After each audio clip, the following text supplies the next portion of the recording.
A while ago.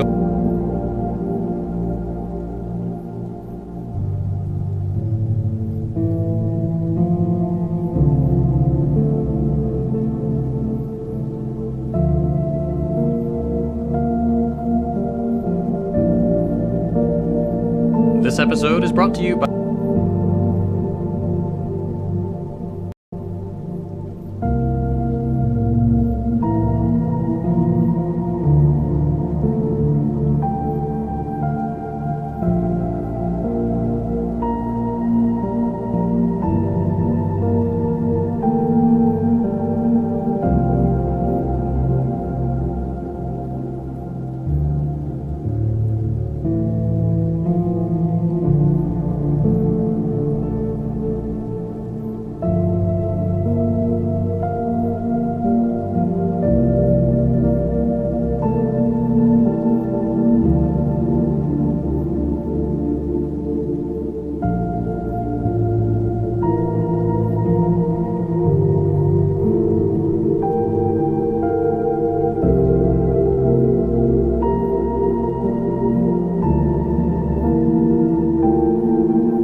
Okie dokie, okie dokie, okie dokie.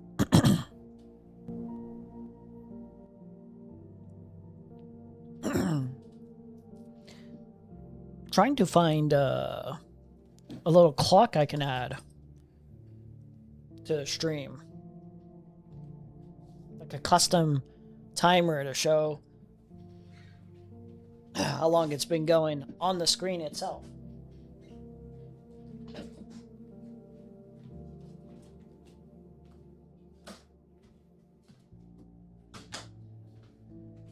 Be a good way of not being clipped out of context in the future, potentially. You never know. Show time marks.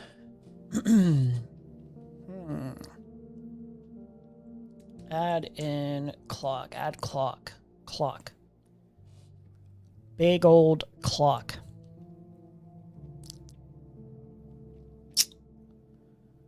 A stream clock page.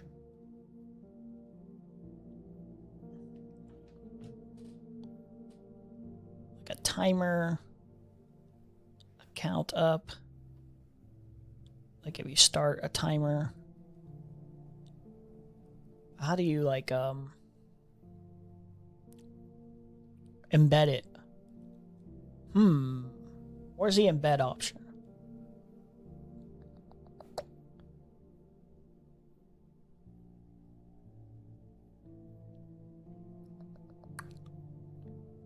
Copy the URL of this page in OBS. Oh, we're not in OBS though. Your video on Asmongold was good. You are definitely getting better at making content. Are you talking about my my edit? There's technically a little small video that I made as like a practice run of making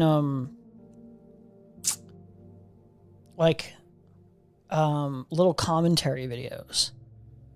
We'll just dive into this first, okay? Just as a warm up for all the stuff that we're getting into today. There's so much to do for today that it's like crazy. We might have to do some of this next stream. But I thought, like, you know, put it on the agenda. Make sure it's fresh in my mind. But there's an edit I did, Asmongold, King of the Filth, which is just an edit. But then there was a God, Mr. Meta, that's crazy. Then we got a really old video when I was just trying out shit. Which, it's sad to say, at the time, this is one of my more viewed videos because the Asming Brigade just came in and was obsessed with, like, making negative comments, of course. And it was, like, quite cringe and quite pathetic. Yeah. Yeah, the edit one? Yeah. I think the edit one's pretty good. Honestly, I think I could have done better. I still like it, but, like, the critical eye of me, I'm like, oh, yeah, I think I could have done better. I could have punched up on some things. I could have, you know, cut more clips in, maybe, you know, get the pace a little bit better here. But I deleted. You know what you need to do? You need to treat these people as subhuman filth when they do this. Because I just deleted a whole bunch of comments. There was like a lot. So when they brigaded, it was just like delete. I'm telling you, it was like just insane how many comments there were. At first I thought, you know, we'll just let them be. But then it's like, you know what? Actually, you don't get a voice. Actually, fuck you. You don't get a voice. And it's not to say that you can never make a negative comment in my videos. But when it's clearly a brigade going on, well, now you really don't get to make a negative comment because you're just in the flood. It seems like very purposeful. So I had like 2.4K views on this.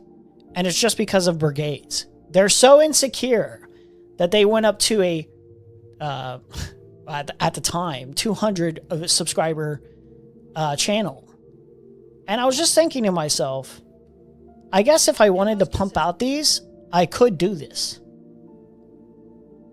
But, like, I need to get better at, like, because I was unsatisfied with the quality of these. Like, it is a little bit harder than you would imagine to make these and, like, make them like sufficient enough, you know? Like it is a little bit awkward in terms of the performance, in terms of like making something and constructing it, even with like a script. I try to go like off the cuff a little bit in the way I deliver stuff because it feels more natural to me, but it's still really weird. It's still really weird like making these kind of like videos. I was just playing around with formats or whatever and just playing around with editing. This is when I wasn't like making edits like that, you know? But I did the Imru one and I did Asmongold. And yeah, I mean, both of them were brigaded to hell, but every other one has been like edits, just fun little edits, like ways of expressing myself and my political opinions. Yeah. I did this as an art expression. I think this was pretty neat. Yeah, I'm just having fun. I'm just having fun. Just doing some fun shit, you know?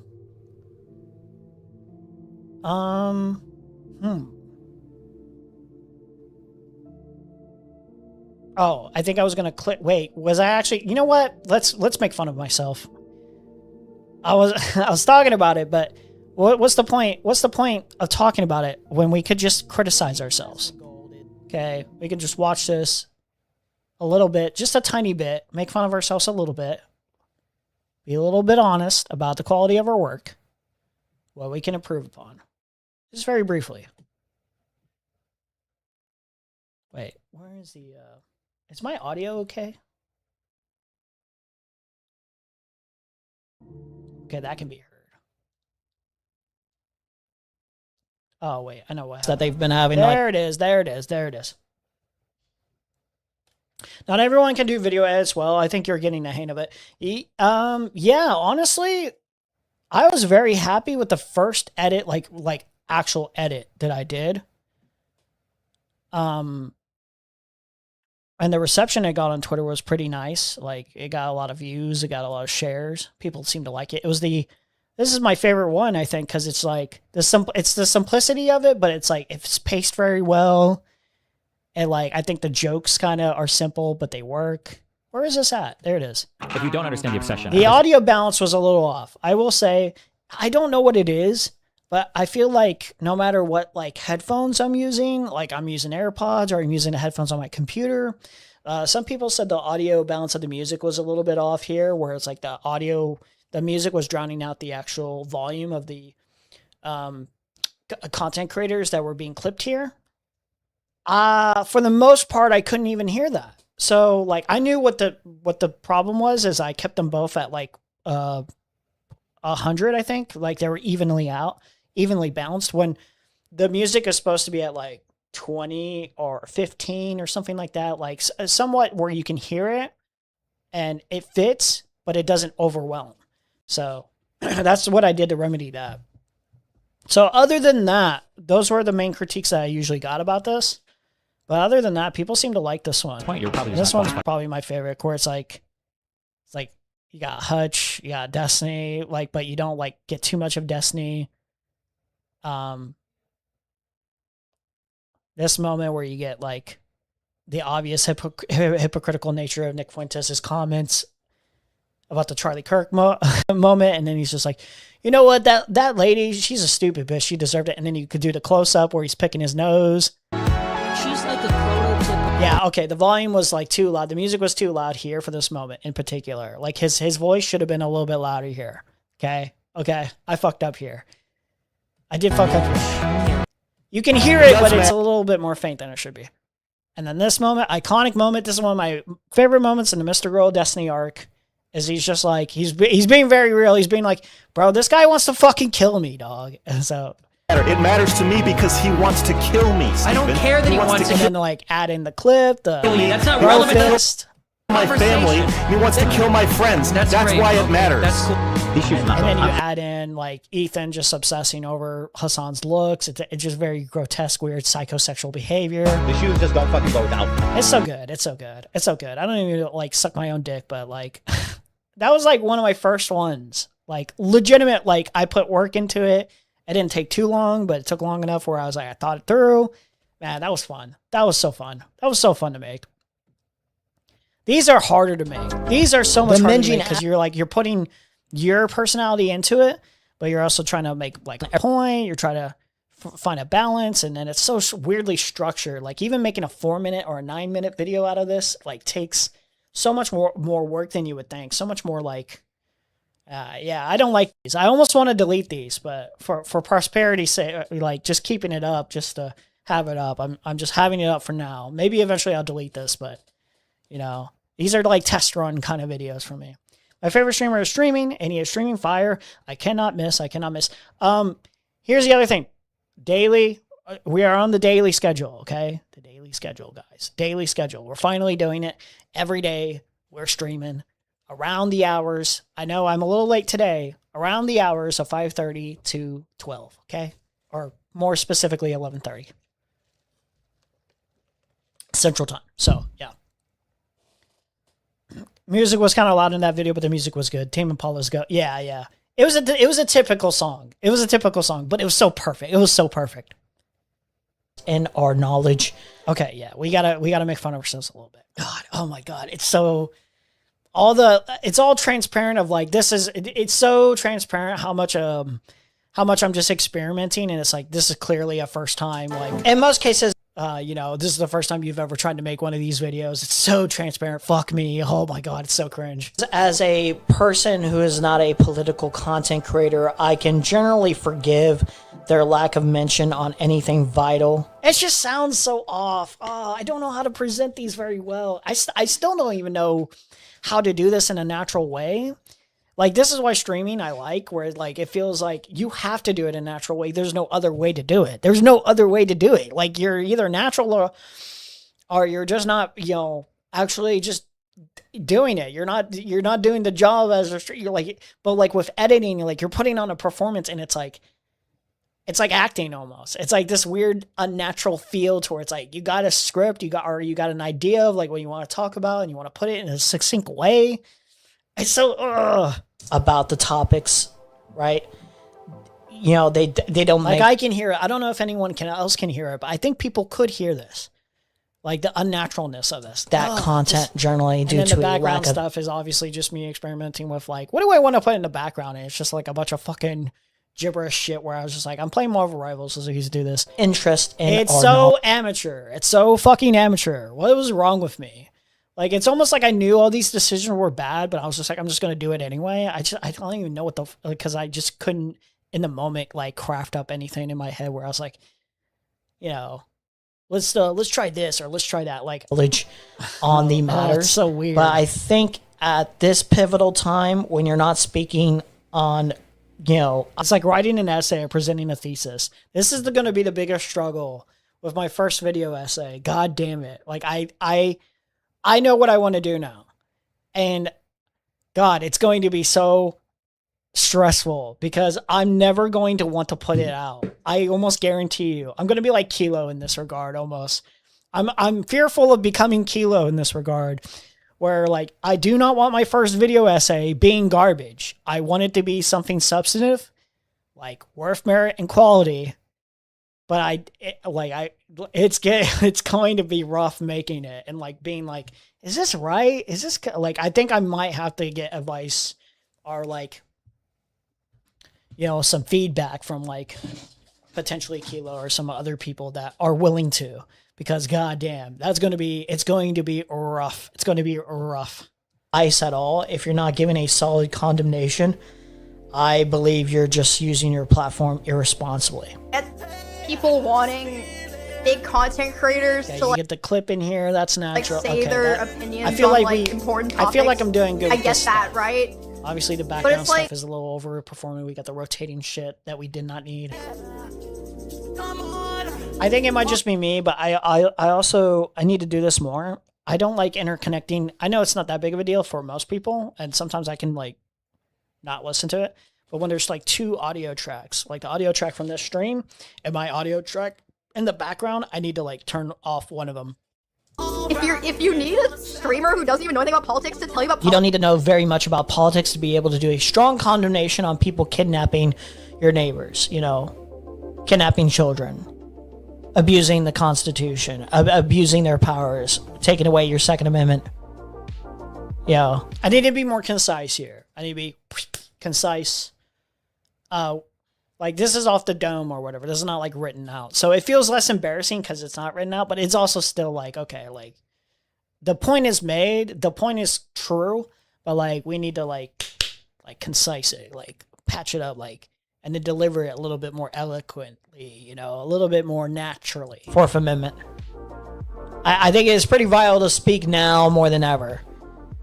Even if it's just as straightforward as I condemn ICE, I think what they're doing is horrible. It really is as simple as, I want to say, after trying to make content literally one time, that shit is hard, talking about shit, making it relevant and entertaining. You know what? Making edits is relative. I don't want to say it's easy, but it's a lot easier than I thought it would be. The edits portion of making content is actually a lot more fun. I have more fun than it is difficult. Like, I obviously have to have, like, some sort of inspiration come in my head where I'm like, oh, this sounds like a cool idea. But, like, it's actually a relatively easy and fun process by comparison to doing stuff like this. It's, like, night and day to me. Like, one is way more fluid and natural to me in terms of the process of making, and another is, like, I know what I'm supposed to do. I've watched enough of this content. I know, like, how the format usually, like, works, and I know what I want to do, but it's so much harder delivering. Wow, I can't believe they're doing this outrageous shit right now. I think that's crossing a line. I don't think you need to know too much about, like, the inner workings of big political matters to be able to make that condemnation. Politics, you probably just need to, like, get off the internet. Like, just stop. Like inserting little comments like this.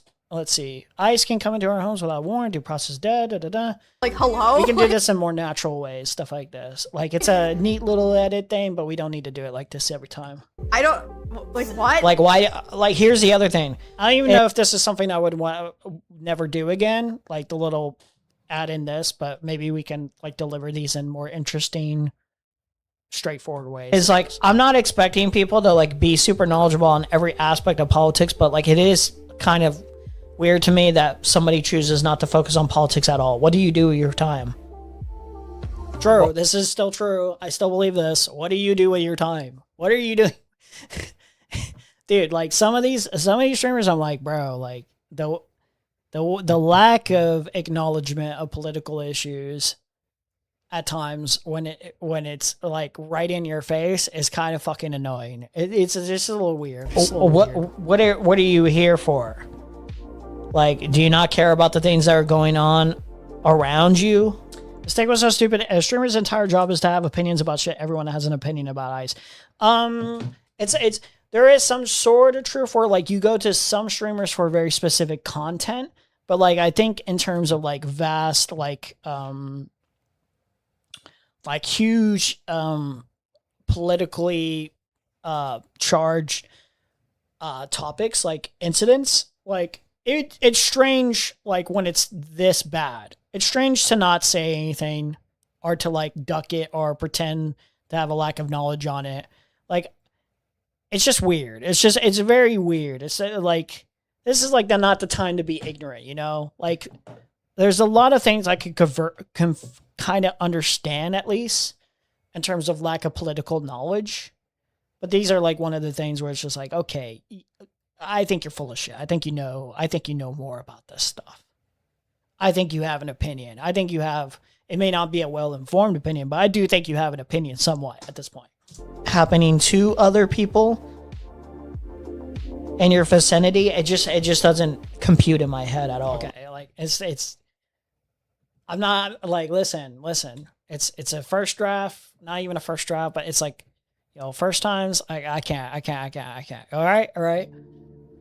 I can't. Like, I made my comments. I think I made my comments on my past material. You know, we will delete those when we have something to replace it that is worth more. Listen, okay, save them now if you want to make fun of me for them later after I delete them. But I will not acknowledge them. Okay, all right. Officially stating right now, I'm not acknowledging my past content. I am embarrassed of my past content. Officially acknowledged, signatured Emery. I'm a little embarrassed, but, you know, It is what it is. It is what it is. How about every time I land on one of my properties? Okay, what is this? Hold on. What is this meme I was sent? Good meme. Good meme. Presented by my brother here. How about every time I Oh, this is not going to be shown on the screen, is it? It's not, is it? Okay. Fuck it. I'll just play the audio. I don't care. land on one of my properties, I get $100. How about that? How about that? How about that? How about that? How about that? Whose turn is it? My turn? It's mine. How about that? How about that? How about that? Rick's face when he saw the gat.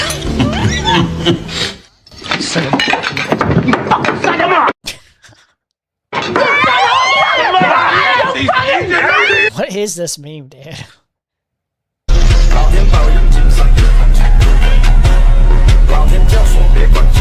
He's so stupid, dude. He just sent me a Sopranos meme with...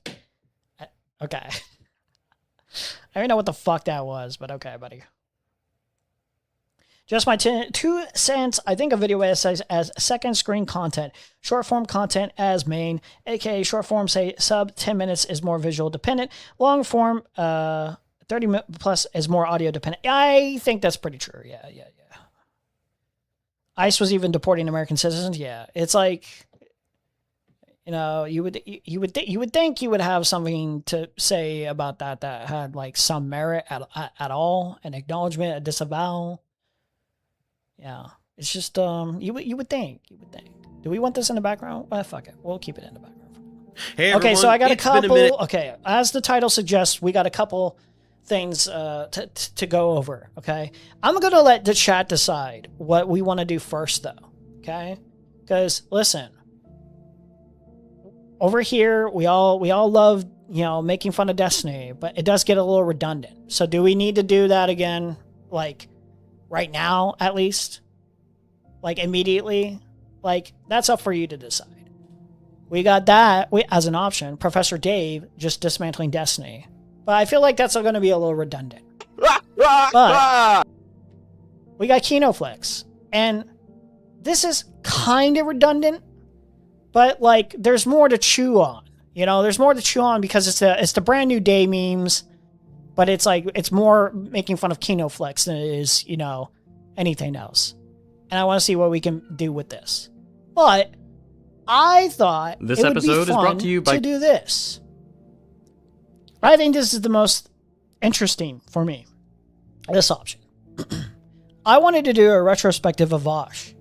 A little bit. A while ago, people wanted me to... Because I was skimming around, looking through stuff. And, you know, I thought, I haven't listened to Deprogram. I haven't actually listened to the that controversial Deprogram podcast with Hassan where they talked about the settler incident or whatever. And I thought, I've never actually listened to Second Thoughts or the Deprogram's content at all. And I thought, I will be fair and listen to their content a little bit to get an idea of what kind of things they are doing. And then I stumbled upon, we need to talk about authoritarianism with Second Thought. So I watched this, and for the most part, it seems relatively, well-reasoned, well-structured. It seems well thought out for the most part. But there are some things I might agree with Vaush on about in terms of critique, in terms of some of these examples. But Vaush handles this in a very specific way that feels like very disingenuous, very bad faith, very bad faith. You know what? Fuck it. I'm on Vaush now. We're on Vaush right now. We're just jumping to Vaush. I'm not even giving you the option. We're talking about Vaush. Talking about Asmongold and Hassan has more appeal. We will be talking about Asmongold and Hassan, but let's be honest. Let's give Vaush some time. Let's give some Vaush. Let's go snark some Vaush. No, nobody snarks Vaush enough. Okay, we don't snark Vaush enough. All right, we don't.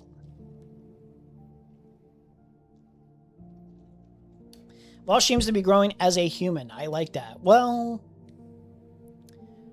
I think there's some things he needs to actually be held accountable for, hold himself accountable for, so before I can gently, nudge myself into the direction of, Vaush is a good person, he's a good guy, or he's a sincere person, you know what I mean? I don't know if I can do that. But I will say, politically, the direction, he's always kind of been in this direction. He is correct in terms of the leaning. Yeah, Vaush is doing better than Destiny at this point, yes. But this old video where he covers this video, he's basically like, Second Thought is a fascist. He's a red fascist. He loves fascism. All he's doing is sanitizing other fascist dictatorships and authoritarian. He's just giving them, you know, he's just saying, I hate America. And it sounds like very Destiny-esque. And I had always wondered this. Like, I kind of had the answer, but I didn't think of it as severe as, you know, as the other people did, where I was like, oh, I kind of understand why people hate like Vaush, because he kind of went on a vote blue no matter who thing a little bit. I kind of understand that. But like, this video made me understand it more, why most lefties were like, Vaush is rad live filth. Rad live filth. So we'll just start with Vaush. We'll just start with Vaush. Vaush was kind of insufferable personality-wise in the beginning, but he has come a long way. He's still a little bit snobbish, but it's like in an endearing way at this point. Didn't he come from Destiny's Discord? Yeah, he came from Destiny's community. So we'll start here.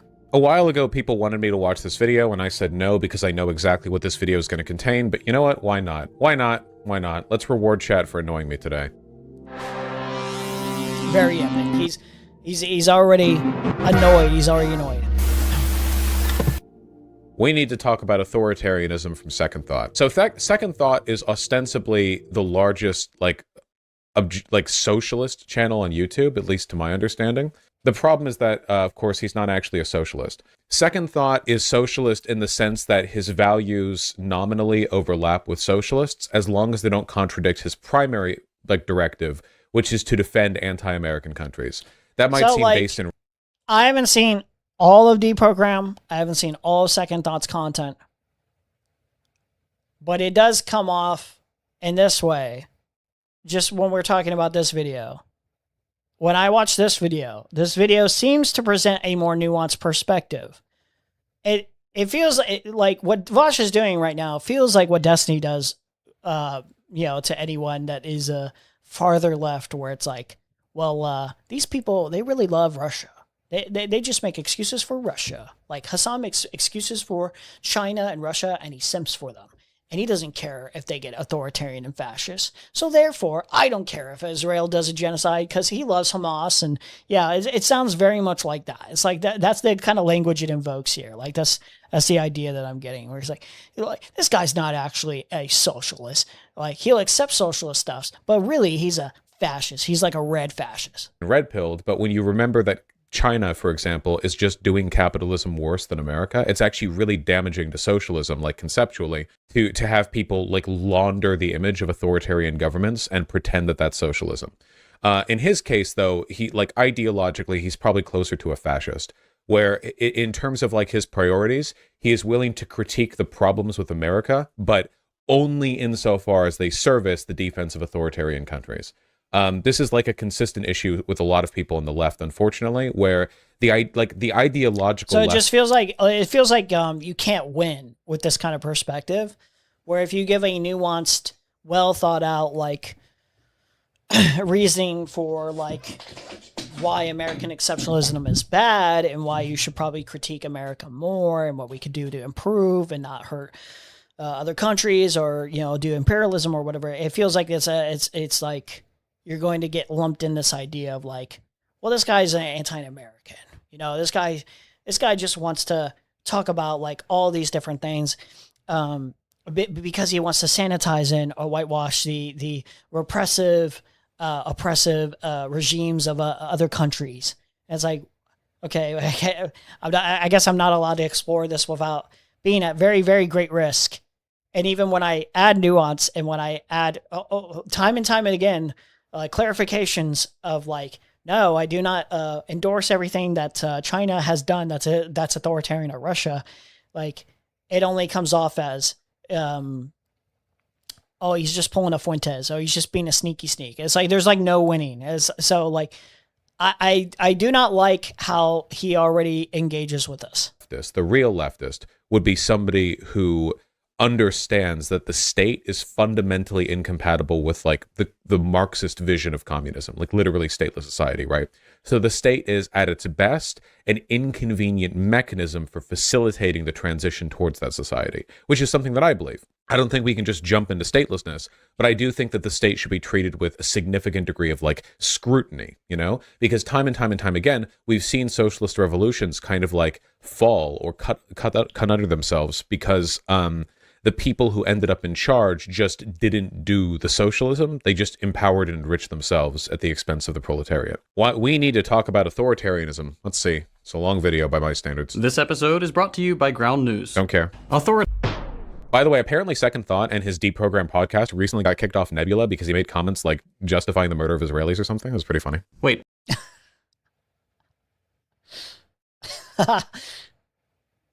Listen, I would imagine these comments were probably something along the lines of October 7th, possibly. It would not surprise me. This was, what, 2 years ago?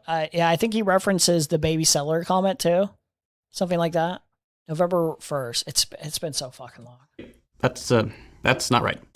Authoritarianism. Truly one of the words of... This is what every campus red fash looks like, by the way. They are always some like pampered upper middle class white person who lives in the West, who would never ever in a million years move over to the countries they defend because those countries don't have freedom of speech and it would put them at risk, like significant risk. So instead they will sit here. Another tactic that like is, I hate to do the comparison over and over. It's going to sound redundant, but it's like, oh, like there's just fucking privileged white boys. There's just privileged white boys, and they would never ever do this in another country. Otherwise, they would be hanged.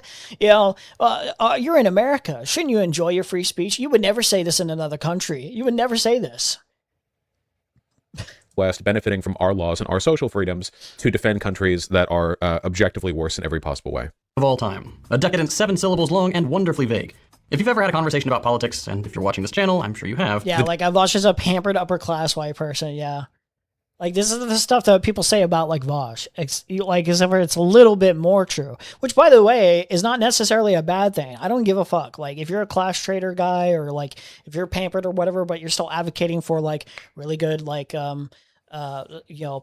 policies to go push forward or political ideologies, I don't give a shit. Like this is always like the weirdest like form of insult personally. I don't get it. I just like, okay, what's that have to do with fucking anything, dude? Like attack the ideas, you know? America being self-critical of itself is what separates itself from other countries like China and is what allows for things to improve. Yeah. And this is like vital. You don't want to like suppress the speech of others. And now this is, again, he's not suppressing speech of others, but it feels like the way like you can address some of these arguments or whatever in this way, it feels like this like idea that it's like, why even bother though? Why even bother addressing it this way? Like, cause it's always going to be treated in the worst faith imaginable. You're always going to be painted in a very specific way. Like there's like no winning. It's like, holy shit. It's like the idea is to purposefully misconstrue the point, the arguments. The definition of authoritarianism is vague, as is the definition of all other nebulous social and political concepts. It's not really specific to the term authoritarianism. Democracy, for example, is an extremely vague term. Like the term democracy only kind of refers to like people in a system decide about the system, but like that's like there's an unlimited number of ways you can do that. You've likely heard someone use the term. So like I heard Second Thought and I forget it was Hakeem and whatever his name is from Deprogrammed. They were talking about authoritarianism a little bit more on their channel, and they had a moment where they were talking about how, and this is the annoying thing about language and how lefties do this a lot. I think it's like tons of other different people, to be fair, as well. But you know how it's like the slogans, like defund the police slogan is misunderstood all the time. So like one of the ideas is like the dictatorship of the proletariat, like is always misconstrued where it's like, well, it's a dictatorship, so that means it's bad. But the idea of the dictatorship of the proletariat would basically just mean is a means of like giving the worker class, the actual power, the actual positions, the leverage overall, taking back control from, the bourgeoisie, so to speak. You know what I mean? So like, there's always these little language games so that it gets very annoying to like untangle, because like you could say one thing and that can mean like three other different things to another person. It's just like the word like Zionist as well, where you have to play like language games, like word games about what Zionism fucking means, you know, or whether or not you're being anti-Semitic. And it's like, it's almost purposeful. Like at a certain point, like it's like baked into the idea that there's like a purposeful misunderstanding. There's like 2-3 different meanings. And it's like, oh, is this person being anti-Semitic? Is this person not being anti-Semitic? Is this person being too radical? Oh, they want to like be an authoritarian, but like, it's just very annoying. Let me see. Deprogram authoritarian.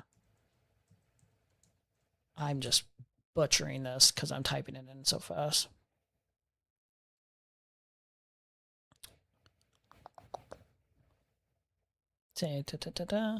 Was it in this one? Tanky Discords? Whatever. I don't care. We'll find it later. Let's let it play for a bit. Or maybe He's just going to be like, what does authoritarianism even mean? The whole video, isn't he? Yes. He gets caught up in a lot of purity spirals. Yeah, the purity spirals are crazy. So what he's going to be doing here is cribbing from Engel's terrible But a lot of lefties do this in general, to be honest. pamphlet on authority. And the basic gist of what he's going to be saying here is authoritarianism doesn't mean anything because its definition is vague and nebulous. Also, revolutions are inherently authoritarian because you're forcing people to do something. Yeah, dude, slave revolts are totally authoritarian. Actually, fighting authoritarianism is authoritarian, as very stupid. And thirdly, he's going to argue that what we call authoritarianism is actually socialist societies defending themselves. You see, Stalin actually needed to criminalize homosexuality and kill like millions of people. But that's never said. Like, that's just an implied. He just presumes that that's the argument that's being inferenced. Like, this is the bad faith, like where it's like you're just presuming that the argument in and of itself, when talking about authoritarianism, how it can be implemented even in revolutionary, like outcomes. In a revolution, say like the outcome of a revolution, you will have a deconstruction of the prior government structure and how it functions, and you want to reconstruct it in such a way to where you will inevitably do authoritarian means to build it up from the ground up and keep it that way. So you will probably do some very authoritarian measures to make sure it stays that way.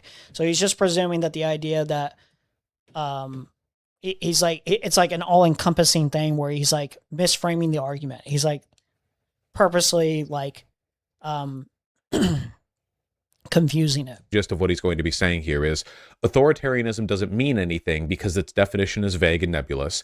Also, revolutions it's not that it doesn't mean anything, it's that it can be applied flexibly. Like there is a meaning to authoritarianism, obviously. Everyone knows that. That's not what's being said. It's just it could be applied flexibly.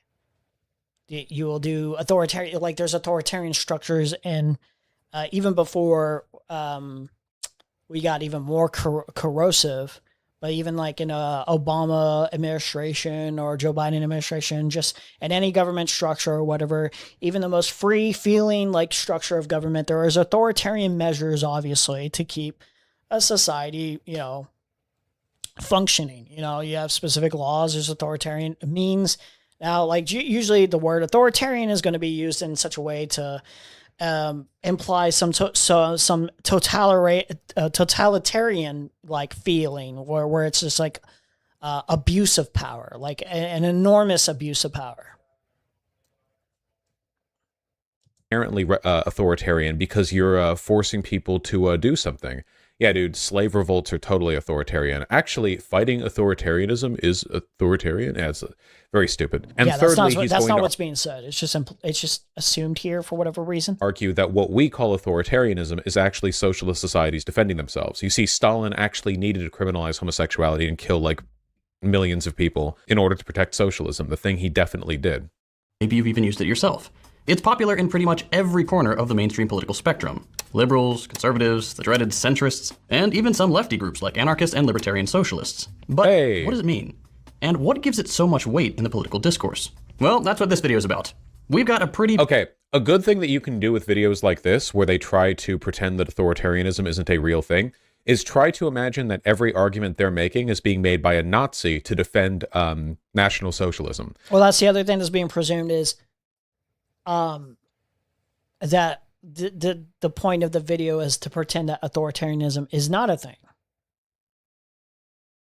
when the point of the video is to explain how authoritarianism can be applied, how flexible it can be applied to, and how the word is usually utilized in terms of combating certain political ideologies in an unfair, disingenuous way, especially. So this is something I've heard from actual Nazis online. Basically, they'll say, hey, we want an Aryan society and like a white ethno-state because we want freedom for our people. To which one of the million counter-arguments you could make is, how is it freedom for your people if you want a like dictator with ultimate authority over the country, even if it so like claims to represent the interests of white people, which isn't really possible.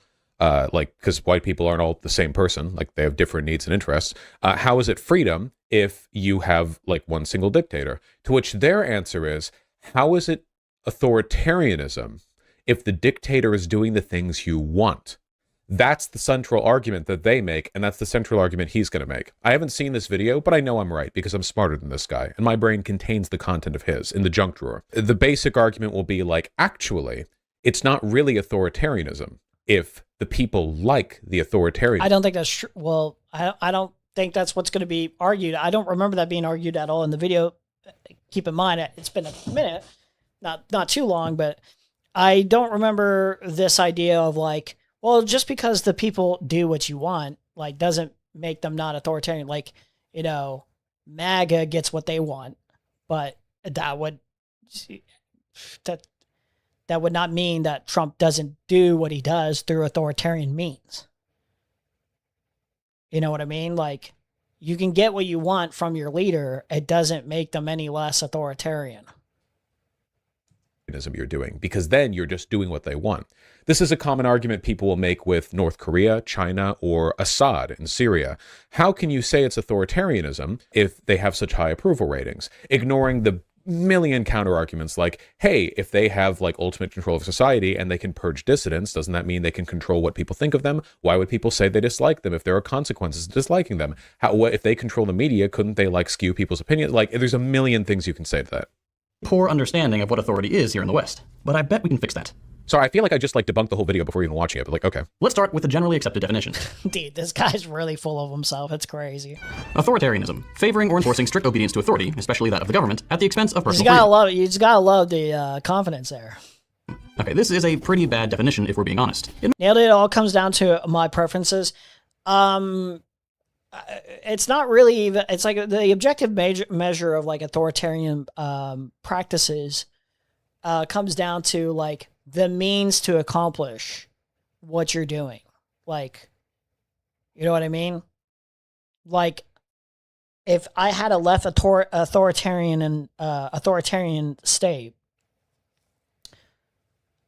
that was highly incentivized in enforcing very strict measures to kowtow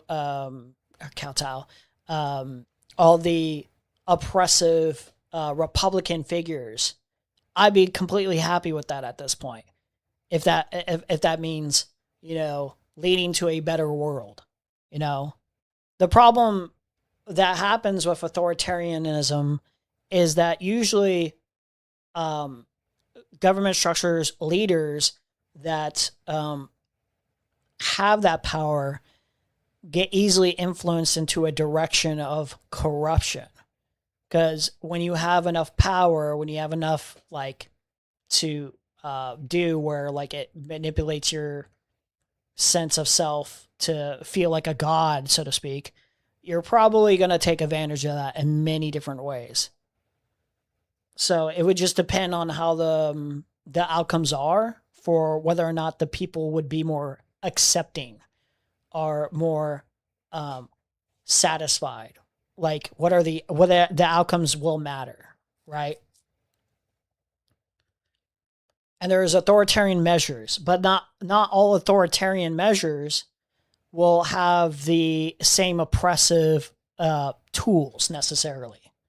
So you could probably have a left authoritarian government that takes authoritarian measures in multiple different ways with multiple different tools, but where it's critical and where it matters, the people will be satisfied because, you know, they are satisfied with what?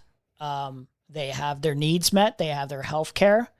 They have their food untampered with. The FDA is not completely botched. The weather control services are fixed. You have competent government. You have a competent judicial system, court system. You have white class billionaires or whoever else, white class criminals getting put into prisons like they should be. You have a sense of control over your economy.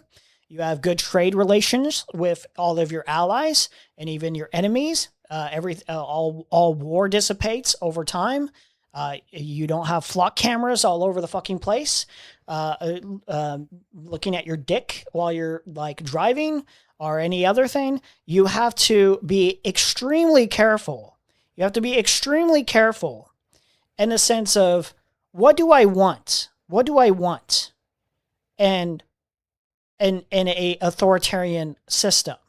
Because if what you want is to oppress people, to make people's lives better for the upper class or your leaders, any of your political, your military complex or anything, if you want to take from other foreign places, steal resources, commit crimes all over the place, rape children, shit like that, then of course that authoritarian dictatorship is vastly unpleasant and world-ending, as we can see now. A left authoritarianism, if handled correctly, could steer us on the right path. Again, remember, most government structures have authoritarian means of control in the first place.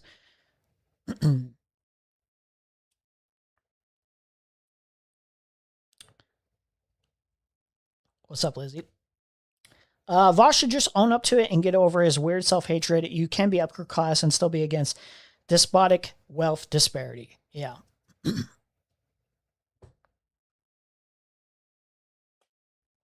It mentions the government in there, but doesn't really commit to being political, just kinda, when you want people to follow the rules. That's not super helpful when we're trying to nail down a... This is stupid. If you try to take any political concept and bake it into a single one-sentence definition, you're never going to get anything that works. Socialism, can't do it with that because it's actually quite complicated. Capitalism, democracy, authoritarianism, like literally, like this is just a waste of time. In fact, I'm going to skip it.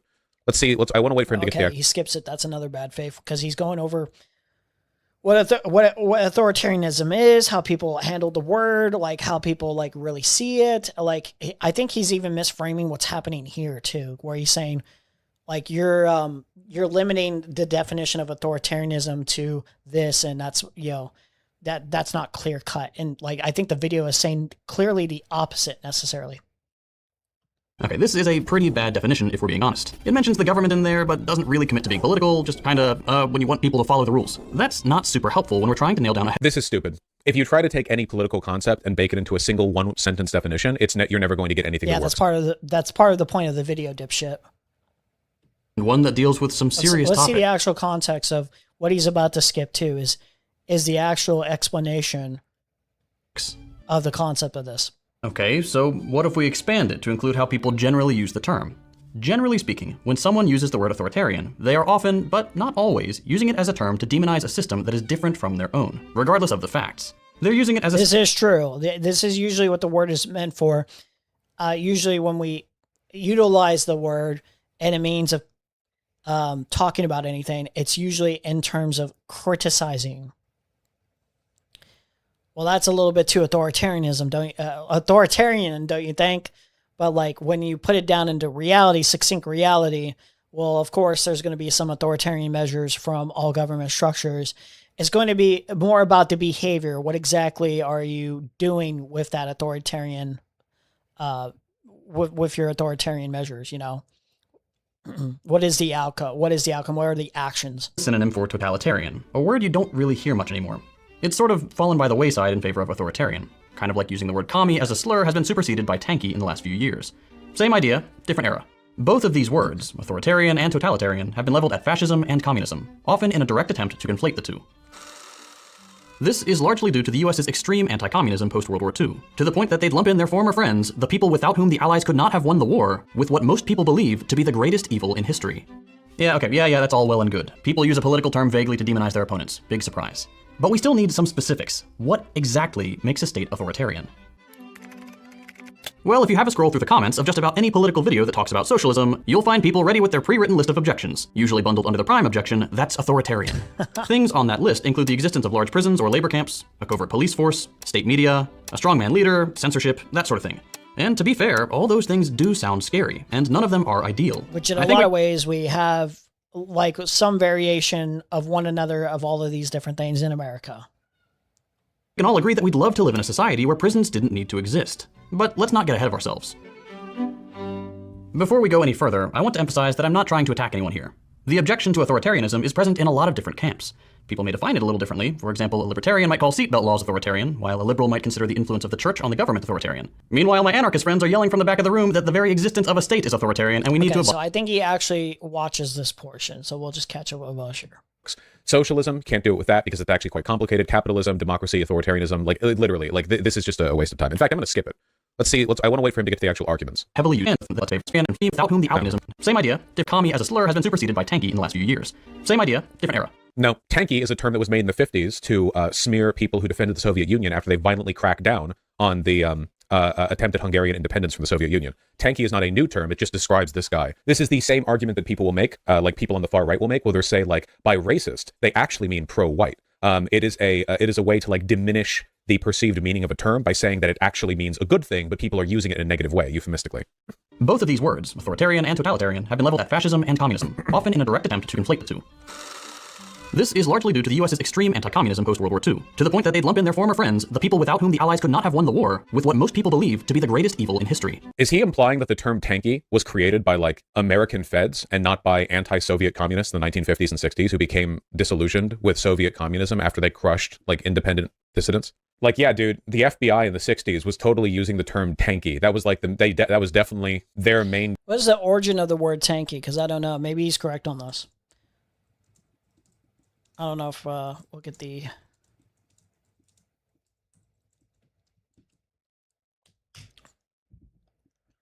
It originated in the UK as a pejorative for hardline communists who supported Soviet military interventions, particularly the use of tanks to suppress uprisings in Hungary, 1956, and Czechoslovakia,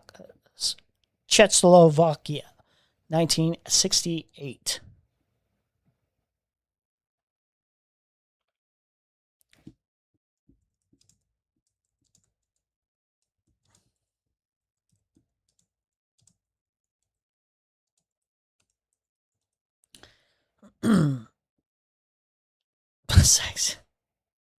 Sexy teen robots was too spicy for Vaush. It was first used when the Communist Party of Great Britain, a CPGB, in the mid-20th century described members who uncritically supported the Soviet Union's use of tanks to crush popular uprisings such as the Hungarian Revolution of 1956 and the Prague Spring in 1968. So, like, I'm not sure if this guy is even implying single one sentence definition. You're never going to get anything that works. Socialism, can't do it with that because it's actually quite complicated. Capitalism, democracy, authoritarianism, like literally, like this is just a waste of time. In fact, I'm going to skip it.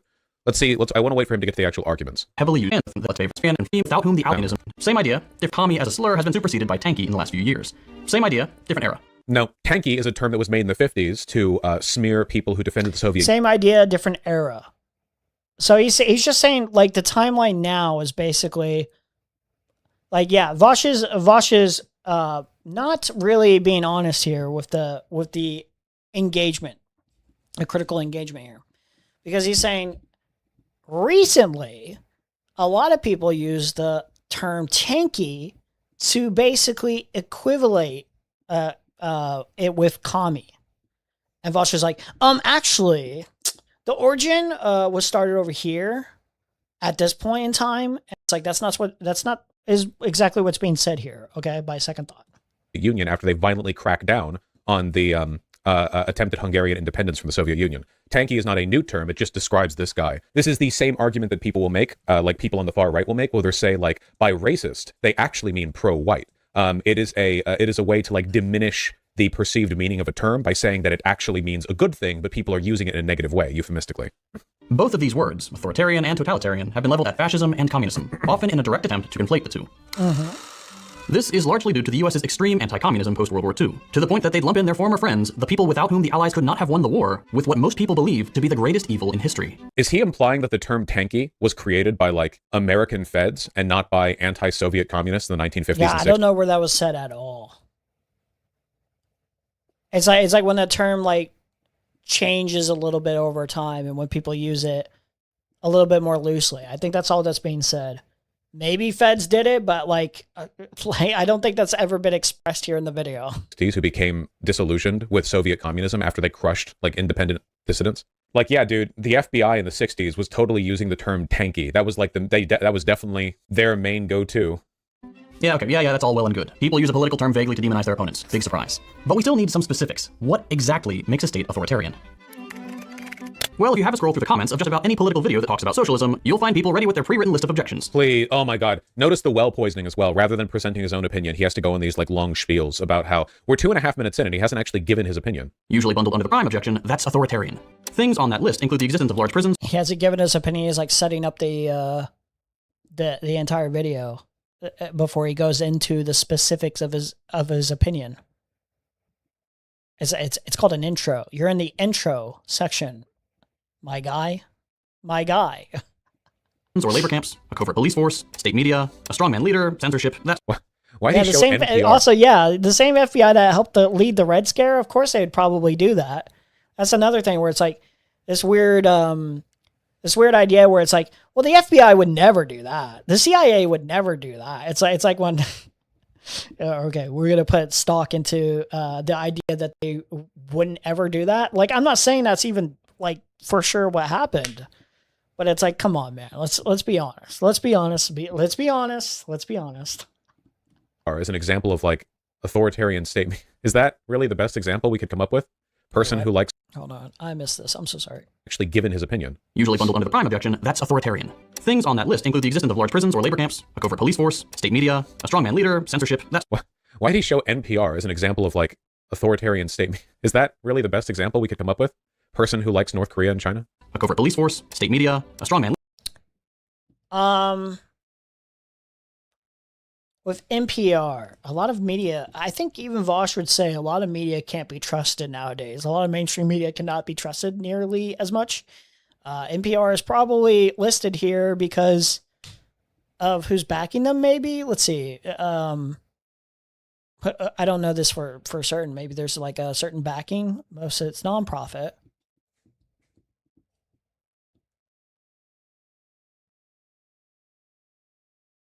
Because I would be curious to know.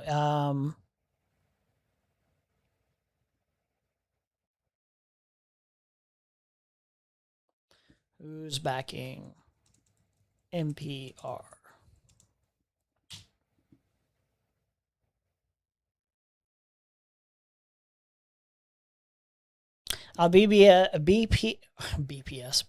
PBS, NPR lost funding and bipartisan support under Trump.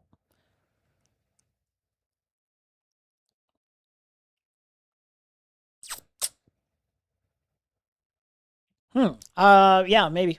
That might be a good critique, but I guess maybe the idea is like most American state media is like kind of a not reliable in general, that sort of thing. And NPR has probably had some really horrible articles or something. This is just my guess. I don't know. And to be fair, all those things do sound scary, and none of them are ideal. I think we can all agree that we'd love to live in a society where prisons didn't need to exist. Wait, why does this guy dislike the idea of state media? This guy is literally one of those communism is when the government controls everything guys. Why would he? I don't think he dislikes the idea of state media. He's saying most authoritarian places. Okay, the idea of the video is basically, if you think America wasn't already somewhat authoritarian or had a lot of authoritarian structures, a lot of things in place that sets up like an authoritarian structure, as if all these things aren't in place. If you think North Korea or Russia or China are distinctly, like vastly different by comparison to America, like, think again. There's not, like, you would be surprised how much more similar they are than you realize. You know what I mean? That's all. I don't even know if state media has to be a bad thing. I don't know if that's what's being said necessarily, but like, you have to keep this in mind. There are a lot of state media, a lot of news organizations that have high incentives to project very specific narratives because of people backing them, because of very specific people backing them, because corporations backing them with very specific funding, with very specific purposes. It doesn't have to be a bad thing, but let's not pretend, like, the idea is, let's not pretend that America doesn't have a lot of these authoritarian structures already implemented. We just don't like to think of it that way. That's like the goal of the video, I think. Yeah, PBS is technically state media, isn't it? I believe so.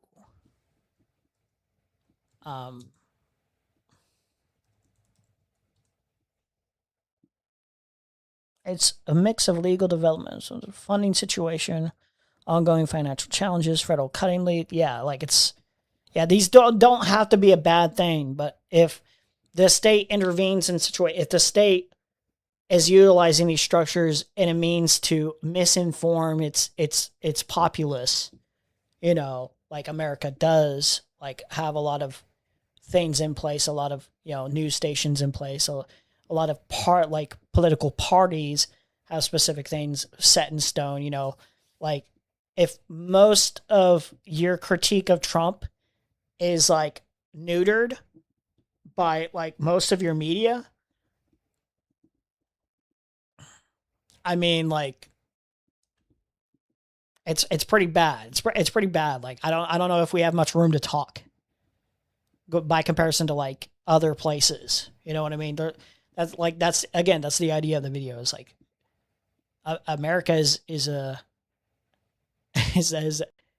not as great as you might think in terms of all these authoritarianism structures. You know, yeah. Does he want privately controlled media? Well, genuinely, from his perspective, what does that mean? That doesn't make any sense. The societies that he defends all have state media. Is he implying he wants it to be private? Or is he arguing that in this specific case, for media specifically, it shouldn't be state controlled, it should actually be controlled it feels like Vaush is approaching this with just merely having the idea of, you know, widening the scope, broadening the idea of like, well, like maybe America should be more critical. Like, he's just presenting this as if this immediately means that Second Thought is backing any other government structure that does the same thing, or if not worse, you know, independently by the workers, which is something that he doesn't agree with everything else. I don't know. But let's not get ahead of ourselves. He's saying it sounds bad. Oh, he's going to like defend prisons and secret police. I guess before we go any further, I want to emphasize that I'm not trying to attack anyone here. The objection to authoritarianism is present in a lot of different camps. People may define it a little differently. For example, a libertarian might call seatbelt laws authoritarian, while a liberal might consider the influence of the church on the government authoritarian. Meanwhile, my anarchist friends are yelling from the back of the room that the very existence of a state is authoritarian and we need to abolish bedtime. Again, teasing, no offense intended. Yeah, the belief that states are inherently authoritarian, a belief held by anarchists, bedtime haters, and Karl Marx. I love how this is another like big tanky thing. They have to pretend they haven't disagreed with Marx at every level of their political prescription. You know what I mean? I know it's like a joke or whatever, but they do actually believe this. Like, Karl Marx advocated for a stateless society, and they just completely, like, they just bull right over that. Okay, we all on the same page? Authoritarianism is a red flag for a lot of people, and there are some specific objections. The fact that there is a school to prison pipeline, and that there are profit prisons is insane and very authoritarian. In the way everything's structured, and the systematic racism in place, you know, what the CIA did, and putting crack into very specific locales and stuff like that. So yeah, like there's a system in place with a very specific goal to put a lot of people in slave labor prison systems, you know. First, we'll look at the list of objections as understood by liberals. And I mean that in the broadest sense. Liberals as in subjects of liberal states, not in the conservative versus liberal sense. Then we'll look at those same objections as understood by the left. Again, pretty broadly speaking. Basically everyone from social democrats and beyond. Then finally, we'll consider a better way to understand authority and authoritarianism. What did Karl Marx write about bedtime? If you read what the intelligence services had to say about him, you would learn that Karl Marx actually also hated bedtime. Sound good? This is one of the big red flags for me for video essays, and it's something video essayists in particular love to do, not like live streamers or debaters or whatever, which is they poison the out of the well before giving their actual opinions. It's not bad to introduce a concept before giving your opinions, but considering the way this video is made and the subject at hand and the positions I know he has, it's like, let's spend like 15 minutes equivocating and gesturing so we can pretend that a liberal democracy and like Stalin's government are the same level of authoritarian, and only then can we present kind of like a, you know, like a watered down, both sides-y conclusion. All right, liberal friends, I've got a pretty good idea of the kinds of places you feel are authoritarian. Top of the list, Soviet Union, the big one. Perhaps the target of the most intense smear campaign in history. Then we've got Cuba, China, North Korea, and likely a handful of other projects. But I think it's safe to say that these are the big ones. Dude, the response to this is crazy. He's like, wait, you're not going to bring up Nazis? It's like, well, yeah, he's not going to bring up Nazis. He's about to complain about it right now. He's like, how? This guy is so dishonest. He's not bringing up Nazis, the most obvious authoritarians ever. It's like, yes. Like, because most of the critique that happens when people like talk about like socialism being bad or communism being bad is to go into the idea that all of these places really, really, really bad because of these authoritarian measures, and that therefore socialism or communism can never be done in a ethical, moral way. It's always going to lead into a moral collapse. It's always going to be an authoritarian dictatorship structure. You know what I mean? I got to run. Wish you well. Thanks for streaming, Emery. Nice talking to you, Mr. Meta. Later. Have a good one. Thanks for coming. How he's not mentioning one of the main societies people would call authoritarian, the Nazis. The reason he's doing that is because this guy is pro-authoritarian and anti-socialist. You can't be an authoritarian socialist. He doesn't want to mention the Nazis here, which is one of the societies anyone would mention when talking about authoritarianism, because he wants to paint the term authoritarianism exclusively as an anti-communist slur. He doesn't want to discuss the similarities between, say, the way the socialists in the Soviet Union and the way the Nazis... If we're going to enslave one person and that one person could do enough work that no one else ever has to work, would that be ethical? No. No, it would not. Handled their own, state secrets, secret police, imprisoning of political officials, purging of dissidents, ethnic removals, and that sort of thing. Direct comparisons between the Soviet Union and the Nazis usually makes the Soviet Union look way worse than people like him wanted to. Spoiler, he's going to call protests and revolutions as autocratic later in this video. I know, I've read On Authority. It's a terrible, terrible pamphlet. I already know what this video contains. When you look at any of these projects, it's not difficult to see the one thing they all have in common. They're all socialist. And when you see, again, look, he's not mentioning Nazism. I wonder why. Because he's trying to paint authoritarianism as like this liberal feds like term used exclusively to smear socialists, as opposed to it being like a description of tendencies these societies shared with other authoritarian governments, like the Nazis. See this, it's not entirely unreasonable to come to the conclusion that authoritarianism is a core feature of socialism. We'll address this a bit more thoroughly in a few minutes, but suffice it to say that in the West, we may have a slightly biased opinion on the matter, through no fault of our own. We've just been subjected to nearly 100 years of Red Scare propaganda at this point. Everything we're taught growing up in the imperial core, especially... Is he, like, are we even going to mention the Nazis? Again, like, it's... He's so hung up on the Nazi part. He's so obsessed with the Nazi part. It's like, but there was other authoritarians. There was Nazis as well. There was Nazis. Remember there was Nazis? Remember the Nazis? Yes, everyone remembers the Nazis, Vaush. Vaush, everyone remembers the Nazis. Head pat, belly tap.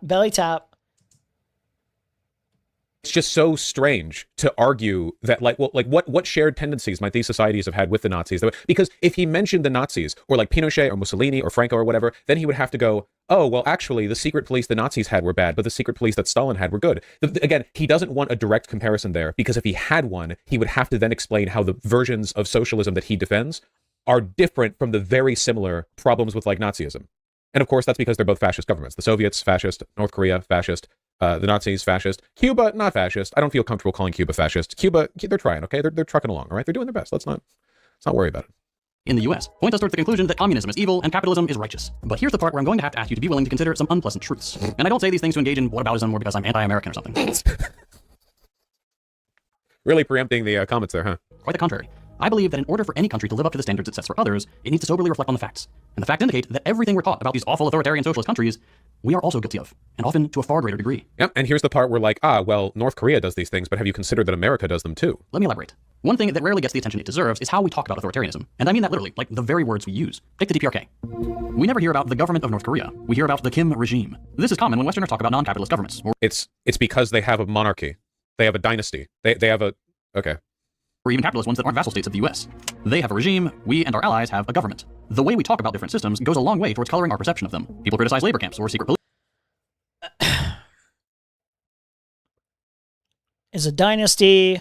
It's not a structure of government. I think that is acceptable, but that is true when you frame it as the Kim regime. It does make you think of that place in a more like it is the case that it is a dictatorship run by Kim Jong-un. This is true. Like you might as well start calling like what's happening right now with who's leading the US right now. You might as well call it the Trump regime. That seems more fitting at this point. But like the point still stands is this is how you would think about this system in place. Vassal states of the US. They have a regime. The very words we use. I would disagree with second thought on this Take the part. DPRK. Where We never in hear this about the first part, I do agree with Vaush where it's like, yeah, you're not going to call it the government of North Korea at that moment. You're going to call it the Kim regime because that is the underlying truth of the matter. That is, yeah, like it's going to be seen that way because it is that way. And right now you wouldn't call, at least 2 years ago, bare minimum, you wouldn't really call what's happening in the U.S. a regime necessarily, any specific regime. Government of North Korea. We hear about the Kim regime. This is common when Westerners talk about non-capitalist governments. It's because they have a monarchy. They have a dynasty. They have a... Okay. Or even capitalist ones that aren't vassal states of the US. They have a regime, we and our allies have a government. The way we talk about different systems goes a long way towards coloring our perception of them. People criticize labor camps or secret police or any number of other scary authoritarian words. But here's the thing. We have those too. And if you look at the data... Yep, see? Remember? I said this. often to a far greater extent than any socialist project in history. We just don't call them by those names. We don't have secret police, we have plainclothes officers. Okay, so there is a distinguishing factor here that Vaush is going to point out. I think I agree with this point too, where is it really the same comparison? Plainclothes officers and secret police. Secret police, like, kidnap you in the middle of the night, right? Like, can the plainclothes officer do that? Probably those are not the same thing. I would say no. There's a meaningful difference in terms of how, like, these two jobs would operate in the grand scheme of things. Often to a far greater extent than any socialist project in history. We just don't call them by those names. We don't have secret police, we have plainclothes officers. Those are not the same things. Oh my God. Plainclothes officers are literally just regular police officers who are in plainclothes. Secret police have additional permissions. They show up to your house in the middle of the night and black bag you. The idea, okay, this guy is unironically arguing that the SS and plainclothes officers are like the same thing. This is the level of insanity that you have to operate at in order to make the kinds of arguments that he believes in. Like, let's see.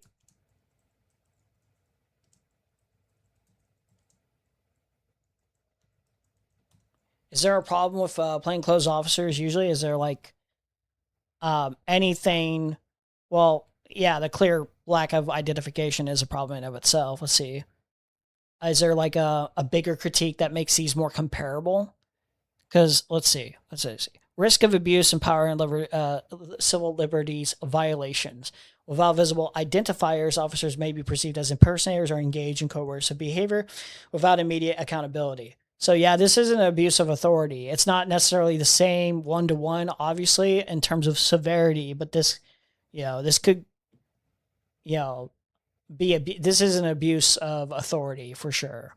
So the comparison could be, if I'm being charitable, which I think I'm being pretty charitable. I think this is like part of the point of the comparison is the abuse of authority.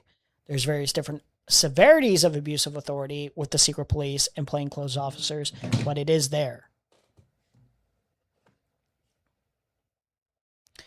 Public misunderstandings, misinterpretation, obviously, oversight and accountability gaps. While many jurisdictions require plainclothes officers to carry badges and credentials upon request and to follow the same use of force rules as uniformed officers, oversight mechanisms can be inconsistent. The lack of standardized accountability can allow misconduct to go unchecked. Operational challenges. They must balance blending in with maintaining readiness for intervention. They still carry duty gear and must be ready to act quickly, but improper clothing or gear placement can reveal their status, undermining the covert mission. International and jurisdictional variations. Laws governing plainclothes officers vary widely. Some countries have strict identification rules, while others allow more discretion. So I think the point can be fairly made here is that they're not one-to-one, no. I don't even think that's like the point of any of these comparisons too, is that it's not one-to-one. It's just varying degrees of misuse, of abuse of authority.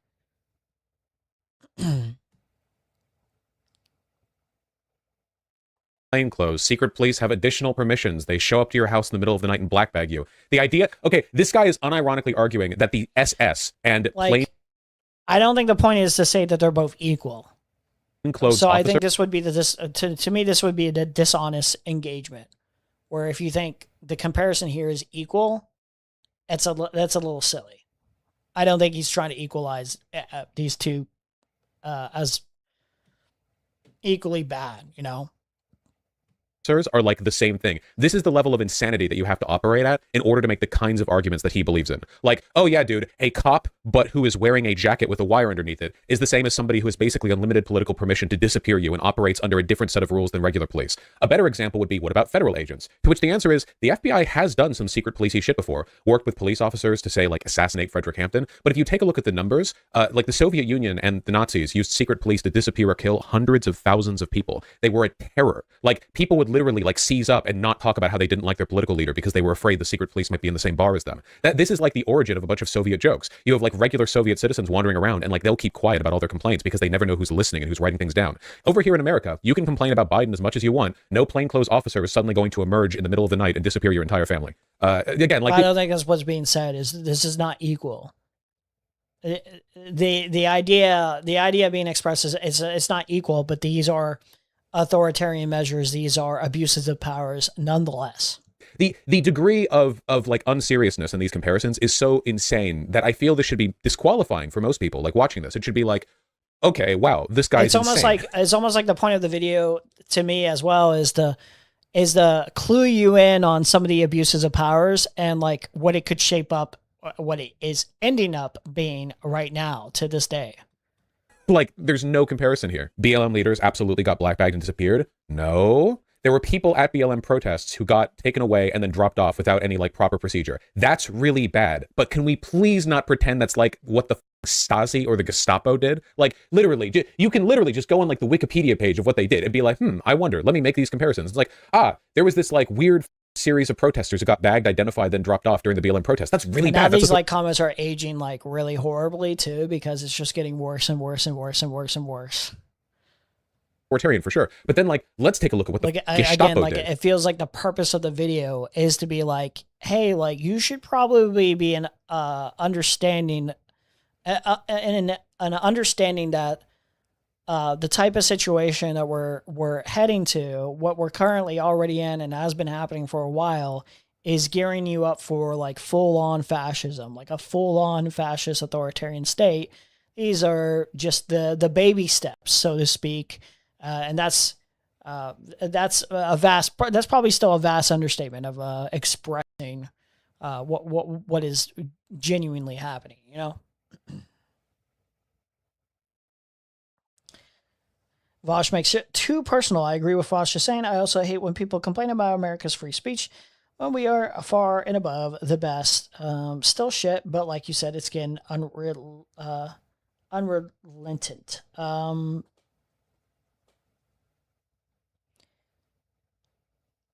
Flock cameras are wild. I was watching that shit last week. Yeah. Free speech is not really as great as you would think here. It really isn't. I would still say it's probably less likely to be a problem for most people. Generally speaking, to quantify how bad it is, it's hard to really say. I mean, like, it's not good. It's not what it was. It's not as lenient as it used to be. You know, people unironically getting locked up for, being pro-Palestine during protests. Shit like that is just crazy to me. It's like, I see. Killed enough people to fill up an entire like army of mass graves. Trump's just suing everyone for criticizing him. A lot of voices like Jimmy Kimmel or Stephen Colbert getting silenced. I don't know. It's pretty bad. It's pretty bad.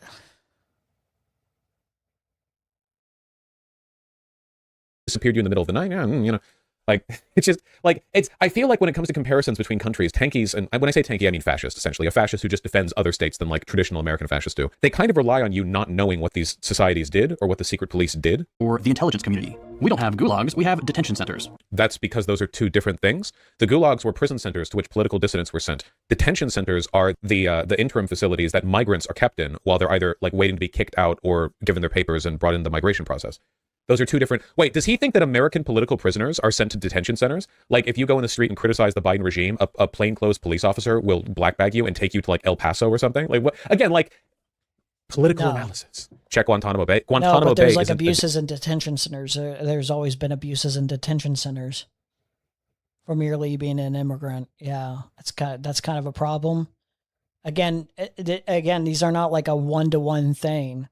The bad faith... approach here is to treat them treat the video as if it's doing a one-to-one, as if these are equal, but it's just like, no, these are again similar in some aspect, but these are still authoritarian measures, you know, being implemented. These are still abuses of people's human rights, you know. Detention center on our border. It's the illegal prison camp we run. That's a different thing. If he wanted to compare gulags and Gitmo, he should have compared Gulag and Gitmo. To which I would say, yeah, Gitmo is really bad. How many people are in Gitmo? Don't get me wrong, I'm not here to defend Gitmo, but the gulags, there were more of them than one. Like, if you want to argue, it's like, oh, okay, so the Soviet Union had hundreds of Guantanamo Bays. It's like, and then he'd be like, no. Actually, Guantanamo Bay is much worse. Like, that's how you know there's no real comparison here. It's like, oh, well, see, America does this too. And you're like, wait, the Soviet Union had 5,000 Guantanamo Bays? And then it's like, no. Actually, totally different, actually, you know. I mean, Vaush, the U.S. had more than a couple black sites. So I'm going to say this one more time before I just start banning people, okay? If you want to look for any specific instance of bad thing America has done, American, like, feds have assassinated people. Do you think that compares to what the Soviets did or what the Nazis did? If it's like, sure, well, they may have killed like a million. So the entire reaction is based off the premise that the idea that Second Thought sanitizes and says that any of these things are good, like that gulags or necessarily, you know, ethical or good, or any other authoritarian, thing was a good thing, is morally just, necessarily speaking. Million people, but like, here's a well-known case from 1967 where the feds killed, like, let's be real here, okay? People always, in their effort to demonstrate their lefty cred and how intellectual and educated they are, they leap to explain how America has done bad things too. And you know what? We have. But holy shit, you are missing the forest for the trees if you can't see the difference. Like, basically every government, every modern government has been participatory in some degree of like extrajudicial assassination. It's not good. What an anarchist might argue, there's something inherently authoritarian about the state, you know? But like, if someone to say, hey, the Holocaust was like the death of 10 million people, and you were like, did you know the FBI killed Frederick Hampton? Maybe we're not so different though. Like, you're being a dumbass. Which, by the way, housed far more inmates than the Soviet Union ever did. And of course, well, America has a larger population than the Soviet Union, and also like people who were sent to the gulags tended to be there longer than a lot of the people who are in our jails and prisons, because a lot of them are only in there for a short time and there's high turnover. And also what they get sent there for kind of matters, because you can criticize the government here. Vaush, to prove your point from Wiki, in a 1993 study of archival Soviet data, a total of 1.05 million people died. I see some of the comments. I saw some of the comments earlier. Sort by the newest. Why don't you admit you were a controlled opposition plant? What was that? It's too lucrative to stop now. Watching this in 2026 after Trump changed the name back to the Department of War and masked ICE agents are disappearing people is wild. Yes, the DoD was originally called the Department of War, but the government learned the concept of optics. Oh yeah, it's disaged like milk. He makes this comment later on that the Department of War, like they changed their name and then they changed their name back. He was like, well, they learned optics, and it's like, well, no, you know, not anymore.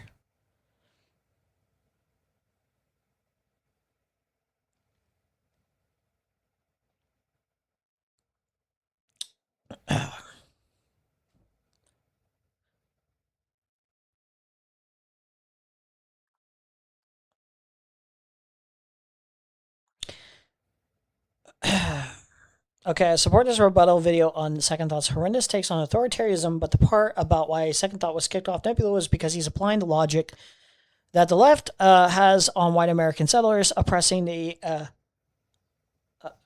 Armenians and Africans back in the day towards Israeli settlers living on stolen Palestinian land in the Gaza envelope.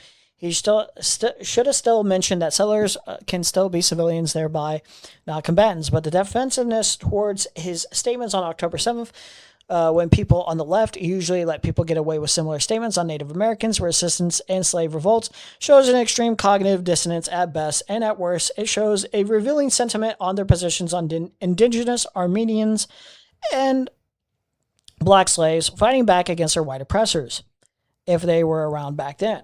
It also doesn't help when people celebrate him being kicked off a Nebula when Nebula allows objectively worse people like Zios onto their platform. True.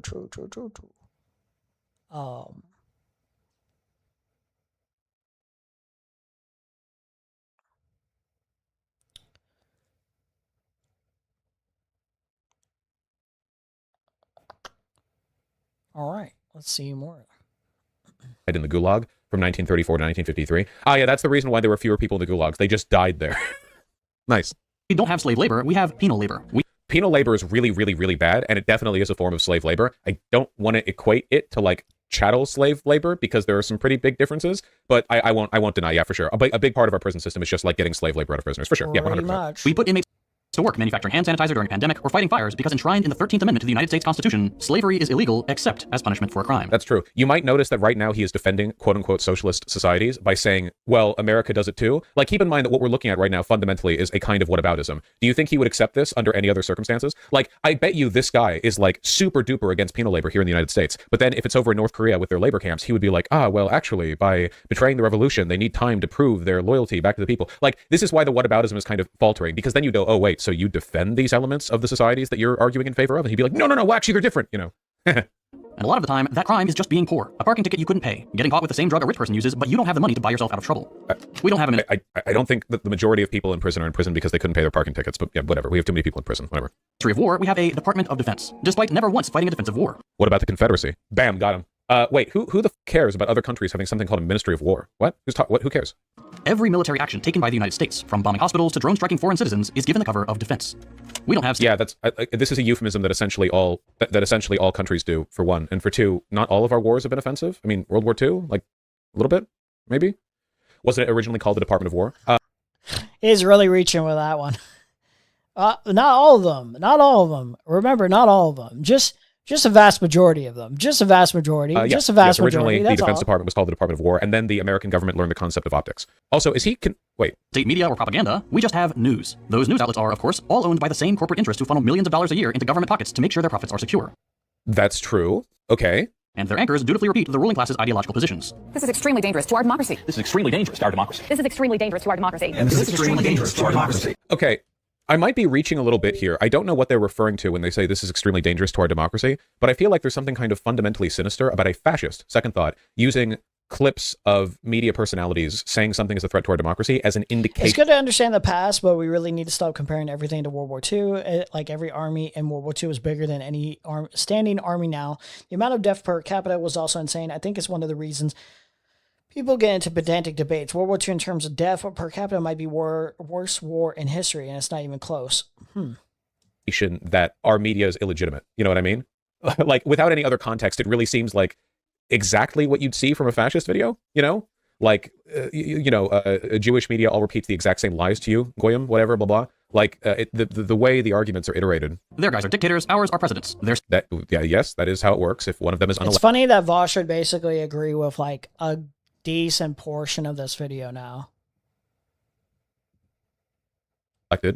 And one of them is elected. This was from a John Oliver or Daily Show segment, if I recall correctly, about the Sinclair Media Group. Oh, okay, wait, I remember that. Okay, yeah.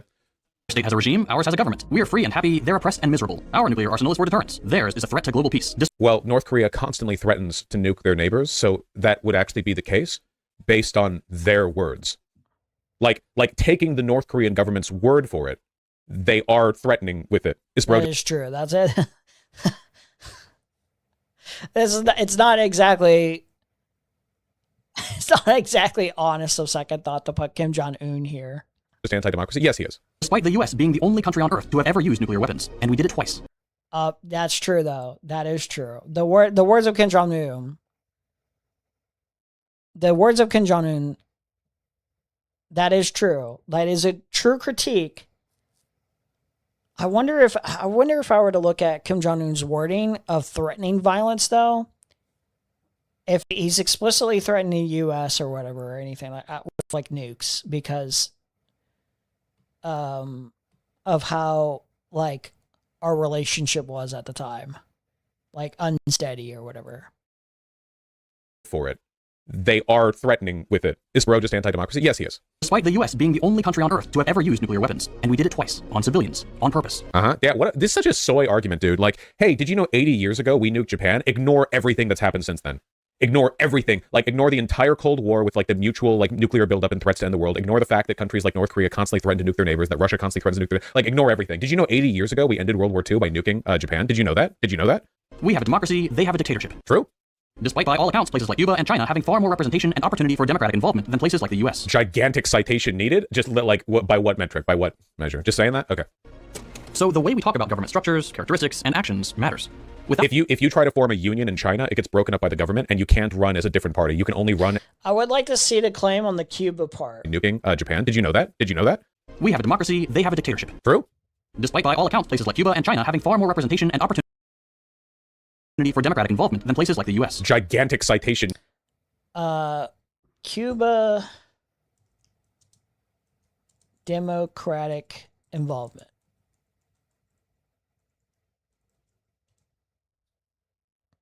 Cuba's one-party communist state outlaws political pluralism, bans independent media, suppresses dissent, and severely restricts basic civil liberties. Government continues to dominate the economy, despite recent reforms that permit some private sector activity. Let's see.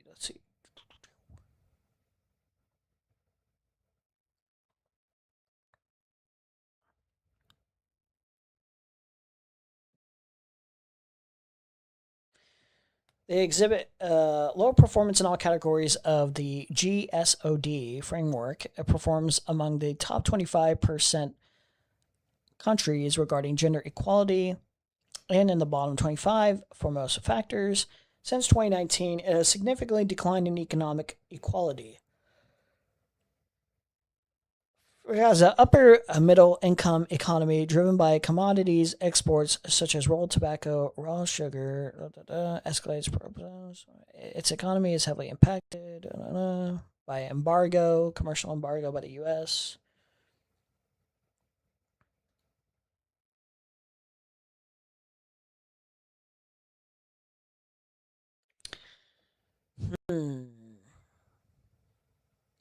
Record low turnout as Cuba holds parliamentary elections without opposition. Their elections on March 26 to select 470 deputies of the National Assembly with no participation of international observers. The electoral process has been condemned by Cubans and internationally denounced as undemocratic. Okay. Official participation figures have raised doubts, and human rights groups have highlighted acts of repression with coercion tactics and repression against activists in the context of the election. All opposition was barred from access to power, with only 470 candidates contending for the same number of seats, of which 55.3% will be held by women. In view of the severe political restrictions, opposition groups called on Cubans to abstain from voting, claiming elections in the country's unchallenged one-party system are fraudulent, with no formal or international oversight. This was March 2023. Official government reports claim voter turnout was 75.92%, marking an increase from the 68.5% participation registered in municipal elections last November. This was, however, a poor turnout by Cuban standards and the lowest seen for legislative elections since the 1959 revolution. The trend of growing abstinence over the last decade indicates an erosion of confidence in Cuba's communist regime, with increasing public discontent amid socioeconomic hardships.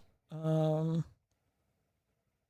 I don't know how to compare this with like the U.S. here. I'm not sure how to compare. I don't know how anyone's comparing. I don't know how Vaush is making this statement. I don't know how Second Thought is necessarily making this statement. I don't know how to compare this if both people are not like presenting like more info to back this claim up, at least in the Cuba area, especially in the China North Korea area. constantly threatened to nuclear neighbors, that Russia constantly I'm not sure what I'm supposed to do with this. I'm not sure what to look for to get an appropriate summarization or even a bit more of an understanding of like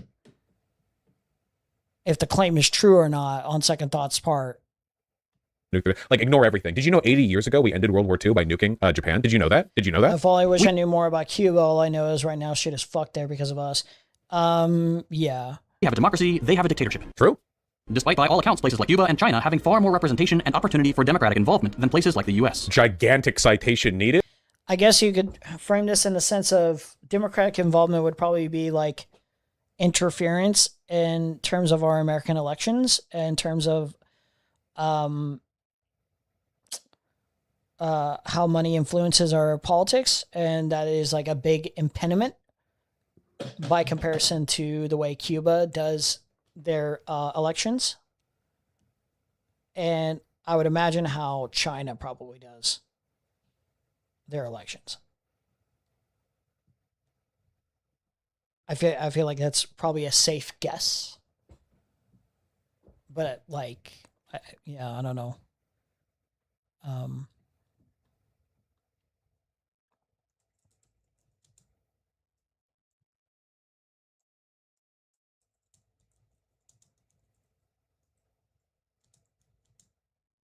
I don't know. I don't know for certain.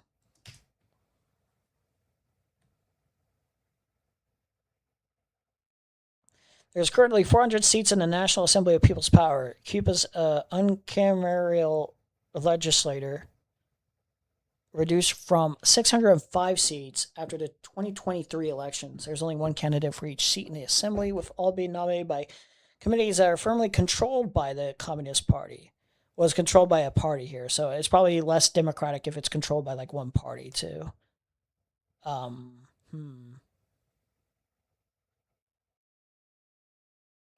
Most legislative districts elect multiple representatives to the assembly. Voters can select individual candidates on their ballot, select every candidate, or leave every question blank with no opinion to vote against candidates. During the 2013 elections, around 80% of voters selected every candidate for the assembly on their ballot, while 4.6% submitted a blank ballot. No candidate for the assembly has lost an election in Cuban history. Cuba was ranked the second least democratic country in Latin America and the Caribbean, according to V-Dem Democracy Indices in 2023, with a score of 0.178 out of 1. Okay.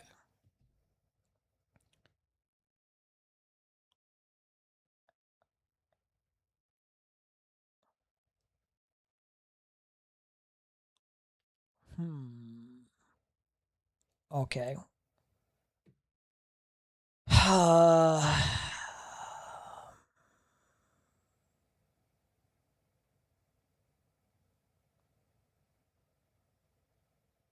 There's a lot of things to take into consideration for this fucking claim.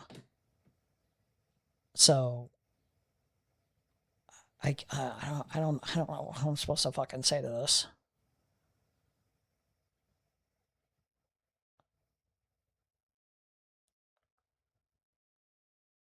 I guess yeah, I don't know, man.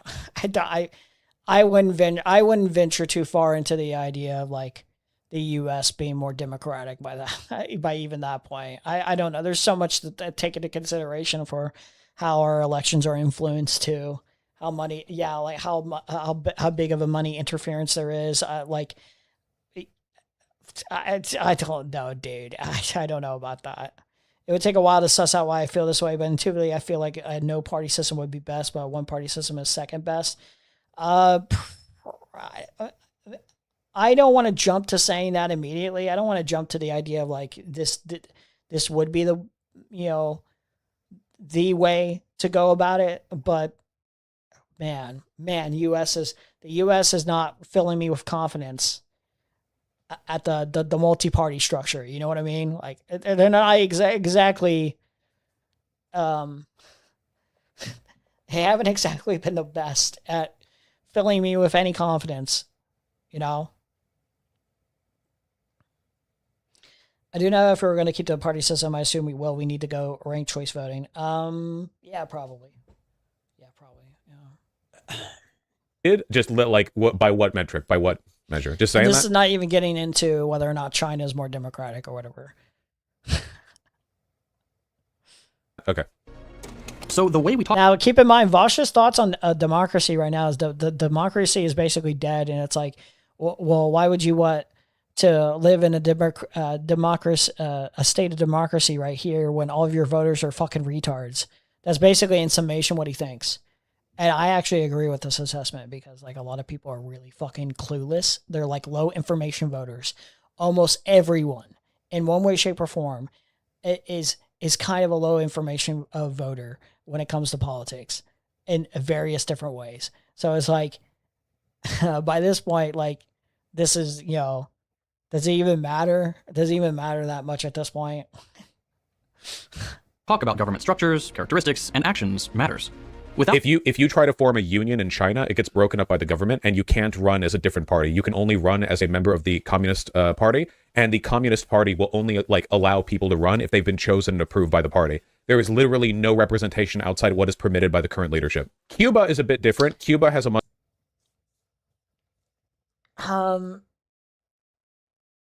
I guess there's more leeway for the American structure, but isn't this basically because don't you gotta have like first of all you have to be you have to be in a very specific time and place. You have to have like a general amount of like reputation and wealth to some degree to get running into most of these groups. Yeah. You gotta be well financed. You gotta appeal to like very specific like politicians. Play the fucking party game. Like you're playing the party game for both parties. Like you're capitulating to exactly what they want to get into very specific places, very specific spots. Is it all that like in the grand scheme of things? Is it all that meaningfully different? I don't think so. Not really. Like it doesn't really. I mean, like I guess there's more leeway, but like is it meaningful? Is that like a meaningful difference to me? I don't know. Like nepotism, yeah. Like nepotism is a bigger problem than people realize. Like everyone knows it's bad unless they're, yeah. much more robust civil society. They still have an undemocratic government, that is true, but like Man, it's so complicated. My understanding of Cuba's government is that there is definitely a pretty strong authoritarian trend to it, but that authoritarianism isn't as nakedly self-serving as like the Chinese governments, you know? Like Cuba's authoritarianism seems more like a kind of inertial force based on I don't want to sanitize like China too much here, but like self-serving in what regard? Like, yeah, it's self-serving to the country in of itself, but when I think of self-serving, like when I think of like the bad, like what makes self-serving bad is if it's self-serving to the upper class necessarily, and only the upper class, if it is disadvantageous to its people ultimately. Now, again, I have to refresh. I have to like look into this a little bit more, but like anytime I feel like I've ever looked into this or whatever, it feels like generally speaking, you know, it's not perfect, but China seems to be in a good spot and has the government seems to have a decent reputation with its people for the most part. It's not perfect. There is authoritarian measures in place. It is always worthy to criticize those measures, especially in the surveillance aspects of those. But like they seem a lot more well off by comparison. A lot more satisfied. So I don't know. Like,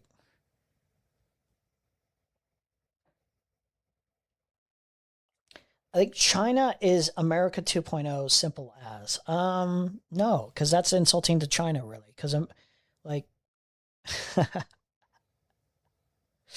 like China is like the adults in the room. By comparison, it's very sad to say, but China is the adult in the room. It's very sad. Like I don't like saying that. I don't. But like I'm also annoyed by this idea. I'm very annoyed by this idea because it's like there's this insistence that like we have to be like adversaries. Like we have to be adversarial. We have to like always be on our tippy toes with like China and Russia and everyone else. Like I don't like, and it's the it's the same with them. I think too. To be fair, it's like God damn, like calm the fuck down. Like you would just think people would be more incentivized to like be more pragmatic and contribute to each other, help each other out. But it's not that way. It's very annoying. It's very fucking annoying.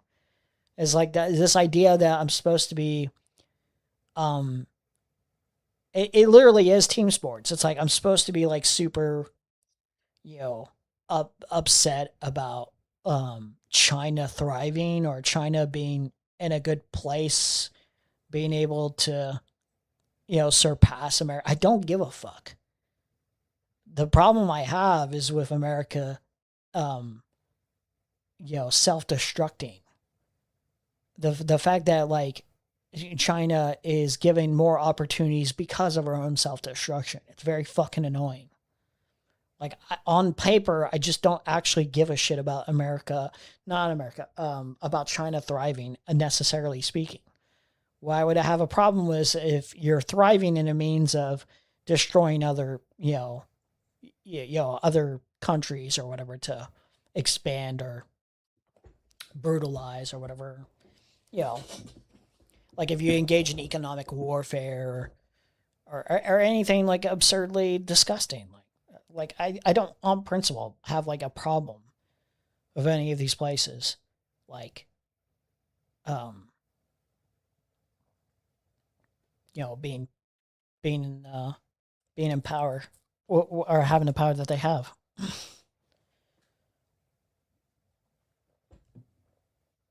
China economy is based on consumerism, or maybe they have an exit strategy, but I don't see it. Who am I? To think if America just cut its defense spending and pulled back on the world military stage, it would do a lot of goodwill. Yeah. Well, cut a lot of your military budget, put it into things that matter, repairing all the damages.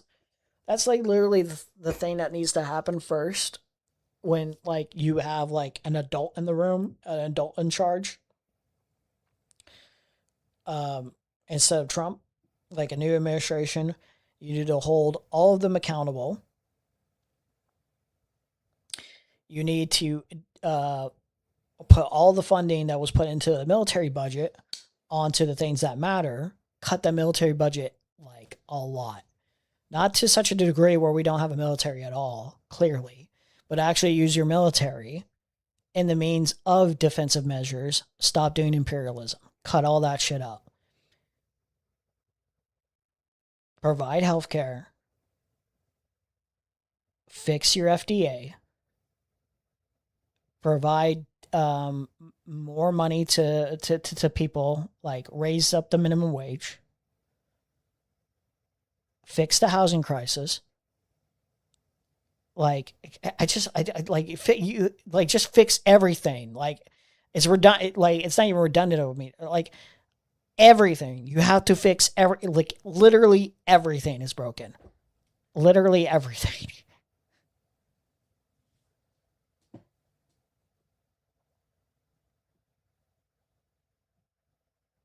You know what? You know what I would accept, and I don't care. I don't care anymore. China, come to our rescue. China, come to our rescue. China, come to our rescue. I invite you, China. Take us. Take us. Not in terms of kill us. I'm saying China. Why don't we make a deal? China? Why don't we cooperate, China? Why don't we make a deal? You help us repair everything after this abysmal administration is gone. Why don't we just repair things? Why don't you take charge? We'll just follow your lead, okay? We'll just do some things to repair. We'll make amends. Just help us get back on track, okay? We clearly need it. Jesus Christ, man. Its precedent, more of a like, this is how we've done things and we're trying our best, whereas the Chinese Communist Party so obviously and so cynically consolidates power within itself that it's not like this accidental inertial thing. It's very clearly like a deliberate decision to subvert the the perceived socialist will of the country. It's so funny because it's like, oh, you're a China simp, and it's like, no, I just fucking hate I just hate our administration that much. I just hate America right now that much because it's just like it's been total fucking garbage for like a good long while now. It just gets worse and worse and worse and worse. It's like, oh, sorry. I want some fucking adults in the room to change things up and to like, get our shit together. It's, dude, like we're like a fucking meth head right now. We're just like a meth head stumbling around, like doing outrageous, crazy shit.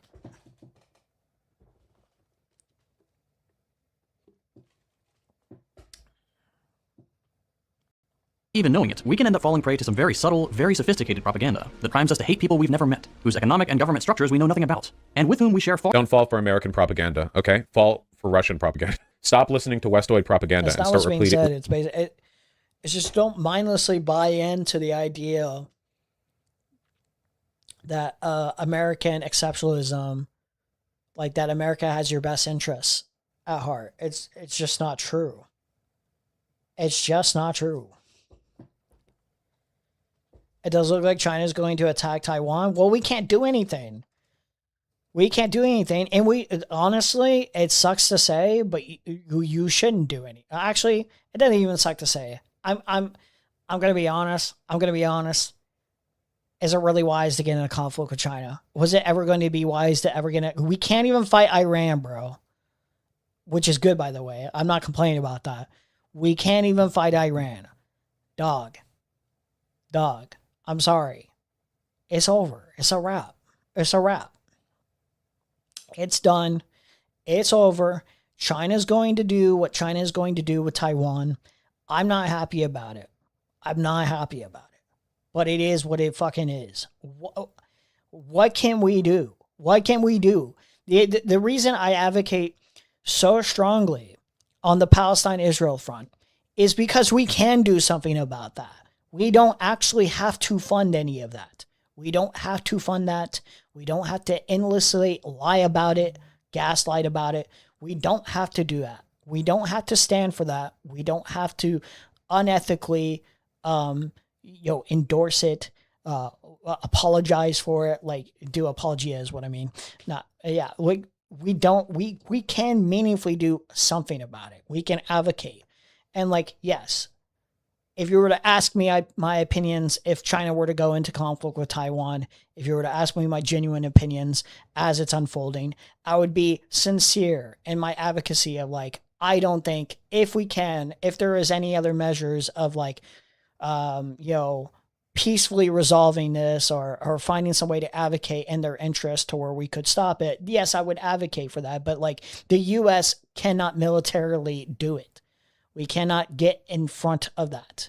It's not wise to go into conflict with China. It's just not. It was already self-destructive to go into conflict with Iran, as we all now know.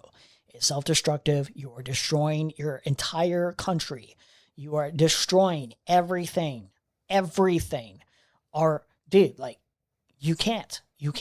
So as much as it pains me to say that whatever China does to Taiwan is going to be probably grotesque and inhumane, which, I mean, hopefully it wouldn't be the case. But like, worst case scenario, it does happen. We can't interfere. We pragmatically cannot do it. We will not survive that. It's all, keeping it a buck 50. It's not happening.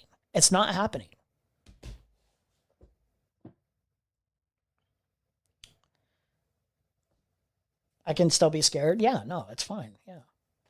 It's okay. It's okay to be like, wow, this fucking sucks. It is perfectly fine to express that. I'm not saying you can't express that, to be clear. We can bring our army home, spend less money, and tell them to stay the fuck away.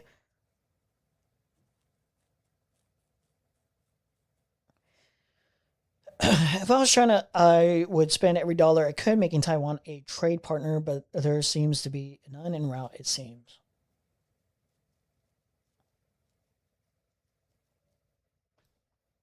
We keep like 2,500 troops in Taiwan. It basically, unofficial defense strategy, it will start a war. Yeah, I'm sorry. Yeah, just get rid of, put your bases somewhere else. Get out of there. There's no point. I'm sorry, but there's no point. You're already cooked with Iran. You're cooked. You're lost. I don't know what to tell you. Repeating Kremlin talking points. Okay, let's go. Far more in common than we do with and again, it's not like an apology of like, yeah, China should be allowed to do that. Obviously, I don't think they should be doing shit like that. But they're going to, pragmatically, it's just not going to happen. Like, there's nothing you could do. There's literally nothing you could do. What are you going to do? Anything you could have done, you can't do now. Own leaders. Okay, fine, but those are just words. Who cares what we call our stuff? All right, let's talk specifics. In a striking 2012 article by Adam Gopnik called The Caging of America, the author notes that, quote, overall, there are now more people under correctional supervision in America, more than 6 million, than were in the Gulag under Stalin at its height. So, again, this, for one, is not a direct comparison because the Gulag and people under correctional supervision is not the same category. For two, we have a larger population. For three, they weren't treated the same. For four, what got them there is different. Again, so I feel like the content of this video is already completely disqualifying because you know that he has to avoid answering certain very important questions in order for his comparisons to make sense. Does anyone else feel like, I feel like it's almost an insult to myself to have to go over a video and like give arguments against the bullshit he's saying when he opened with plainclothes police officers and the Gestapo are the same thing. Yeah, it's just a dishonest assessment, I think. All right, I've said what I am going to say on the... I want to emphasize that I'm not trying to attack... Now, if I look further into second thought and deprogram, maybe what he's describing them as fascists or whatever, like just in a different, like, more socialist-esque communist way, maybe that is the case. So maybe he's got some perfume. I just remember this point too. Vaush plays this point. China, that number... He just engaged with that video in a lot of dishonest ways, so it makes me hesitant to like fully be on board with Vaush's perspective on the video, and even the content creators themselves, because it does seem like insincere. So like even the stuff where I'm like, well, I think I might be on board for like Vaush's perspective, and from what I can tell, like I think I agree with him. Is 0. It does seem like I'm a little hesitant because it's like, oh, well, I'm not sure if he's engaging honestly. Oh, wait, nope, I read that this wrong. This part right 0 here people in the video, literally this moment, like he watches this and he's basically just like, second thought is saying like, that's never happened. And it's he like pauses it midway through and he just pretends like the thing said right after doesn't happen, basically. China, the hot button supposed authoritarian hellhole of the day, and we compare police violence stats. The US is far worse. In the US, in 2022, police killed 1,201 people. In China, that number is 0. Oh, wait, nope, I read that wrong. 0 people killed. He's like, when he says it's 0, he literally stops there and he's just like, now that's insane. And it would be insane, but he did pause. And he's adding context of, oh, well, actually, here's the numbers. Killed by police since 2019. 2. A year when 2 people... In 2019, let's see. ...were killed. 2 people in 5 years, in a country with a population 4 times greater than the United States. Since 2019, so there's like U.S. moments police... like that where he's like engaging very dishonestly with the video. It's so crazy. It's so crazy. So like, I don't know. Even I think even like the things I agree, I'm just like, I'm not really all the way sold here. Like, with Vaush's perspective. Now I might be that guy who's a little bit super centrist in this way, where maybe there is like a through line of like balance, where somehow I'm almost like in this middle zone where I'm not fully bought in onto second thought and deprogram's radicalized sentiment for certain like I'm not even sure, like, because I haven't watched enough of their content to get a full perspective. I'm only like 6 episodes in a deprogram podcast. I haven't really seen them sanitize Stalin necessarily yet. How many episodes have I watched? 7? I think 6 or 7. Dude, there's one point that was made in this episode that I really liked. I think I do like the podcast overall so far. But I am concerned that like some of these sentiments are probably true, and it's like, oh yeah, they're a little insane. They might be a little insane, but I'm not sure yet. Profiteering. So I think that's the problem. It was at the 55 mark or something. It was like around here on the episode about reform or revolution. I thought this point was pretty interesting because I never thought about it like this, but it's like, oh yeah, that is kind of true. I think it's around here. Yeah, this is the thing. We just need to get money out of politics, and I would like to fucking ride a purple unicorn. It doesn't change the fact that some things are most likely not going to happen. Look, if you can... that's not even what I was going to say. If you could make it work, then try. You can't make it work. That's the gist of this entire conversation that we've been having, is that the political system is directly formed and funded by the capitalist class. The capitalist class will not, and I repeat this because it needs to be repeated, the capitalist class will not lose elections that they pay for. Right? They have their candidates. They have their laws. They have their lobbyists. They know exactly what's going to happen before the results even come out, because they're the ones who wrote the fucking paper. The end all and be all of it is this: we can try to get money out of politics, but try to bring up that law in. He's saying like the good faith approaches of like reform are so insurmountable that it's like, well, yeah, that would be nice if you could do it, but like you can't. And like, this is kind of like my doomer perspective, where it's like, it kind of does feel like you can't. Like, as much as I would rather it be the case that we could reform, can we do that realistically? That is the problem. That is the problem we face right now. That is the doomer approach right here. Where it's like, this isn't the point that like necessarily I was referring to. I think he's leading in further, but this is also something interesting to take in mind, where it's like, in terms of the conversation about reform or revolution, it's like, realistically, guys, like, do you know how insurmountable a task this is? like, you know how long that's gonna take if we could ever even do it. We ain't got the time, bro. I'm gonna be real with you, Chief. We're cooked. We're already cooked. Climate change alone, we're cooked. I don't know if we got the time for this, bro. That's a sad thing. That's a really sad thing. Vaush is the worst kind of pre-watcher, a fucking liar who has scripted a response out. Yeah, it kind of seems like that. Kind of seems like he did a pre-watch there. Yeah. Hi, my best friend. Hey, what's up?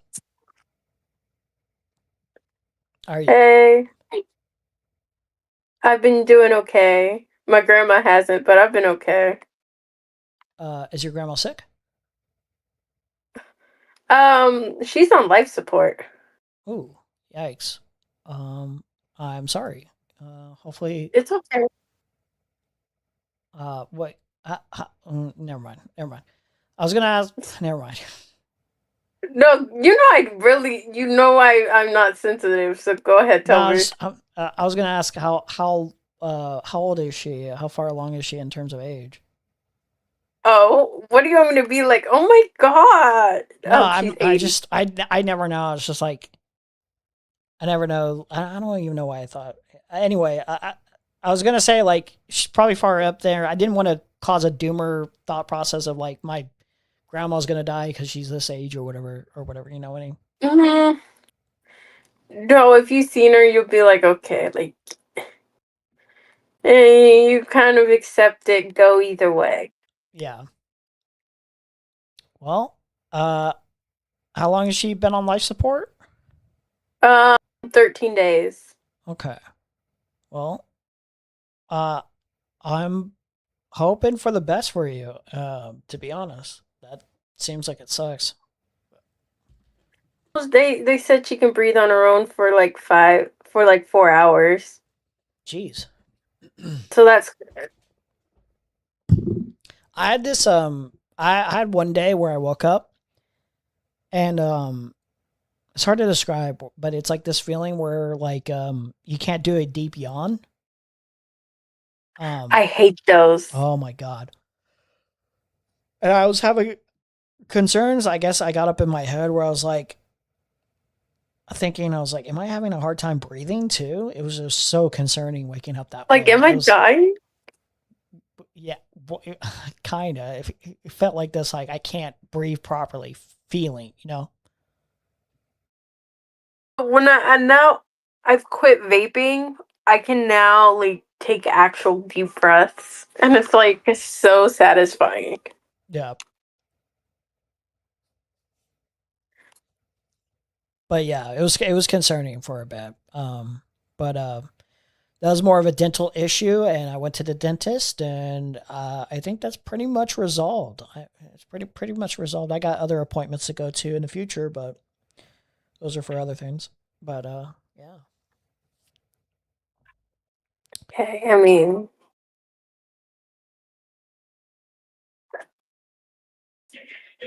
I think my grandmother will be okay. She's fighting. She's like up and like sentient, but she's still on life support. Well, hopefully she ends up all right. Did I tell you? I got the other screen open. I'm doing some content right now on stream, so just Oh, I'm so sorry. You're good. I'm just if you wanted to. I'm gonna violate HIPAA. I'll tell you all her I told my mom, I was like, she had 4 chances of life. Okay? Like 4 chances to turn her life around, okay? Yeah. So I remember she had her first heart attack. I think I was like in 1st grade. No, I was in like the 2nd grade when she had her first heart attack. And then I was a little bit older when she had her 2nd heart attack, and she said, fuck everybody. Okay? I think before that she had a stroke. Okay. And then just recently she had an aneurysm in her stomach. 1 out of 10 people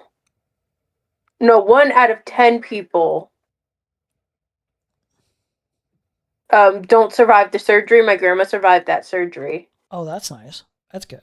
And then she had an aneurysm in her heart, and she got mad at her siblings for not bringing coffee. All right. Okay. And then burned her bridges with them. I got my brother trying to FaceTime me. What does he want? Let's see. He plays house. Hey, what do you want? Are you so triggered already, bro? Some of the presidents we have. I'm streaming right now. That's why. What's up?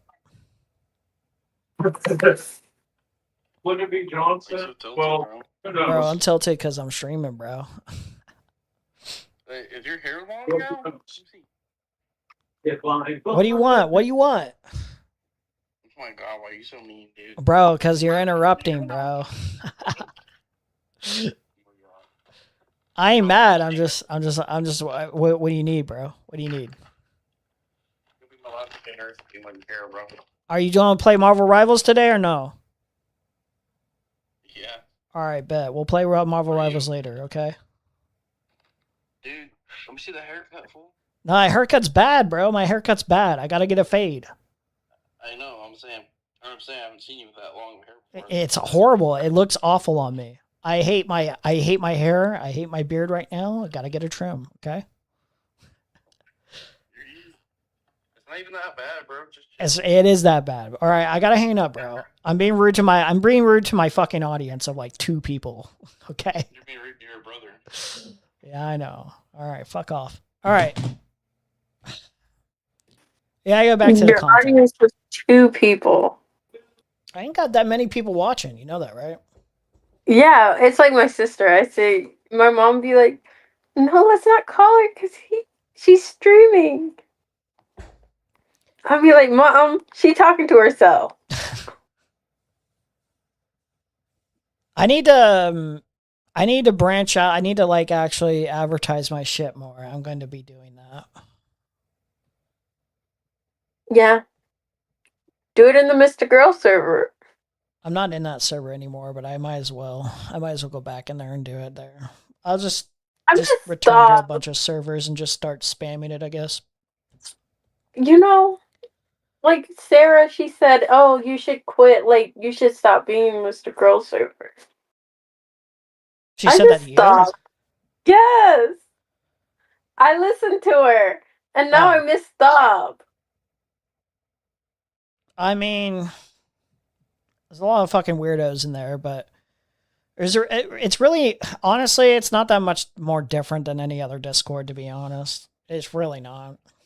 And then she's like, well, that will follow your digital footprint. And I said, who cares? Is it really? Is it really going to? Like, it doesn't matter.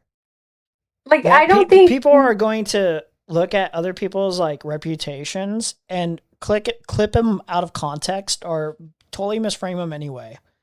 Who gives a shit at the end of the day? I don't care. And then they'll probably be like, oh yeah, I remember Sailor. For like what, a year and a half was in the Mr. Girl server. Yeah. Also, it's like to me, it's like, well, if I wanted to be that guy, and if you wanted to be that person, you could just say to Sarah, it's like, listen, I understand what you're saying, but you were in the Mr. Girl server as well. So it's already too late for you. Like, if anyone found out you were in the Mr. Girl server. So, you know, I don't really want to hear it from you. Okay? And I like Sarah. Sarah's cool. So I ain't got no issues with Sarah. You know, Sarah's my homegirl. Yeah. It's just like, you know, maybe relax. Don't be overly concerned. Be concerned about your own behavior, not necessarily who you're associated. I think on like social media, I don't think they really care about what communities you're a part of, unless it's like some heinous shit. And I'm be real, it's not heinous, but like, you remember when I said like Mr. Girl made me sick that one time, and I was like, I can't. Well, it's perfectly understandable. He does say some like pretty out there fucking shit that is going to make like the average person be like, this is fucking weird. And like, honestly, rightfully so. I can't even blame him. I have no issue. The problems I usually have is if people frame them in a very dishonest way. Like if you're going to be disgusted by them, be disgusted for the right reasons. Is how I'd put it. Yeah. Yeah. By the way, speaking of people getting clipped out of context all the time, did you ever imagine Hassan Piker would be always on Fox News at this point? Yeah. you saw the vision? Oh, no fucking They're obsessed with him. Everyone's obsessed with him. Like it's like the number one target. It's crazy.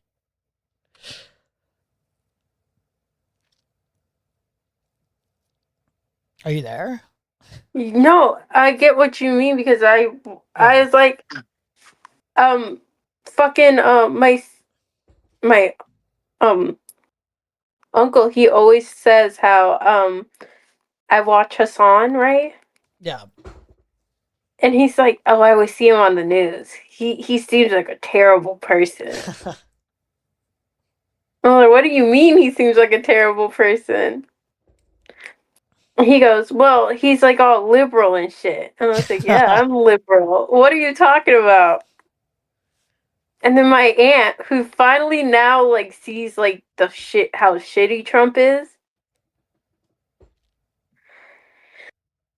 like, oh, like, you guys need to stop talking about politics now.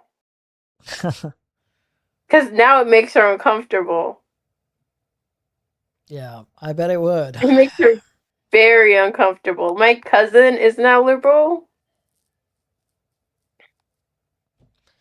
I'm just like, okay. I'm actually looking at this part of a podcast I was referencing. I'm looking for a specific quote. Can you click on the other screen? Me? Yeah, on the Discord. I'm sharing a screen. Do you want to look at that real quick? I'm looking at the screen. Okay. I'm gonna play it real quick. Because I was talking about like what this guy says is like actually pretty, like I never thought about it like this, like where it's like, oh shit, like this is actually true. Hold on, let's play this. In the US that decides on laws? I don't fucking remember now.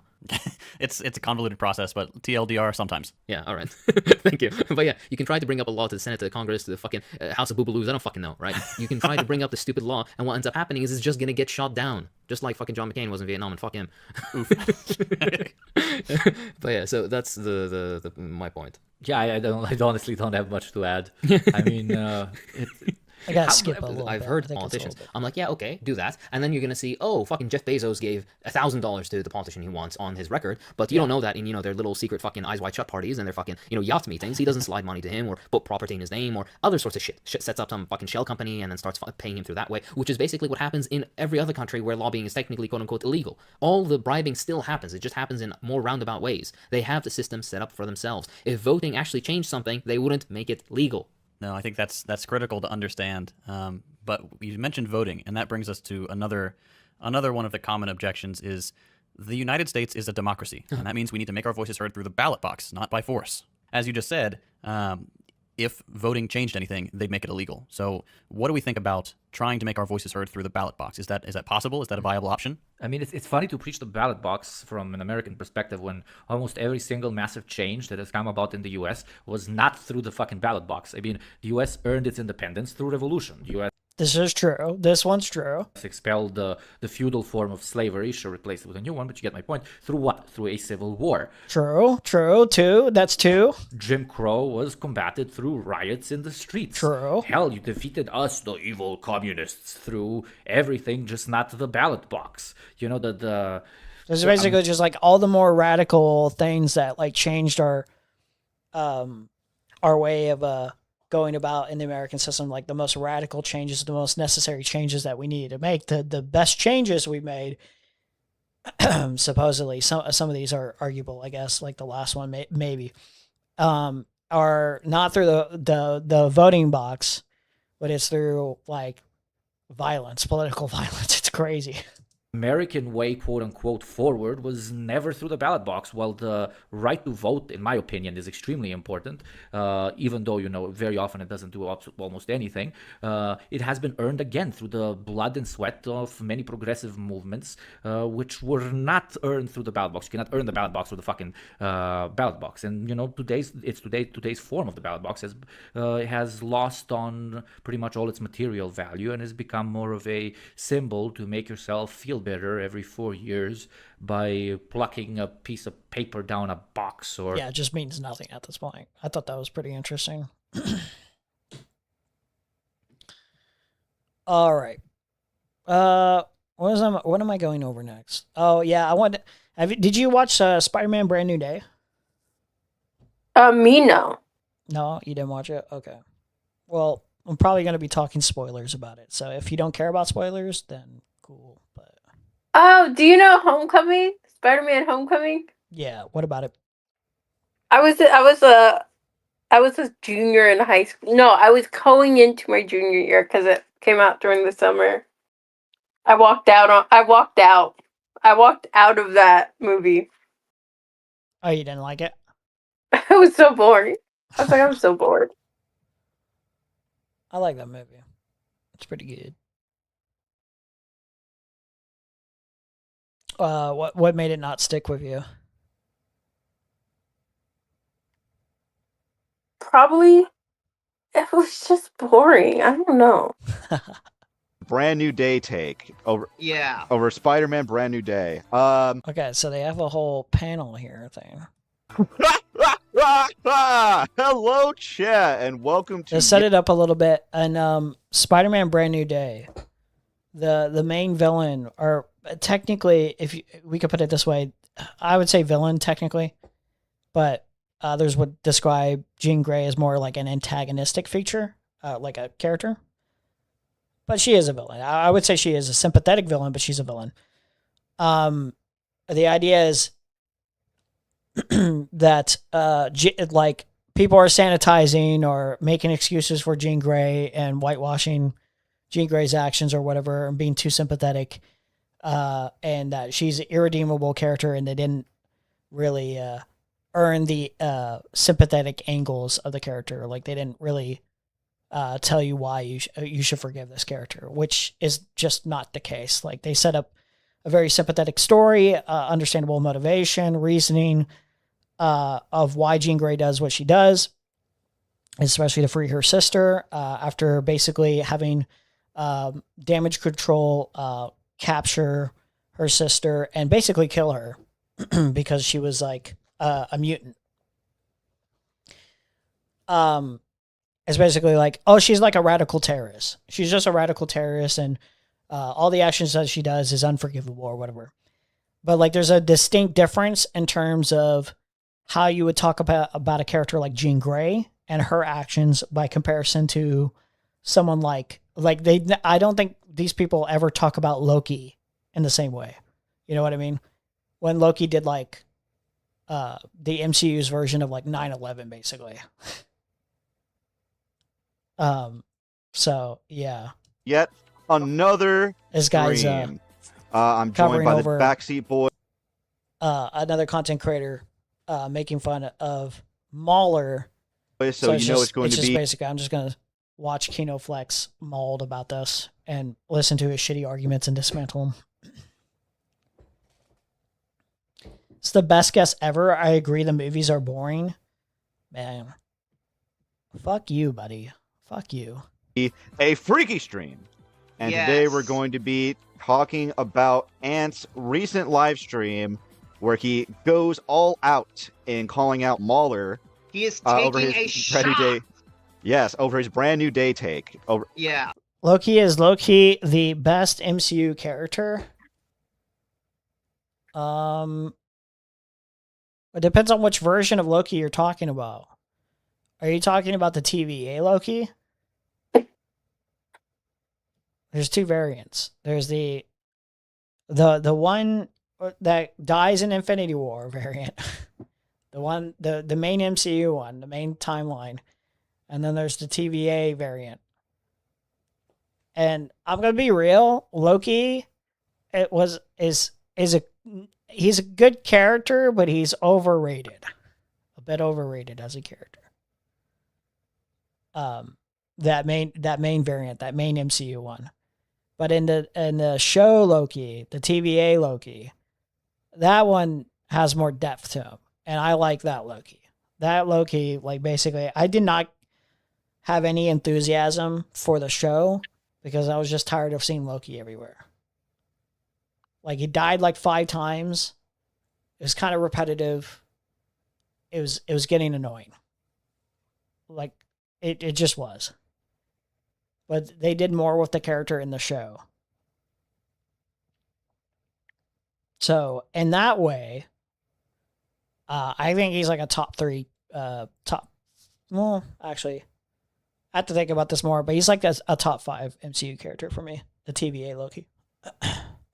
Over Spider-Man Brand New Day. I guess to get started, what did you guys think about Spider-Man Brand New Day? I haven't seen it, but I know it's trash, so there you go. As someone who has seen it, I would say that it's the worst, or among the worst. I haven't seen it, but I know it's trash. Cool. Spider-Man films. It's like, these are the type of people that just go to like movie reviewers. They go watch movie reviewers and get their opinions from movie reviewers before actually going to watch the film themselves to actually have their own opinion because they want to fit in with their social circles. Oh, did you watch Obsession though? Oh, dude, yes. It's so good. Okay, what is your opinion on Bear? I mean, he's a rapist. Easy. Like, okay. You can say that there is like a sympathetic angle in the beginning of the character, but that only goes so far. Is like behavior, you can argue the behavior that he exhibits a little bit in the beginning, tiny bit. You know what I noticed? What's up? Okay, Nikki always, every time she looks into a reflection of something. So like Bear's beer bottle, the mirror that was in front of the bed, like Bear's bed. Yeah. Right? Yeah. The reflection of the car when he first used the the wishing willow or whatever. Yeah. And she like freaks out and she's like, I don't know why I'm acting like this. Yeah. She freaks out when she looks at her reflection. She breaks out of the possession or whatever. The only reason I don't buy this theory, which it's an interesting theory, the only reason I don't buy it is because of this moment. Hold on. What's the let me show you this. Hold on. That's why, and people say that's the reason why she broke the mirror, and the reason why she pissed herself in front of the door. But I did notice that I saw some theory like that, like she acts like a cat. Oh yeah, well the cat one is ridiculous. That one's not true. That one's just. I don't think that one's stupid, but whatever. That one's just plain stupid. Okay, so here's the reason. Are you looking at the screen right now? I think you are. Yeah. Okay. Let's right here. I think it's around here. Let's see. What the fuck? Show you the exact. Oh my god! No, please, Nick, you're scaring me. Don't be scared, baby. Don't be scared. I think this exact moment right here. I would never hurt you. Right, it's about to happen. I'm sorry. I think that's when she breaks out. I don't think there's a mirror. Is there a mirror? Or she's in the direction she's looking? No, it's not a mirror if she just catches the reflection of herself. So you could say in the window here, maybe a reflection, possibly? You think she breaks out? Wait, hold on. I think she breaks out here because it doesn't make sense for her to charge here. The Wishnicki charging here doesn't make sense because Wishnicki, as terrifying as she is, Wishnicki is doing everything she does out of like genuine like love. Like it's obsessive. It doesn't understand what love really is, but like by the Wish's request, it's absurdly obsessive love. The actual real Nikki, by this point, I think would be fucking furious. Like, and if she could break out in a moment and kill her fucking rapist, I think she would do it. And I think this charge is her breaking free for like a very brief moment. Like it doesn't make sense. It doesn't make sense to like charge here. It feels like she just gets stopped by the Wish Nikki.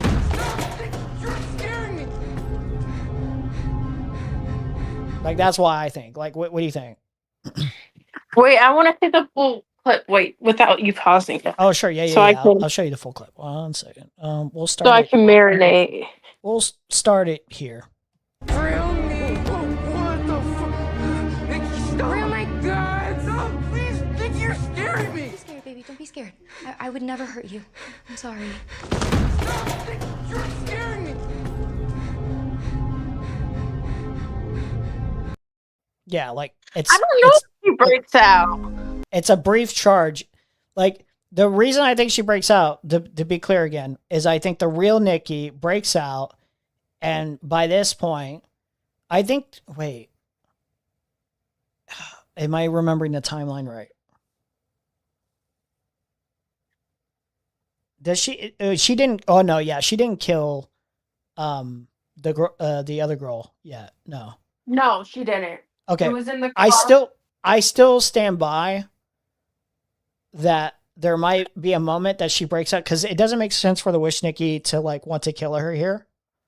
Or kill him here. It only makes sense that the real Nikki would briefly charge out and be pissed off at a bear.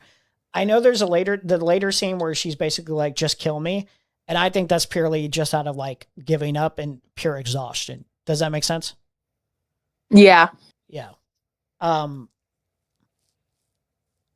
like the ambiguity of what real Nikki and Wish Nikki know is what's in conflict for me. Is real Nikki aware by this point, especially, is real Nikki aware that if she were to kill Bear, that it would set her free? I don't think so. There's nothing to pinpoint that. But like, I think like take that away, that little theory of that reason of why she would want to kill Bear in that moment. Take that away. The other reason is just purely like out of like pure instinct or rage of like it has something to do with you. Whatever the fuck's happening to me, it's obviously got something to do with you. She knows that by this point. Yeah.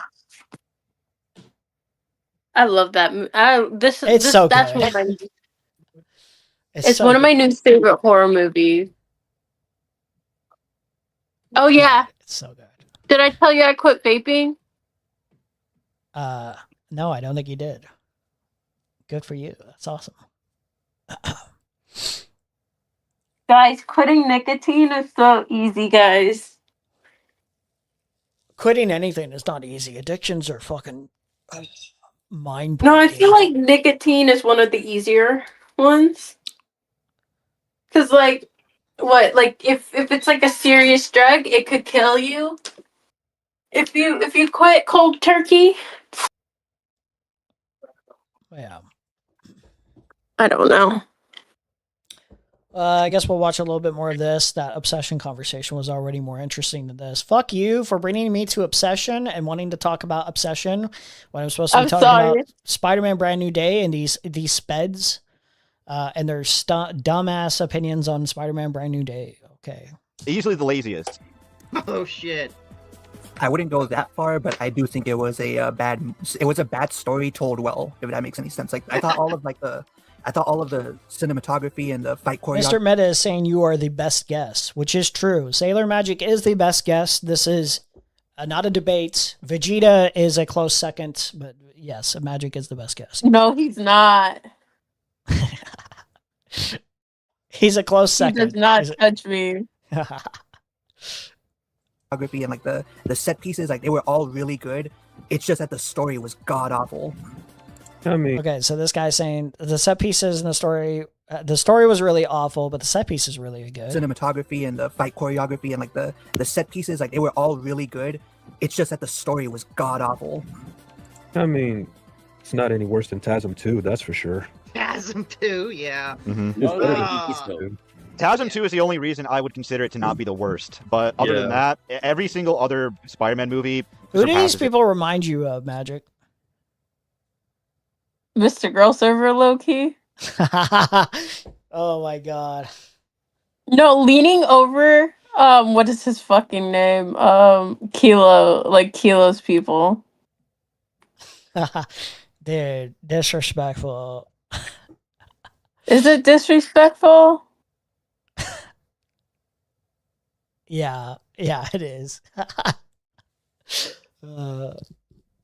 Poor Kilo. Kilo's cool. Kilo's cool. No, I'm not saying Kilo. I'm Yeah. saying Kilo's people. Yeah. You have to name some names though. You gotta name names. Name names. I would say Trick. I would say Coom. Maybe an AQ. I can see that. It in some way.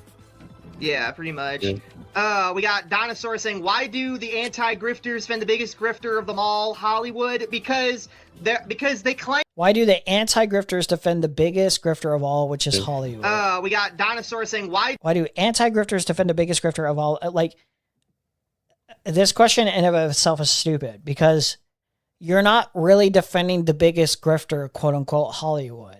Hollywood is an industry filled with grifters. Yes, we all know that. Hollywood has like tons of like reprehensible fucking people.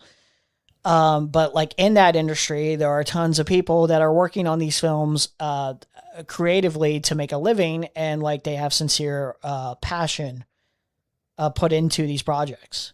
Not every single actor, by the way, is a grifter. Not every single director that's in the industry is a grifter. Not every single like visual artist is a grifter. This is like a vague and nebulous question where it's like, oh, the corporations themselves are, money hungry like companies and always have the worst thing in mind. They'll put money above everything. And they're like, yeah, that's true to a large extent. But like defending the quality of a movie or your opinion on the quality of a movie to other people does not mean you are defending Hollywood as an industry or the grifters of the Hollywood industry. This is such a stupid fucking question. I hope that person gets cancer. I'm dead serious. I hope this person gets cancer and has a hard time breathing for the rest of their life. And I'm sorry to anyone who has cancer. That is a good person. That must be very, very horrible. Jesus Christ. Why do the anti-grifters defend the biggest grifter of them all, Hollywood? Because they claim to basically are like we're anti-capitalism, but also leave the giant corporations alone. No one said that. Literally, no one said that. Because the giant corporations give them their slop they love. There you go. But guys, that's about it. So anyway, yeah, so Ant's taking a shot here. Now, Kino, I know you've seen this stream because Kino took the liberty of editing this fucking piece of shit stream down. So Kino is suffering through this stream twice now. I had to suffer through watching it through to see what's worth keeping and what's not because this stream was originally 4 hours long. He constantly had to read through super. Because they all sound the same, man. It all blends in after a certain point. You know what I mean? It's all the same. Did I tell you what Trick told me about fucking Sarah? Like told me not to say to Sarah. What? Okay, so this is like when the Israel Palestine like really got mainstream and like a point of topic finally inside like the Mr. Girl community. And this is like right after Sarah left the community. Okay? Yeah. He goes, do not tell Sarah that I am pro-Israel. You know what my ass did? And you told her. I waited until she came back. Like as soon as she came back on Discord, I told her. So there was some time in between it, so I had time to process, and I was like, you know what? Fuck that motherfucker. I'm telling Sarah. Because he really thought I was gonna break girl code for that. Nope. Hell no, bro. Saying you're pro-Israel nowadays is like saying you're pro-rape to me. That's like, bro, like, you're deranged. You're crazy. You're a crazy person. He is deranged. He doesn't even have a job. I hope he has a job now. Oh, let's see. Super chats to stop the video. His response to just read through super chats. Like the first like 50 minutes are completely irrelevant. It has nothing to do with Muller's video. You could just cut it out. But yeah, I just had to cut it down to around 2 hours. So we might not get through all of it in this stream. It might be in multiple parts, but we'll try to get through as much as we can. Also, in the chat, let me know if you guys can hear me all right. They're going to dismantle Anthony's entire argument. We need 1, 2, 3, 4, 5, what's it, like 6 people here to dismantle one man. One man's argument. Yeah, because it's not a Kino stream unless Kino's having problems with his mic now. Of course, of course. So if Kino doesn't have any like substantial commentary, we can blame him. It's entirely his fault because this is his time watching this. But anyways, guys, let's just jump right into it. Let's just jump right into it, shall we? Hot take, I miss when media was gate kept better. You know what? That might be true. We might need to gatekeep this shit more. And that might be true. That might be true. Anyway, but yeah, no. So, yeah, so it looks like, and poll, 140 of y'all voted. Looks like most of you do not think Mauler will make a single point. That's good. Yeah, because they're all retarded like you, so that's not a shock. Yeah, so what do you guys think? Do you think Mauler will never make a single good point? His videos are fucking like as long as a fucking day. Of course he makes a point in there somewhere. He make 17-hour video. He makes 17-hour video. Of course he make one good point. Of course he make one good point. Well, I would hope so. But like the video in question is like what, 34 minutes? And there might be like one good point, but like obviously we're using a little bit of hyperbole in terms of talking about Mauler's media analysis being generally fucking horrible and overly nitpicky. I do hate like channels like this because they kind of ruin media consumption. Channels like CinemaSins, like low key, kind of ruin media consumption in terms of like doing critique on the film. Red Letter Media also sort of participate in this, although to be fair to Red Letter Media, they had more justification with like the movies that they picked in terms of making fun of and like overly nitpicking.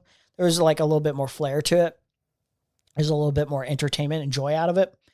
Like some of these people, they just like nitpick like and do it to such an extent where they completely are. It almost feels like intentional, where it's like I have to outsmart the movie in of itself, and thus in trying to outsmart the movie you look like a dipshit.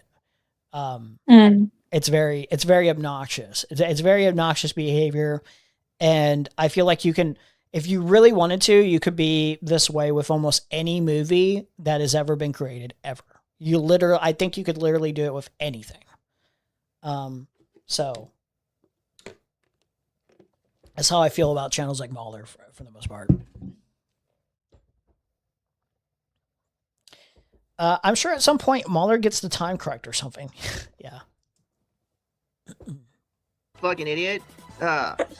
Dinosaur says, of course even Anthony streams are more filler than an average anime show. That is correct. Yeah. That is true. Anyways. I'm going to say right now, I disagree with you all. I think I'll make at least one good point. Now, I know for a fact a few things. Oh, boy. I know for a fact that Mauler does at one point mention this channel. And I do know that it's not a very nice comment he makes. I also know for a fact... What? Oh. Let's get into the actual media analysis, though. I'm so bored of the little comments about content creator beef. I do not give a shit. I do not give enough of a fuck about your opinions on the actual person making the critique. Let me hear the breakdown of the actual criticisms. Super chat from. Oh wait, pause real quick. Super chat from Wolfie Alt for $5. Anthony looks like the actor they'd use to sell a dub on my end. All right, we'll skip a little bit more. Actually, get into the analysis, please. There we go. Spoilers, Mauler. Not everyone's seen the movie. Who gives a fuck? Oh wait, 1 second. There you go. Good. Oh, anyways, what is up, Jacob? But anyways, keep I going. think it's really funny. Let's see Mauler's perspective. Brand New Day is a story about Jean Grey, a telepath trying to find her kid. Spoilers, Mauler. Not everyone's seen the movie. Who gives a fuck? Who gives a fucking shit? piece of shit. Why are you watching a video that's known to go heavily into? It's a joke. It's a joke. It's a joke. The comment is a joke. It's not a very good joke, but it's a joke. It's not a serious comment. Autist. Holy shit. Bad. They make a bad name for autist. Holy shit. Ugh. Holy fuck. Please. Not every comment is made sincerely. I don't know what else Ant is expecting. Yeah. I don't know. Plus, you can pretty much go. Plus, just rule of thumb, you can pretty much go more in detail about why the film does or does not work if you discuss spoilers, right? You guys know what I'm saying, right? Yeah. But anyway, What is this guy's accent? What is the accent of this guy? It's is it like, oh, it's weirdly redneckish? Like, I can't pinpoint from where though. Wait, let me listen. Yeah, listen to this accent. Tell me what you think this accent is. About why the film does or does not work if you discuss spoilers, right? That sounds like a parody of that kind of accent, like Alabama. You know what I mean? Oh, I know what it is. What is it? It's they sound like they're from here. Oh, for real? Yes, from where I'm from. You know what? They kind of sound like they're from right outside of Raleigh. And then they say that they're from Raleigh. Damn. They're not from Raleigh. They're from Mebane. You guys know what I'm saying, right? Yeah. But anyway, let's keep going here. By the way, if you haven't seen Brand New Day, it's Mauler. You should know that going in, he's going to spoil everything. Then why are you complaining? I just spoiled a warning. He's not complaining. It's a joke. Fortunately, if you haven't gotten there, I spoiled the whole thing. Why are you? Why didn't you tell your audience before this, bro? He just did. Jesus Christ. Dude, oh my god. Dude, I'm going to do it. I'm going to write the note and do it. What exactly? I cannot say. And I promise it's not self-harm. Holy shit. Oh my god. Stupid fucking idiot. Hang on, look at this. She isn't even the central character. It's objectively false that the movie is about Jean Grey. He's grifting. Yes, it is. It's her origin story. At the very least, the way that the film ends is entirely dependent on Jean Grey's character arc. Yes. She is responsible for how the film ends. She's the main antagonist. Of course, she's going to be. Even if she's not the central character, she's a central character. You guys know what I'm saying? No one's disputing that. Right? No one said otherwise. What are we talking about? Anchor to the plot. Yeah. Shitty plots. Ant is at least you should have a disclaimer at the beginning. Not everyone has seen the film, even though it made $2 billion. Yeah. Yeah, exactly what I said. She's the main villain, yeah. DC or Department of Defense. It's like a collective lobotomy happened. It's like all of these people and their fans were placed in government structured government buildings like little CIA designated prison cells. They were kidnapped for a day while they were unconscious, and they got a lobotomy. The CIA did lobotomies on all of these people. It made them functionally develop less critical thinking skills. What is happening? Lobotomy. Easy though. What? Them getting lobotomies. Yeah, I'm You think saying that- it's like the government kidnapped all these people and while they're unconscious and lobotomized them and they're while they were asleep, you know, and then put them back in their beds, nice and tucked in with a nice cocoa for them to drink in the morning, you know. Yeah.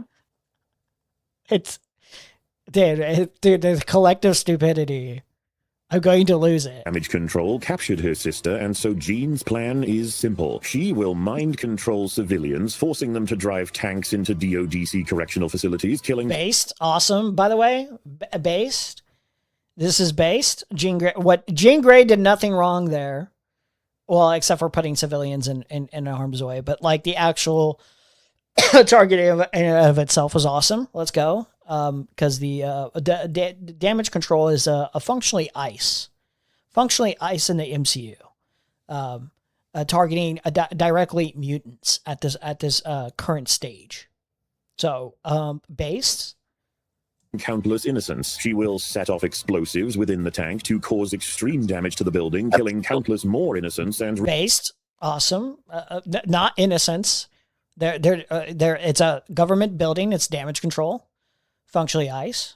Reminder. Releasing criminals. She will use her mind control during the panic to reach a particular member of the DODC that will eventually facilitate the release of Scorpion. She will then mind control Scorpion and have him attack... Look at Ant's smarmy fucking face. Like, he's like... He knows this is all true, too. Yeah, I was about to say, like... Yeah, no one's denying this. It's pretty upfront text in the movie. There's no denying this, okay? Look, listen as he explains the plot of the movie and what happens in the movie. He can't deny the movie's plot. He cannot deny the facts of the movie. It's like no one's trying to. No one's trying to. Is Ant gonna respond to any of this? Like Mahler's bringing up a ton of yes, he points. Well, he knows what he's saying is true. That's why he's sitting there with that stupid fucking smile. He's trying to think. He's trying to think of a way to be contrarian and to say that's brilliant. That's genius, actually. Yeah, like the inside of Ant's head is like the old AOL dial-up noise. You guys know what I'm saying, right?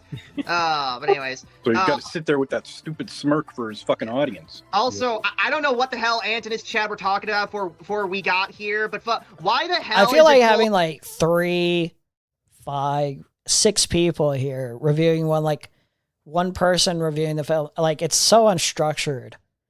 Like 3 people at max. I don't know. It just feels like too much people at once giving their input. It's kind of cringe. Have a little bit more structure, guys. Ken Penders is a piece of shit writer, yes, but why the hell are they attacking him for being a white guy? What the fuck is going on here? This is Ant. This is Ant's audience we're talking about. Of course, I hate white people. Well, being white themselves. Yeah. Also, they're self-hating white people. Yes, they got white guilt. This one here I want to talk about because Ant hates himself because he's white. Ant hates himself. He's filled with white guilt. Oh, I see what kind of people these are. I see. I already knew. I see. I wonder who they voted for. Curious. His Ant's spoiled Obsession for me when he did a live stream criticizing that bad review on Obsession. I reminded myself that I watched Brand New Day before clicking this live stream. What the fuck does that even mean? What does that even mean? And then we have this one right here. The interactions between Spidey and Punisher are priceless. I want the full Staten Island story yesterday. Oh god. Make more content for me to consume, Marvel. Yes, give me more of your cum. Yeah, and I mean, I like how they work the Punisher into making everything worse, but he's trying. You can't be excited for the Spider-Man product. You can't be excited. You're not allowed. You're not allowed to enjoy things. Fuck you for enjoying things. You're a corporate shill. You just want Disney's nuts all over you, don't you? Okay. I can't enjoy a fucking film. Okay, I can't. All right, strange. All right. Anyway, yes, because it's not. I feel like I would never even do this for films that I really, really don't like. I feel like I would never take this weird fucking pretentious above smarmy attitude with with people where it's like that I would genuinely think lesser of somebody if they enjoyed a movie. Even if I thought the movie was total garbage, I'd be like, oh, well, I think you have bad taste, but I don't think less of you as a person necessarily. Now, I guess this would be dependent exactly on the movie's messaging. Like if there's like a movie that's like directly promoting, what was it, that one movie Elon Musk was promoting? That was like, it was like a vigilante movie. It was like Citizen Vigilante or some shit. I think that's like worth merit of being like, okay, why did you like this movie exactly? It's a little strange. A little strange. Like there's reasons why someone could like a movie that could be like a little bit filtering, you know? But generally speaking, it's like, oh, like I don't think it's that deep, man. I don't think it's that deep to where generally speaking you could have this much of a frustration with people's enjoyment of movies. What's up?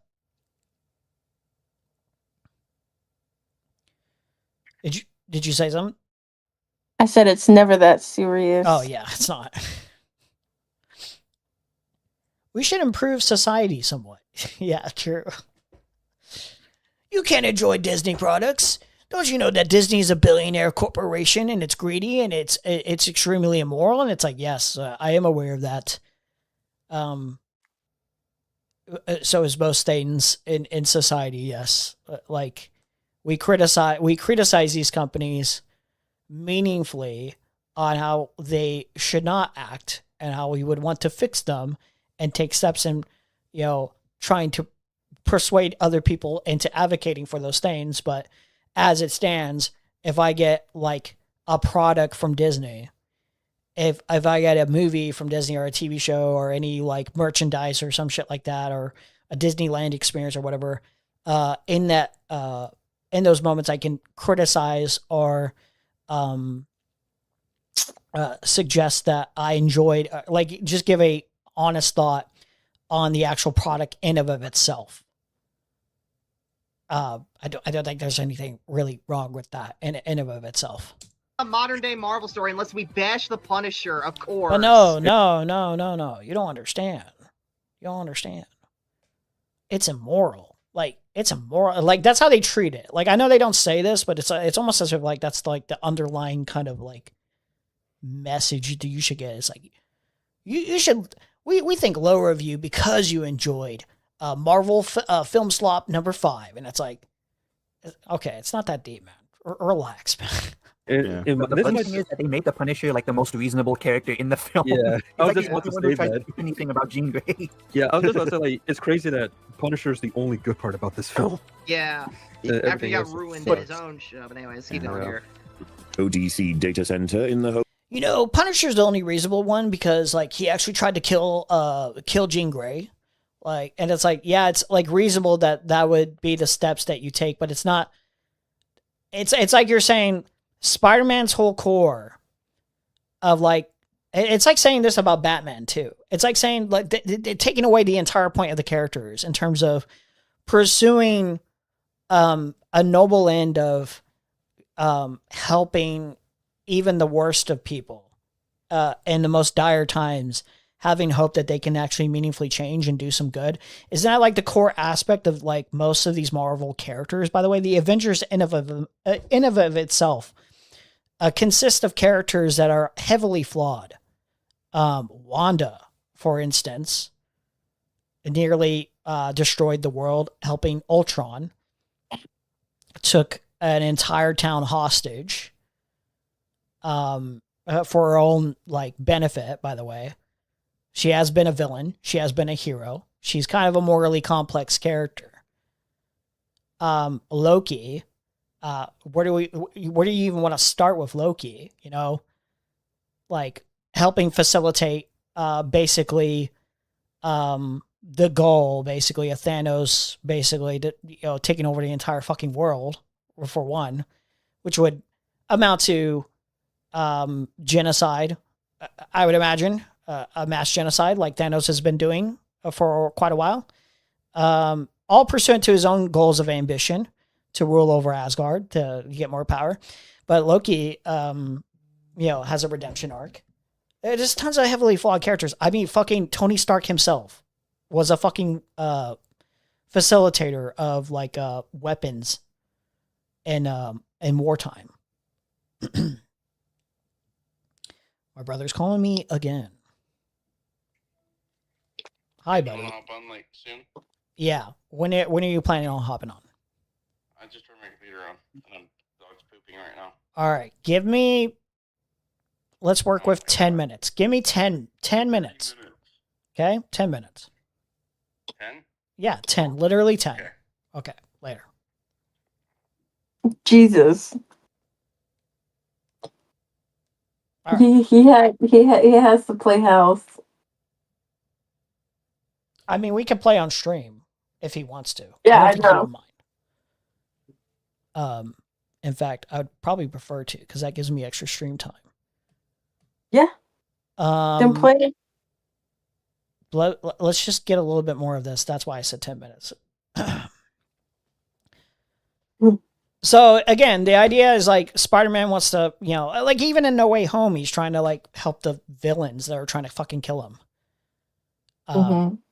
And pose a threat to the overall multiverse. He's like, no, I think like the right thing to do is to, even if like there's a huge risk, obviously, I think the right thing to do is to try to help these people, like solve their issues before we send them home to a fate of death.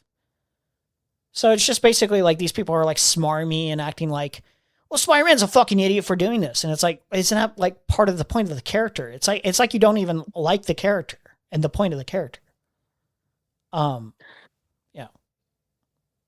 I think, here's the thing. I think if people find certain characters more likable. Sure, yeah. They're going to be like, they're going to understand where the writer's coming from more so than like a character that is generally hated. Like, for instance, WandaVision. Yeah. The show. I watched part of the show. Like, I watched enough to like understand what was going on in the show. And then seeing people like obsess over Wanda. But then they will say like Thanos. That they prefer Thanos, they find Thanos more likable? Like they find Thanos less likable. Even though Thanos is a very morally great character, very anti-hero. Oh yeah, well, not even an anti-hero. He is a villain. He is a villain, to be clear. But he's like, the best way to put it is like a sympathetic villain where the better villains and storytelling are the more interesting villains most times. So sometimes a one-dimensional villain is actually perfect for the story you're telling. But some of the more interesting villains are like villains that think they're in the right, that like genuinely think they're like the hero, like Thanos. Yeah, and I think there's what makes Thanos an interesting character is there's an evolving conversation on Thanos as a person is he thinks he's in the right, he thinks he's the hero. Or is he just telling himself that because he gets gratification out of warmongering? You know what I mean? Like that's another like conversation you can have. But like there's a lot to what's put on the screen and the writing to suggest otherwise, that he actually is that deluded where he thinks this is the right thing to do ultimately. He's like a psychopath. Yeah. He's like a traumatized psychopath. Like his whole planet in and of itself experienced like a mass genocide, like a mass extinction event. And he had a solution for it. And he thought my solution probably would have worked. There was no guarantee that was going to work, but he thought that. And now he's traumatized into thinking like, well, this happened to me. I want to save the whole entire universe from experiencing exactly what I experienced. So, I mean, there's sympathetic elements of that character that I would say doesn't make Thanos necessarily likable, but still, you don't have to be likable to be sympathetic. So the conversation revolves around how, and this happened during WandaVision, while WandaVision was airing, where people are making too many excuses for Wanda. Like, don't you understand she's the villain? And it's like, yeah, people do understand she's a villain, but she's a sympathetic, like, we're looking at her POV. Of course, she's the villain. Walter White was the villain. Walter White was the villain of Breaking Bad. But, like, Yes, everyone and was rooting on Walter White anyway. You know what I mean? Like, let's be real for a second. Like, everyone was rooting on Walter White. So, like... Well, I wasn't old enough to watch Breaking Bad as it came out. Yeah. I think the show ended in 2012, so I was 10. But I think me watching Breaking Bad now... Okay, Saul is my favorite character. Have you ever watched Better Call Saul? Yes. Yeah. He's awesome. Okay, Saul is my favorite character. I'm happy that they made sure Pinkman got out alive. Skyler, I liked the ambiguity of whether or not he got out alive, like on a personal preference. But you know, I was rooting for the character to get out alive, so it is kind of nice to have a canon ending in a way. Yeah, where you know that for certain. It's like an artistic preference for me where I like ambiguity, where like you can have more conversations about, well, could he realistically get out of this alive or whatever, or like peaceful or whatever. But yeah. And Skyler, I hate the fact that they hated on Skyler. Oh yeah, I talked about this earlier in private, like before I started stream, but people hated Skyler, but she's like a rape victim. She's an abuse victim. She was very unlikable. I will even admit, I do think she was pretty unlikable, but like, she's perfectly understandable. Like, she's not the villain.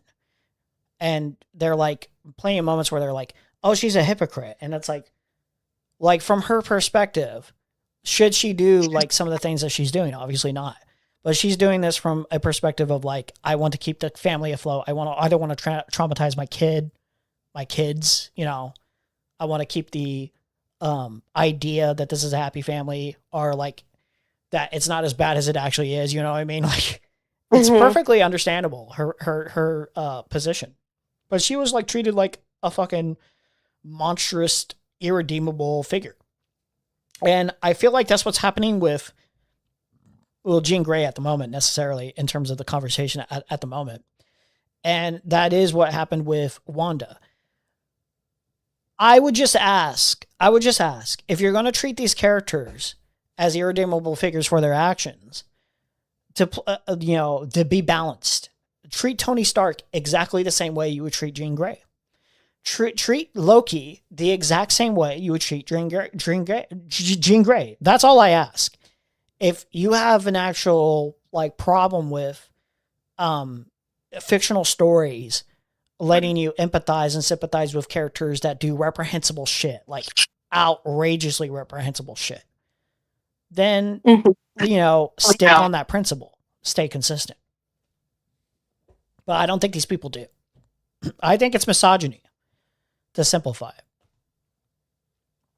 I think it's so too. Walter White was a small businessman suffering under the Obama administration's suffocating regulations. That's crazy. But like, there is some grain of truth. Like, it's like, it is a joke that you're making, Webmaster, but there is a grain of truth to not necessarily the Obama administration. Obama himself is just responsible, but in general, the American, that's part of the critique of Breaking Bad, is the American healthcare system was absolutely abysmal. Like, this would not be a problem under a more free universal healthcare system, a Medicare system. You know what's crazy? Yeah. It would be. It would be. Well, no, are you saying that because like Walter White would find a way to, an excuse to do what he was doing anyway? No, not necessarily. Oh, okay. But the healthcare aspect, no, it would be. Like, if you took this story out of the United States, moved it across the pond to the UK, you still have the same problem being under crippling medical debt, especially with a chronic disease. Oh, yeah. Chronic illness. I was just saying if like the system in of itself, not if you moved it to like UK or Canada. I'm saying the system in of itself was replaced with a actual free universal healthcare system. What I'm saying where, you know, you don't have to pay like enormous cost fees out of your pocket that all of it's government funded generally. Like, this would not be the setup for this kind of story. You know what I mean? That's what I'm saying. Yeah. Yeah. Yeah. But I still yeah, think you're you would right. find You're right. that. You're yeah. But then again, they would be dead before they. I'm just saying. I'm sorry. I'm sorry. If it was in Canada, you know, he would be in America. It's been so long, but did Walter kill any non-criminals? He poisoned a child. Oh, and he poisoned an innocent child. Go ahead. Sorry. No, it was the child, and then it was landlord. Pinkman's landlord. He killed a landlord? I'm trying to remember. Yes, Pinkman, I forgot her fucking name. Pinkman and her, they kind of had a thing going on, and they did drugs. And she threw up. And so he was yeah, Pinkman's wait. inside. Yeah. You're talking about yeah, okay. Yeah, Jesse's girlfriend. It was like a decision not to save her. So in a way, yes, he killed her, yes. Like not like as in it's more of a like standing by and like letting the thing play out as is, as if you weren't there, you know. Mm-hmm. Yeah, I would agree with that. That's basically him killing an innocent person. If not directly, it's kind of like a choice to not interfere. So somebody could say, well, that's a little gray, but it's like, it doesn't really matter. I think like in that position, the right thing obviously to do would be to save her life, you know? So he knows what he's doing there. Prison inmates died. There's prison inmates, Tyrus, Gus, Lydia, all these people are direct kills or indirect kills. Gail is not innocent. Gail seems like an innocent little wholesome Chungus guy, but Gail, listen. It's very unfortunate circumstances because he's not directly, he's not like a henchman. He's not like shooting people or something, but he's participating in a system that traffics and, sells meth. It creates meth and sells it, that hurts other people. So I would not describe Gail as an innocent. Let's see. The plane crash victims. That's kind of it. It's like indirect, but his actions cause those deaths basically. But I don't know if you could say, oh, because of this person's actions necessarily that means it's a kill. Like he killed them. Like he directly. It's technically indirect kills, but I don't know if it's the same. Because I feel like if you always laid the responsibility necessarily on like unintended things that happen after an action you make, and it indirectly somehow like kills somebody. I don't know. Like that's a bit of a question. Like it's an effect, but I don't know if I would. I don't know. I don't know how I feel about positioning directly to plane crash victims as like indirect kills necessarily. Like the inmate victims are orchestrated. Gus is orchestrated. Tyrese, they're like a consequence of the decision that he made, but laying the responsibility necessarily on him and him alone.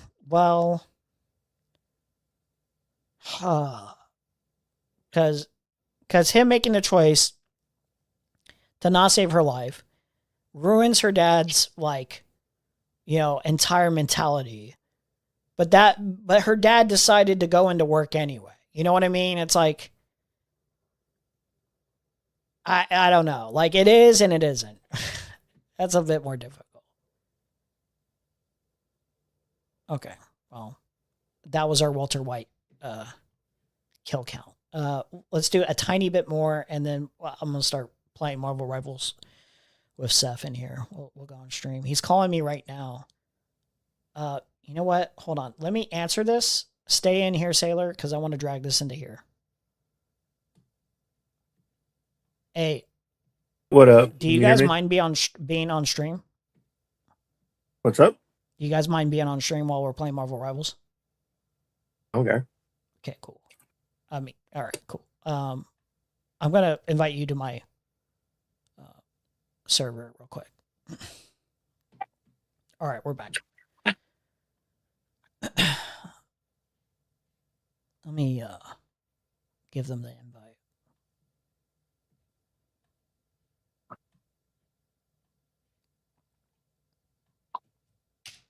We're playing. Oh yeah, in a little bit, I'm going to. Well, once y'all start playing, I don't want to intrude. So I'm gonna. Don't feel let like y'all you can't talk about anything with us or whatever. Like, yeah, I don't really think you'll intrude too much, honestly. It's basically we're playing the game. Yeah. Oh, I just realized I can't play quick play with them on the account. I can't play comp. Why? Because I rage quit on one of my accounts. It was an 8-hour break. God, the game frustrates me sometimes, man. Like you just rage quit and you're like, fuck. You know what? 8 hours.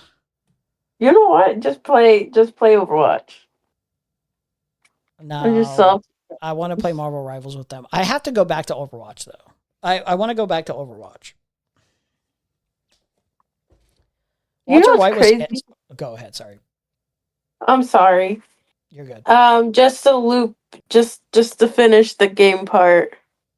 I get closed beta for just about every single EA game. Oh my When God. I just want Blizzard's games. Hey, do you want to play comp today? Because I'm banned on quick play on my my new account. You can't play comp Why? because we're not the same rank. No, wait. I'm on the alt account. I can still play comp. You know that, right? Well, Timmy can't play comp. He's level 6. I'm trying to get him to join this thing, dude. Oh, tell him to go in the waiting room. My bad. Can you say that? Oh, you want me to pull him? Yeah. Yeah, just pull him in. I'll tell him to go in the waiting room.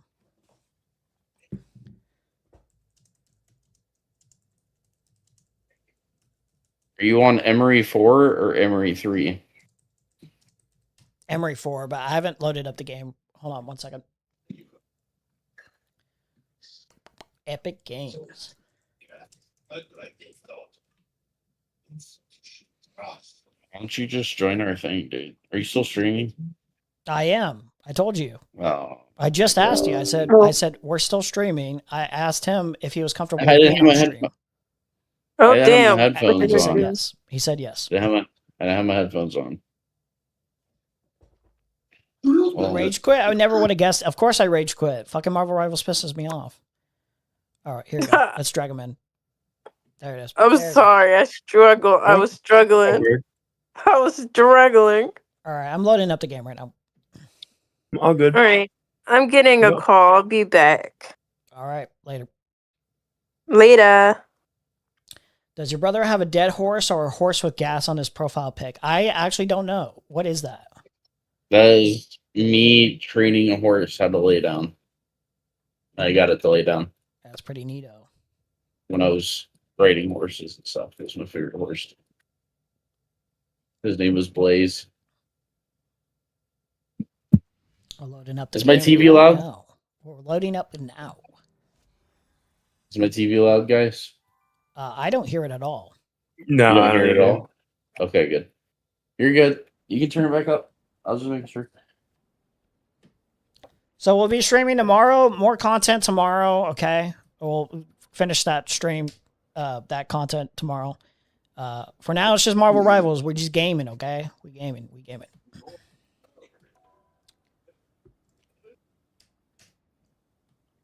Let's see. Eli, you can turn it up, dude.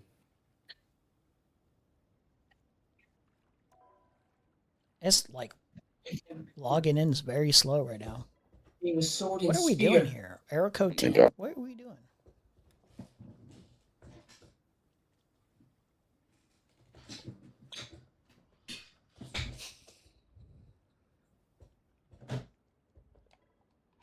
Okay, let me reload this fucking game. It's pretending like it. It's having a hard time actually starting for whatever reason. Let me load it up again. And if it doesn't work, we'll just go quick play on my Emery 3 account. We'll just do that. I wanted to start comp today. You know what I mean?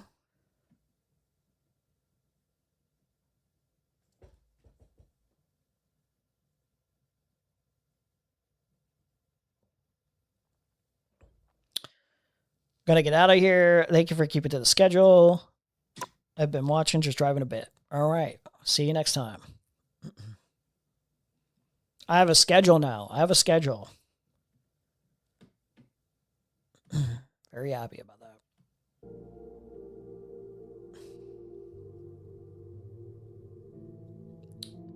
Oh, this stupid fucking game. Come on. Let's go, dude. It's giving me issues. Let's see. Loading up right now. We're not gonna be able to play comp because he's level 6. Remember? No, we can play comp. He has to be like level 25 or something, dude. Does he? Oh, then I'll go on my Emery I guess not. Yeah, he's be level 15. Okay. Just pick an account, bro. My God, let's play the game. Well, you just told me just now, so. I told you earlier, and you're like, no, it's not true. Okay, I have an hour 32 left on this account. Okay, let's go to my other account then. I apologize. Oh my God, dude. Well, it's Been not my 20 fault that years. like Marvel Rivals has stupid fucking rules like that. It is your fault. You're the one that left the game.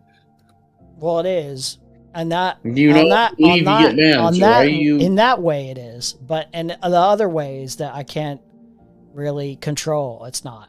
It wouldn't be as annoying if they didn't have stupid regulations of, well, actually, you have to be this level to even play comp. It's like, shut up. Shut up. Who cares? Let me play comp anyway. So, okay, we'll go to my other account right now. We'll load it up. Waiting on you. I know, you can wait. It'll be fine. Listen, everything's going to be okay. We're going to be okay. We will live. Launching now. How was your day? Who are you talking to? Both of you. Just anyone. My day was good. Hung out with the kiddos. Yeah, my day was pretty chill. Just went to work, got home. It's like the first day I've had to relax since I got back. Nice. It's freaking... I'm gonna lose it. Why is... There we go. Come on. Load up. There you go. How was your day? Actually, pretty nice. Pretty nice. Didn't work today. Just Nice. chilled Same. and streamed. Did that instead, you know?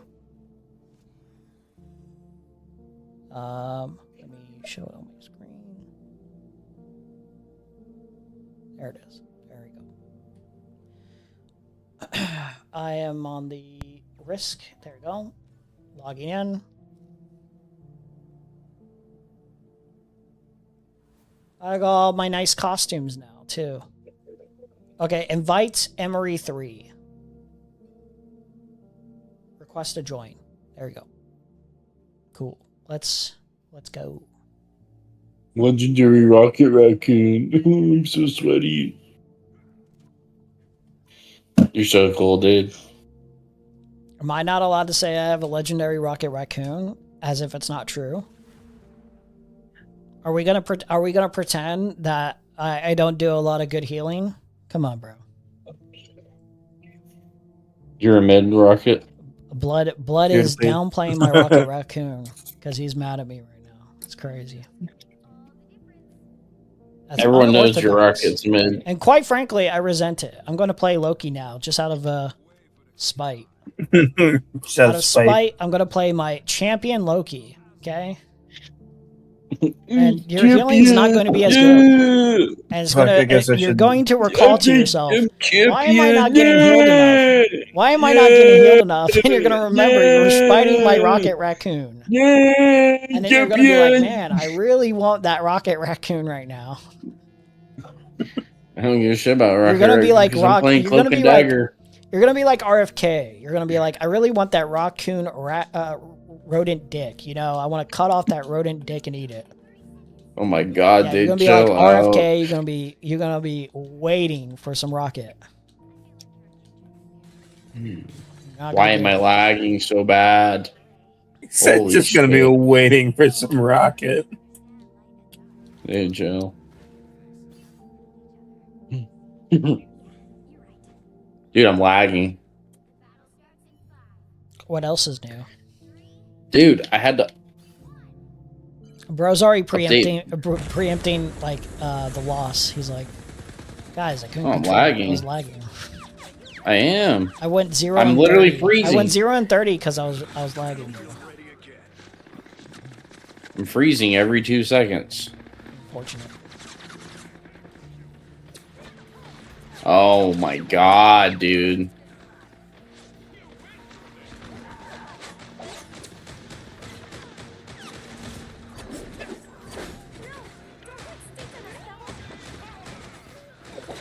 Dude, why am I lagging, bro? This game's so dumb. They do an update every day, and they expect you to do shaders for every day. It's like non-stop shaders, non-stop updates. What happened? What happened? You fell off, bro. The lag made you fell off. Oh, look who just saved you. Never mind, you suck. Died.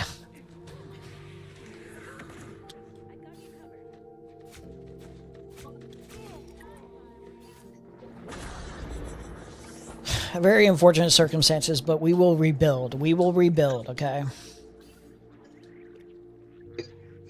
Nothing's gonna happen if I don't stop lagging. You got this. Uh-oh. That was kind of a waste. Why did I do that? Guys, you have to heal Fat Piggy, okay? What are you aiming at? Remember. And it's important to heal Fat Piggy. Dude, you're so funny, bro. That's his name, isn't it? Yeah. Dude.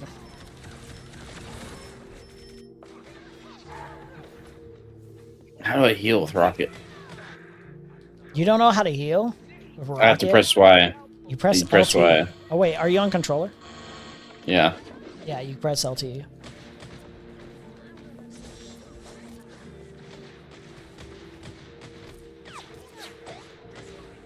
The closer you are to people, the more you can heal them with the with it.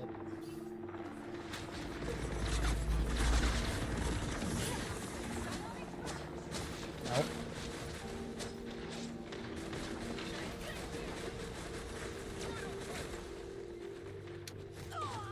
Okay.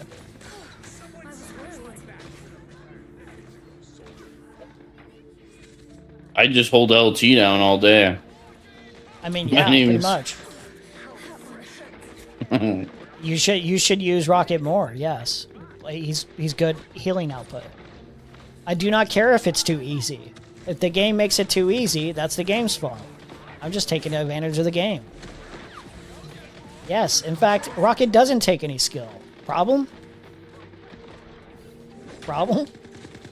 Yeah, maybe get better at the beginning.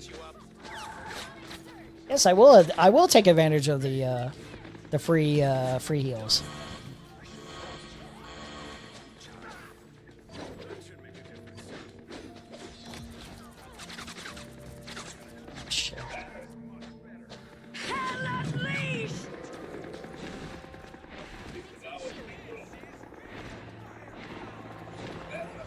I don't even know how we're holding this, because it's not like we're killing them a lot. They're just not really pushing. They're just kind of letting us have this. I love when my game freezes. I love my game freezes. It's my favorite. I just let your shaders finish. Thanks, oh yeah, Jamal. did you let the shaders finish? I had no idea. Yeah. Okay. Oh, you'd have been crying out, you start the game, you start the game.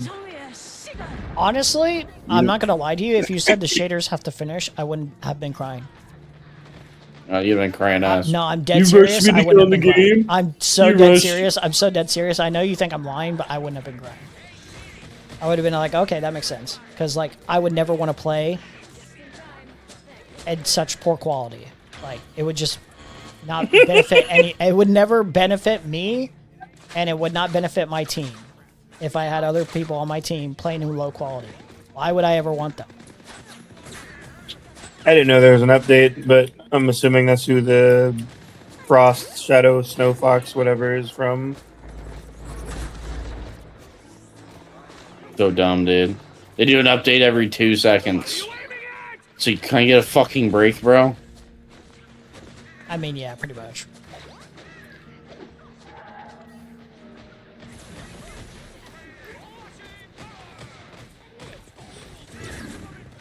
Dude, I still don't know how we're holding this. Why are they letting us do this? Because I'm playing We're not Rocket. doing that good. We're not doing bad, but we're not doing that good.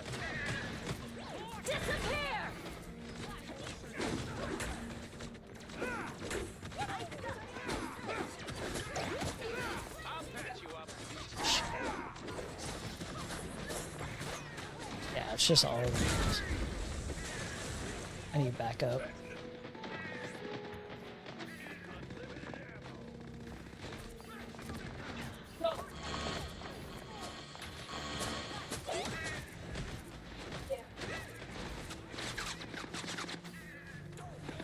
That voice is so annoying. Which one? Martial arts in effect. Oh yeah, I hate this map sometimes because it gives you the location exactly where both teams are. Everyone is. Yeah. And then sometimes I don't recognize when it's happening. Oh, it's so annoying because like you think you're like hiding, and like it's like oh like they know exactly where you are. That's irritating. Like I had a Magneto kill me when I was trying to hide. I hate Magneto. Fucking Magneto. But...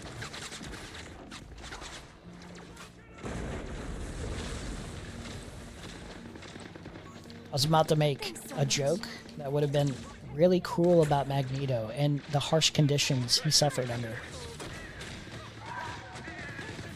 As much as I hate Magneto, even Magneto did not deserve that. So no, Magneto. Oh, 6 and 4? Why am... Wait. Okay. Dude. Wait, no, I didn't want to... Oh, I didn't want to spawn here. I didn't mean to click that. They made me spawn all the way back here. That's very upsetting. Wait, what? I get revived and nothing?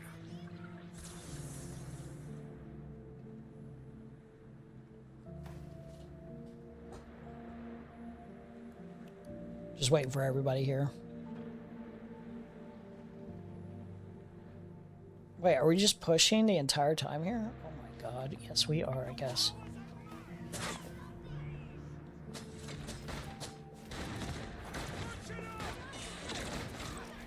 You like Cyclops, Jamal? Bro thought it was sweet. It is in fact not sweet. Jamal, do you like Cyclops? Sorry. I said, do you like Cyclops? Yeah, I'd say he's alright. I don't mind him. I'm still trying to figure out who I really like. I forgot about Cloak and Dagger. I still like that one.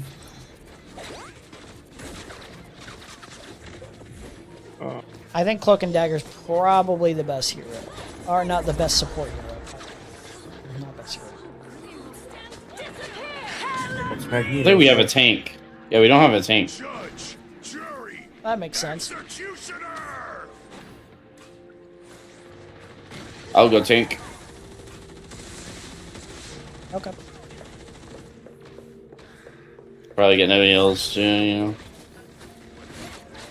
Jesus, Punisher. My low key sucks.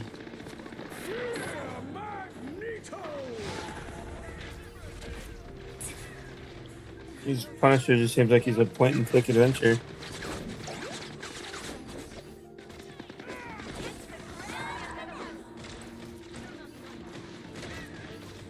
All right, let's go. Nice. I like how we all had to use our ultimates for that one. No, we didn't. Did we have 2 ultimates?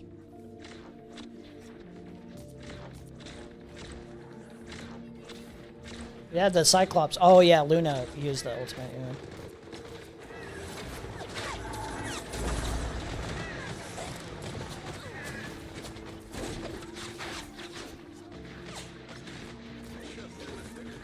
Heal me. Heal me. Shit. Alright, bet. Yeah, I almost had Magneto and got healed by somebody. Coming back with the rocket.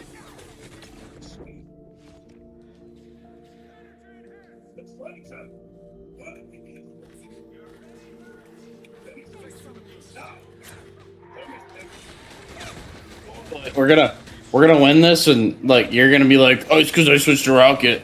It's probably true though. Would it not be true? Would you rather I stay Loki and then we lose? Yeah. Bro's that spiteful. It's crazy. Could never be me. There you go. Damn. Hey, here it comes. Here it comes. Hey, that's crazy to me. My mind's blown. I'm having fun. Listen. It's kind of true though. It is kind of true. That's fucking is crazy. It's not wrong. It's not wrong. I don't think I could have done that amount of healing with Loki there. You know what I mean? Yeah, it's just yeah. It's kind of true. It's kind of true. I think we could have won with Loki as well, but you know, I just made sure we won. You know, I just made sure. I was just like, yeah, we need to make sure. Who's the lead? Not me. Oh, sir. Yeah, just start when you're ready.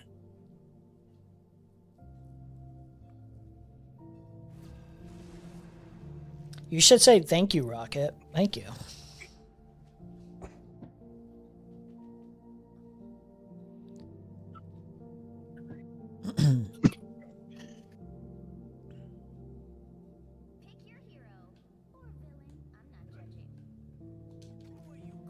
All right, Blood's back.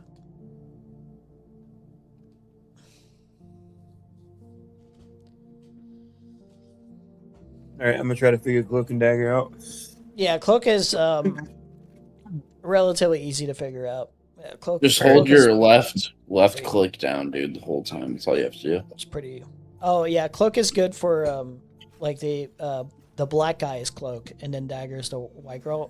Cloak himself can you can do escape. Yeah. With the little shadow thing, I forget what it's called exactly. But... Dagger. Or Cloak.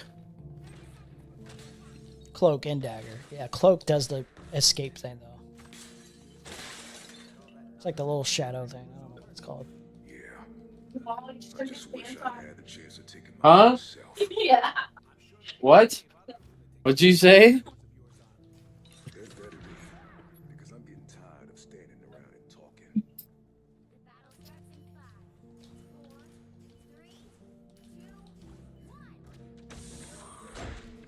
Let's go, guys. Does my basic attack heal or no? Yeah, Your basic attack heals and attacks. It auto locks when you auto lock onto your allies, you're healing, and then it can auto lock on enemies and it damages.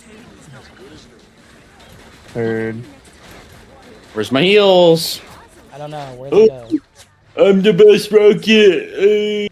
I mean, it's still true.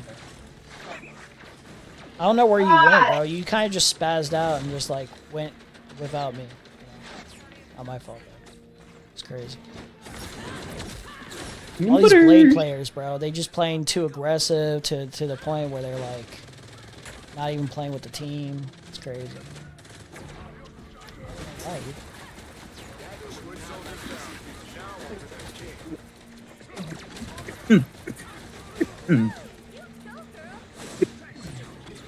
Oh, look. Shit.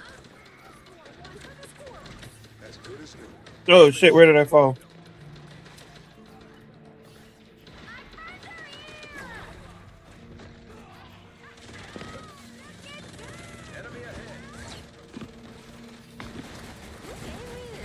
Capping. Bro, all the way up there, bro, and then he's gonna complain about heat. It's crazy. Almost killed like 3 people. We killed 1. No, I believe you, but you just got a little ahead of yourself. I never complained about heals there, so just so you know. I'm glad you didn't.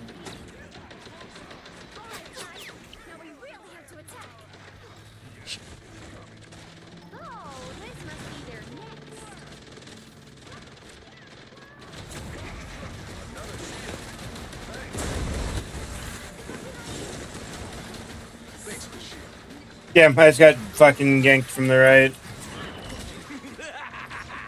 This is real firepower. Jeez.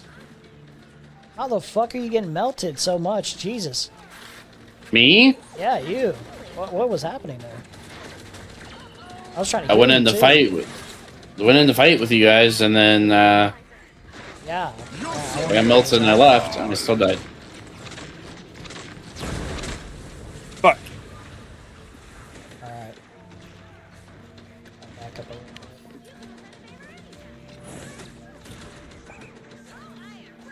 bit. Is he freaking out? Side.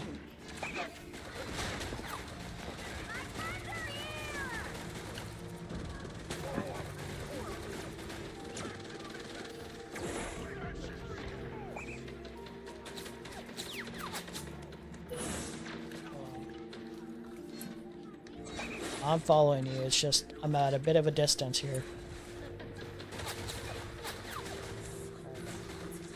What is hitting me? Yeah, I keep missing my cuts, bro. It's pissing me off.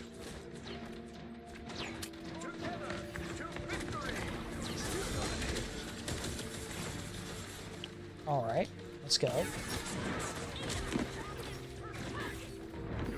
Happen again. Oh shit. Sorry. Yeah, you're good. I killed their Jeff, and I thought I could get something done. No, I feel you. And you know how I get my health back. Did we just win or lose? We won. We won. I was capping. I thought I died for a second. I was like, wait, what? No, you guys were fucking pushing them the fuck back. I was like, I'll just cap while they're doing that. Nice.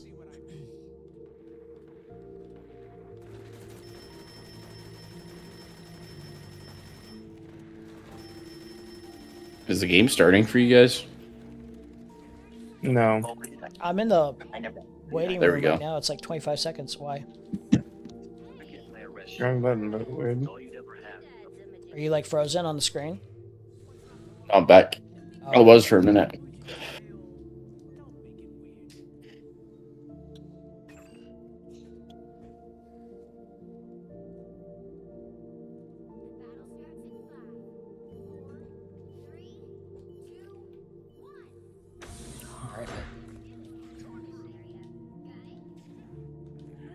Day and night.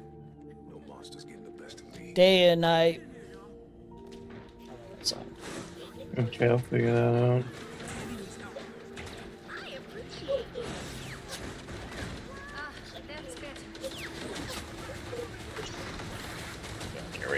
I'm over here, so don't expect heals immediately.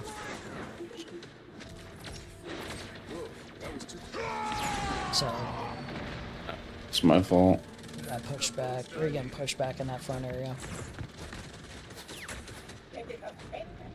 Damn. Got annihilated by Cyclops. I got a note ready. I like here. I got banned on my ult. It's so, my god, dude. I rage quit on a quick play on my ult. Of course, I'm gonna get banned on my ult, bro. Are you still on that, bro? I'm just thinking about it, dude. Whoa! What the fuck happened? Get out of me! Hey, man. At least I have another account, so we can solve this issue. Okay. Rogue annihilated me.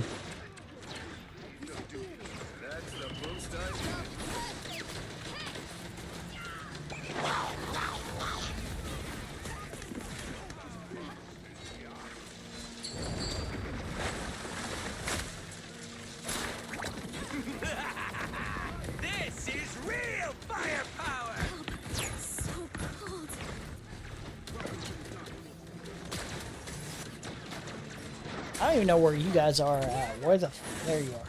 I don't know what's going on with this map, bro. I was getting bullied. Poor I girl was like, came where did there. everyone go?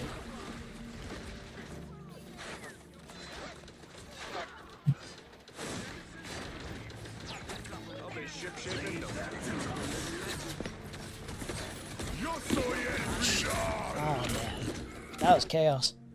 The moon haunts you. Who should I play, bro? I'm having fun. You didn't say you're out of my. You're out of my.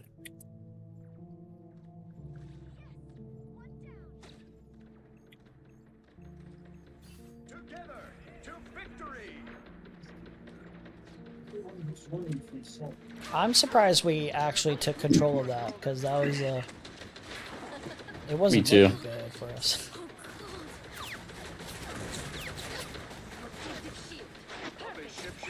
Yeah.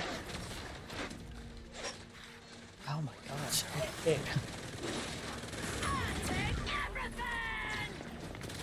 Being high key focused, Make sure I'm getting out of the way. Dude, what? I tried. Namor fucking bullied me. Jeez.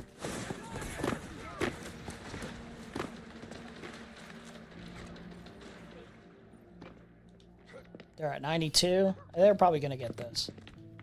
I'm gonna try to delay though.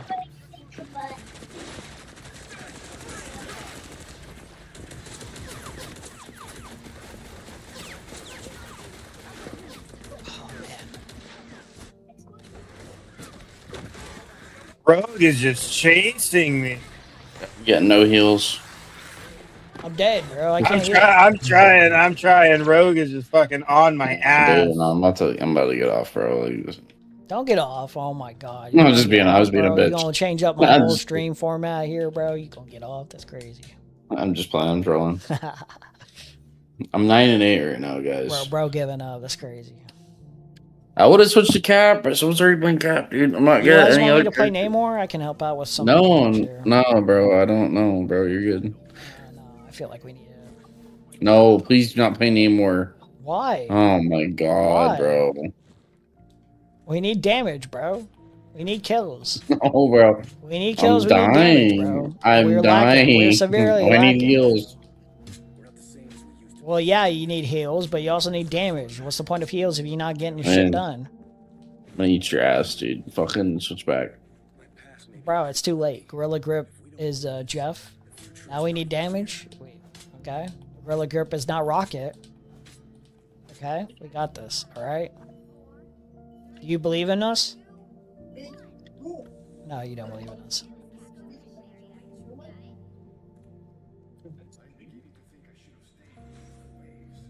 Watch us win.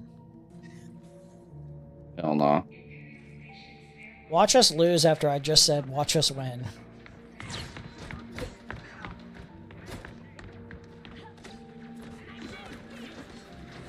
Yo, bro.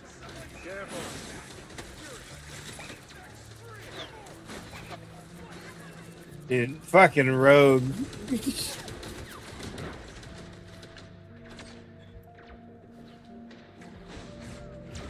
Dude, we're having a bad time. What the fuck, man?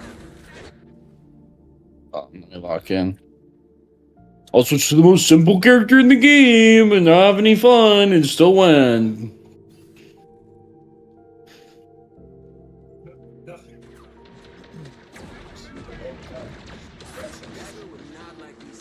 We need to. I know I'm gonna flank them. I'm gonna try to flank.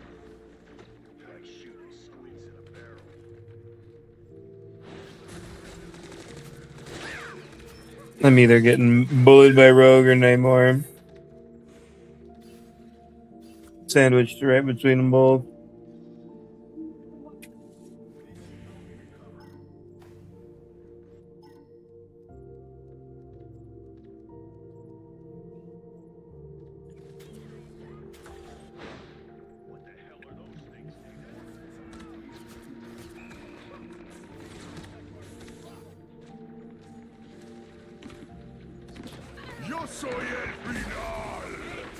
Fuck you, Rogue.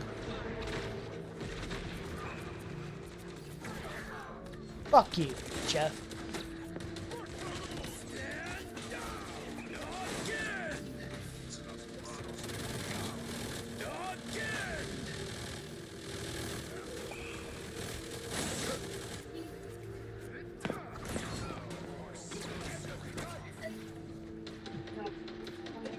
Where did this guy go? Oh, okay.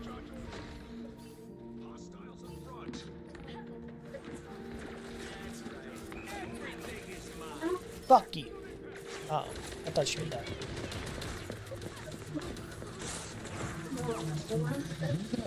Character that guy's playing with that shield. What is hitting me? Jesus.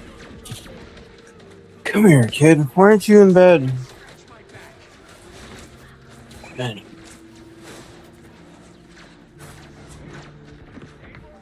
Well, if he needs to be changed, why can't you change him? What is...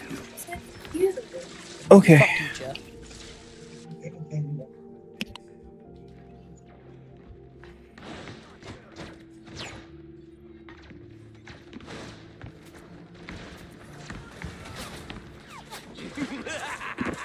This is real firepower! Enemy ahead. Caps down. Is going to last forever. Oh, well.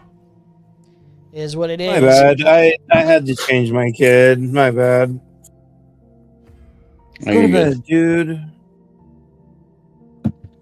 I don't think it would have mattered if I was Rocket or not there. I'm not gonna lie.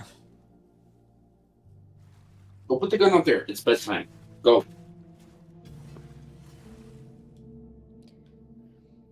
That was just unfortunate.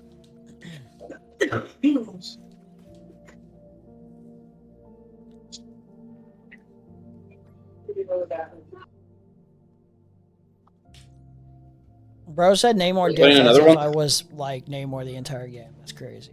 We're playing another one. Yeah.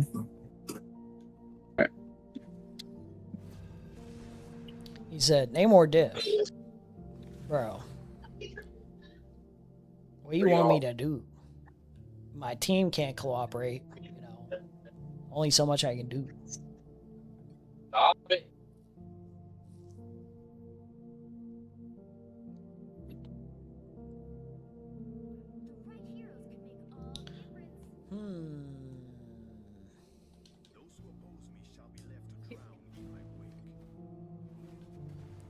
Oh, Seth's just gonna be mad at me if I just pick Namor again. He gonna throw a hissy fit.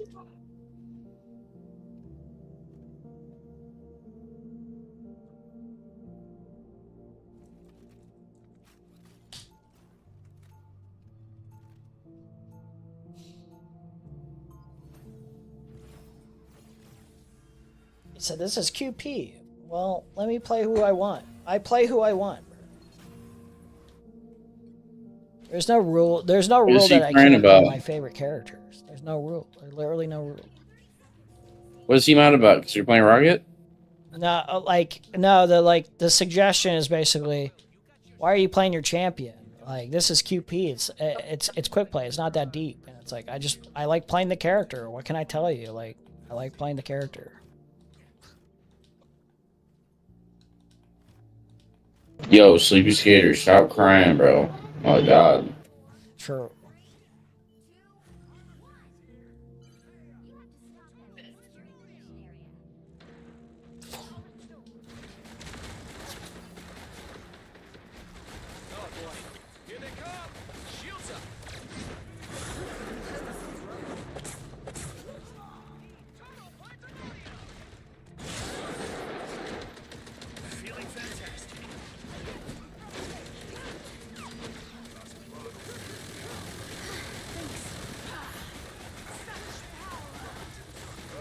Come on.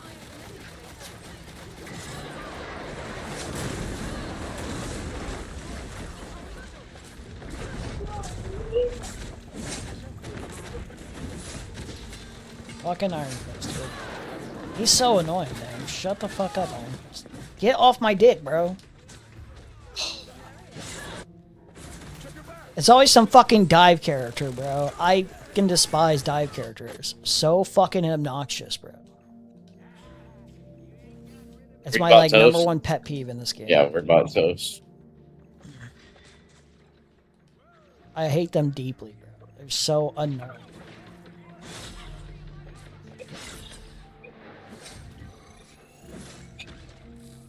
Let's go. My armor's stronger now.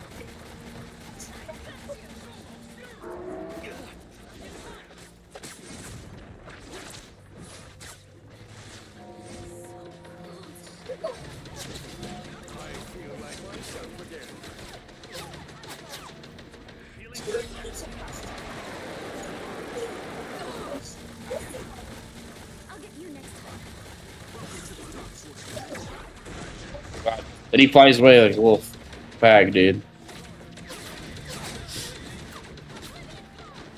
He's always almost dead and he flies away.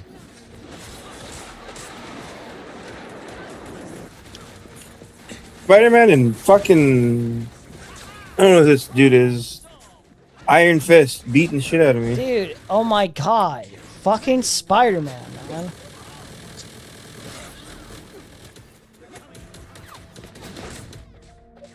I want this Spider-Man dead. I want him dead. I want his reputation smeared.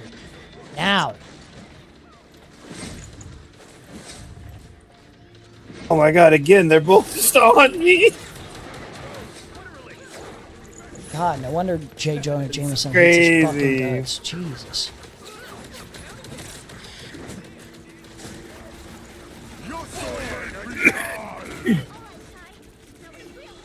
Fuck you.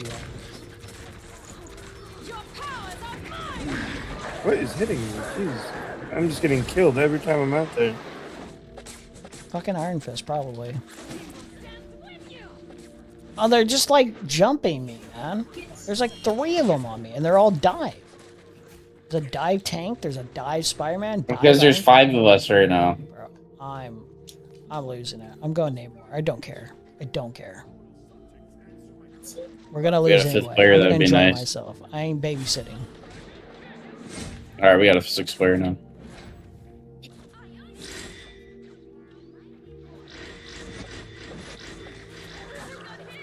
Don't mess with the amazing Spider-Man! Fuck you, you loser.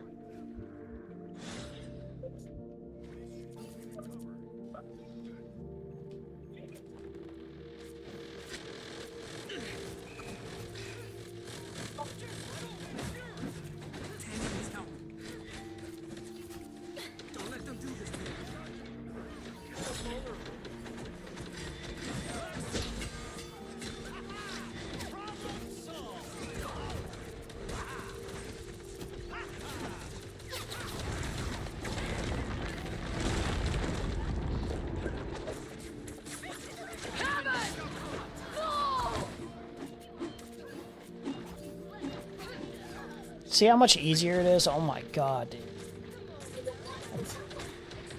Fucking dive. I'm racist against dive players. I think they're all subhuman. Die.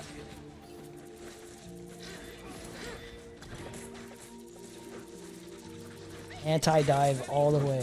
Please.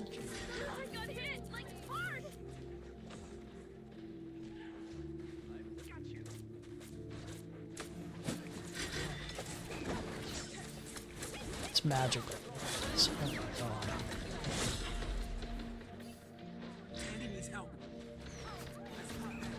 Help me. Help me.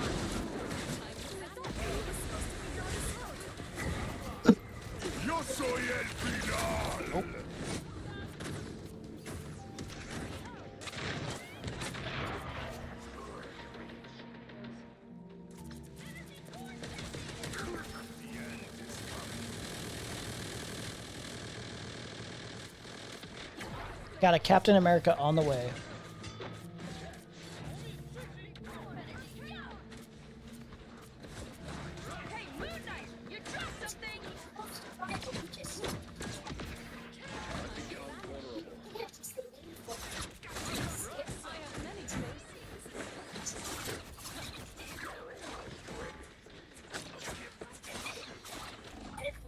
Seals. Stimmy. Oh my god. Thanks. Damn, I just got teamed up on. I'm trying. I get melted every time I get show up like that. No, you're good. You're good. You're good. You were, yeah, you healed me as much as you could. This fucking Iron Fist and Spider-Man, literally the second I show up, they just beat the fucking shit out of me. Yeah, they're like targeting the supports. Maybe your name more should do something. Everyone, dude, watched You look at three my people walk stats. past them I don't and know then if you're just the one jumped to at talk, me. bro. In terms of doing something, bro. Oh, stats! I'm fucking 10,000 damage Look right at now. my Bro. 11 and 4, dog. I'm getting the kills. You're 11 and 4. Let's be real. Oh, dude, you're rage baiting. You're rage baiting me right now, dude. You're rage baiting me right now. You're rage baiting me right now. No, dude, shut up. I'm just saying, bro. I'm just saying. Yeah, I could be 25 and 2 and have 6,000 damage. 13 and 5, bro. I'm actually getting the kills. That's what matters ultimately. Also, I'm at 8,000 damage, and I was playing a different character earlier. I had 4,000 damage. I don't know, man. Catching up. I was dialed in that game. I don't know. I don't know what happened, but I was playing my best. Maybe our Namor wasn't. Bro, trying to trigger me. Who's this guy? I got 8,000 damage, 13.5. I was rocket earlier. 8,000 damage. 8,000 damage. Earlier. 5 deaths, 2 assists, 8 final hits. You have 2 final hits. Okay, bro. I was in there, dude. I was in the fight, getting shit done. Okay. Hey, you got the damage block. You got the damage block. That's like tankish. That's good. That's good. I know. I fucking did my part. But you said I didn't do my part, but I don't know about that, bro. Obviously, Spider-Man is fast. So. Just saying. I did my job. I don't know what you're talking about.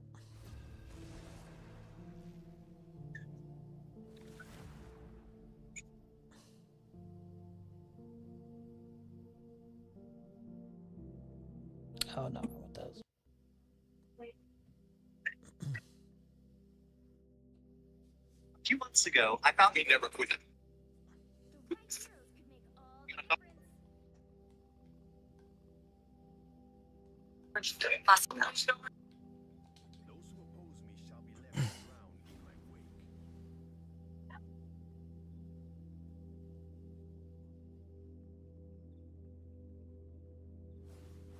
So, like reasonable or the boxes. You. Bro, trying to make me switch to support. That's crazy. I see what you're doing. We only got one support, bro. I didn't even think about it. I just chose my character. What are you talking about? All right. Maybe you should play support. Bro just let Stimmy Zimmy support all alone. That's crazy.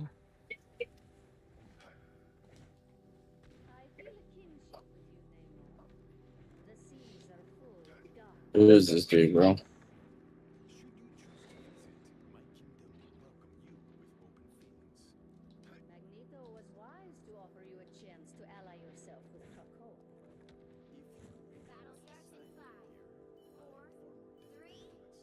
All I know is we're not allowed to complain about heals this match. Let's be real.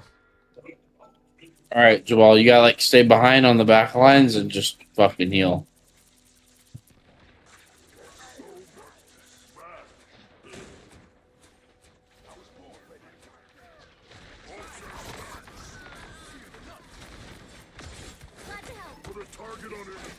Venom, focus.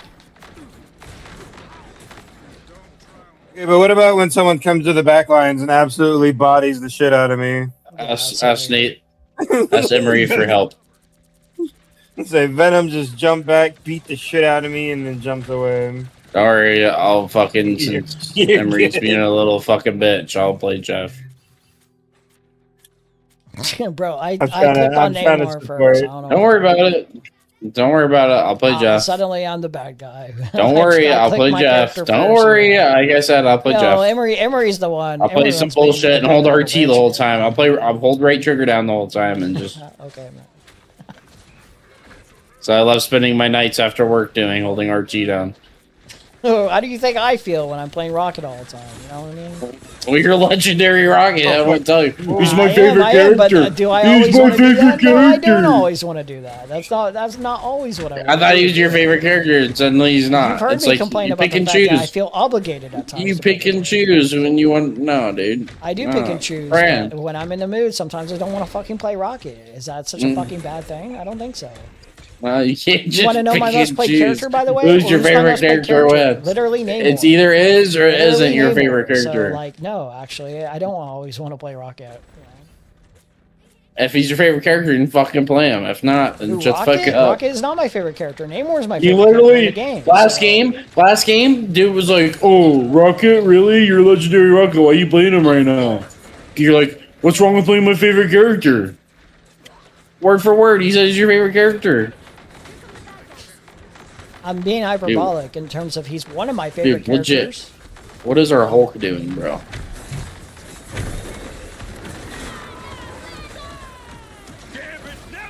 Yeah, this big dick dinosaur is just raping me, dude.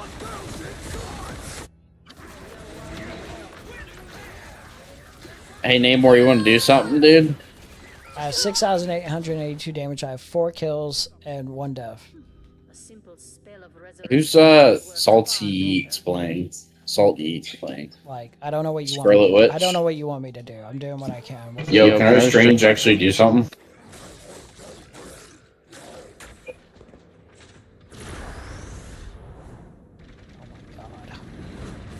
It's fucking map and its gimmicks. Yeah, I'm just getting raped, dude.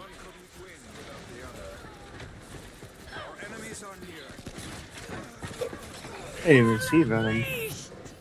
Apparently, he's what killed me.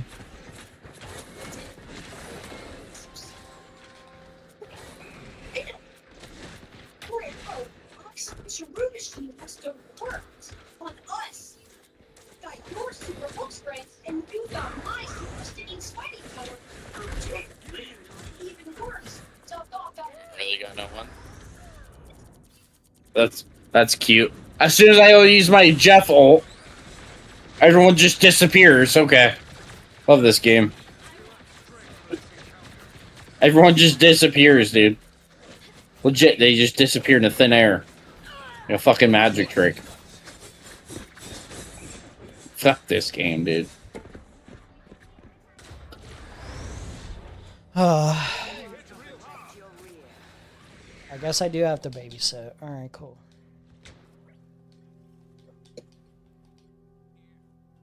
Oh, no? Okay. Maybe I'll babysit with Loki. Extra heals, I guess. Whatever.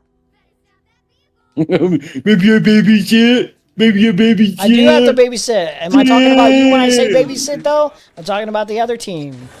The other team members, bro. Take that shit personally, bro.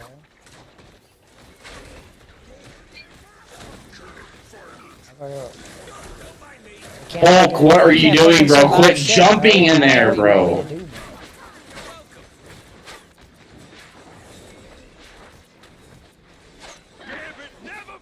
why they can't survive. Okay. Bro, I swear this Hulk's in special ed, dude. Let you play low-key, I'll play someone else.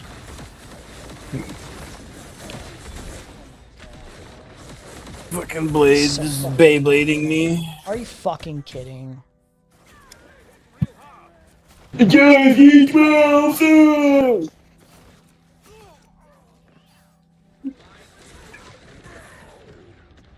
Dude, no game awareness. These other people don't have game awareness. What the fuck are they doing?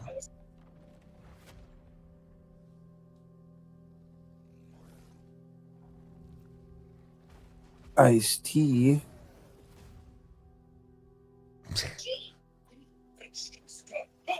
All right, you're not allowed to complain about me being the problem there. Okay, all right, I'm just gonna say that right now.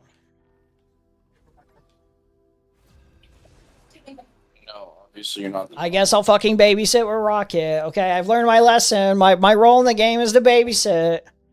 My role in the game is to babysit. Okay. I'm destined to babysit. Say that, all you the say bad that, players. and then you switch to Namor, play through the game. I did what I did with Namor. What more am I supposed to do there? You tell me. Tell me what I was supposed to do. Exactly. That's what I thought. I don't know. I wasn't spectating you. If I was, That's what I was supposed to do. If I was spectating you, I could tell you. You said I was spectating you. Tell me. If I was. Well, you're talking about the last match. If I was the issue because I was Namor,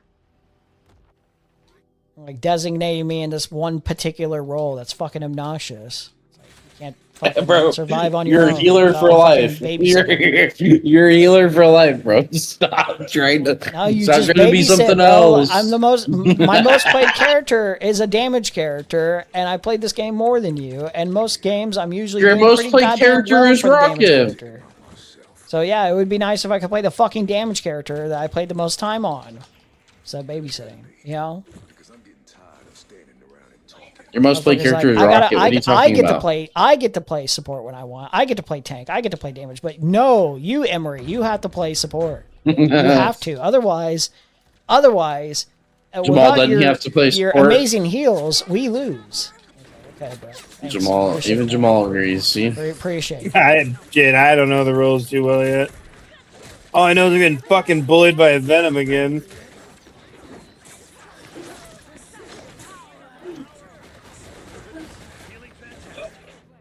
And now magic.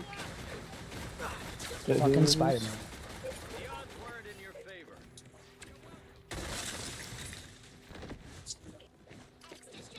Well, hopefully, if I'm babysitting, they'll actually take care of the Spider-Man this time. That would be nice.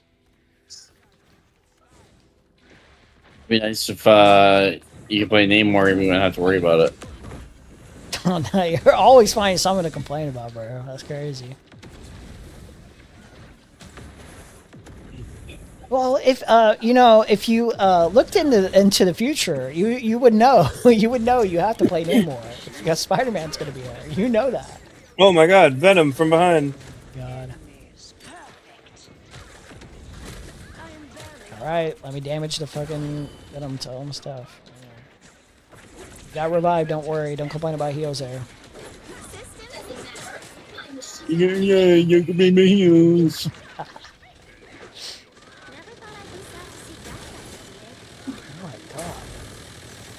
Did you see that? Yeah. I can't do anything. I don't know what character to play, dude. I know exactly what character to play. Don't worry, I'll play Cap, everyone. Don't worry, I'll babysit with Cap.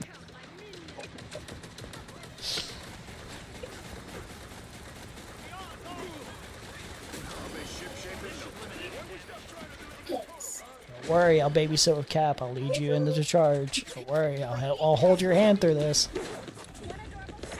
Oh, God damn it, bro. Magic killed me.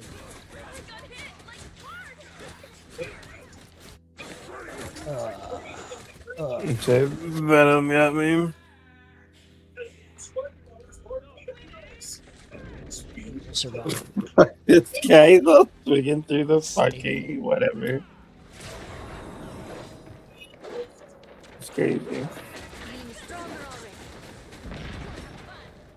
See if it works. Super sticky covers back.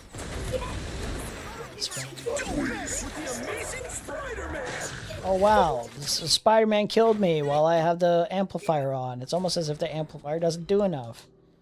Oh, whatever, bro. Alright, Venom got me again.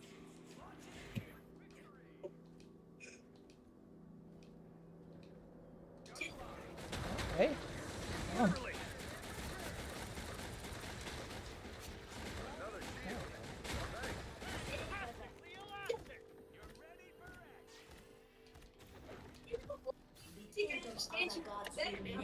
Super strength.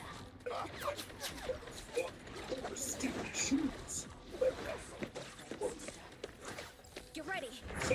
Magic's behind us.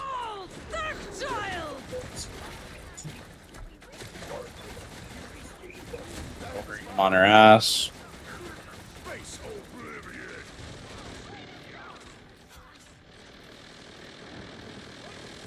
We're gonna die soon. It's alright, I got ripped.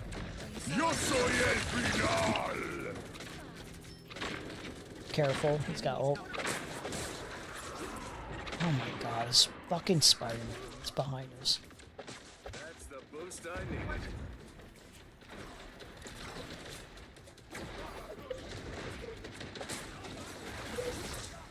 Ah, that's better. It's blood up too.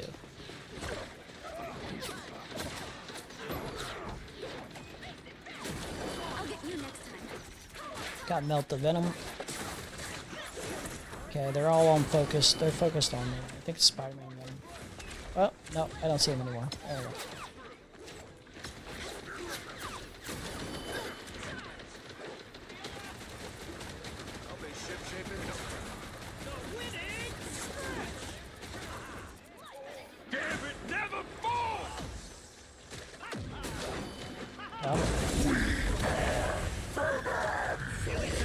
Fucking Venom.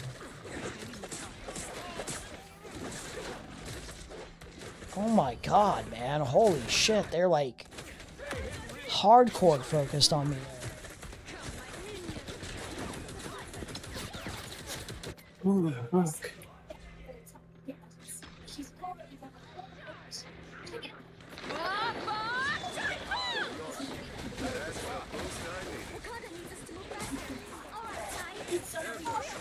Don't mess with the amazing Spider-Man! Dude, oh my god. What is the point of the amplifier if I just get ulted by this stupid Spider-Man ult and it's nothing?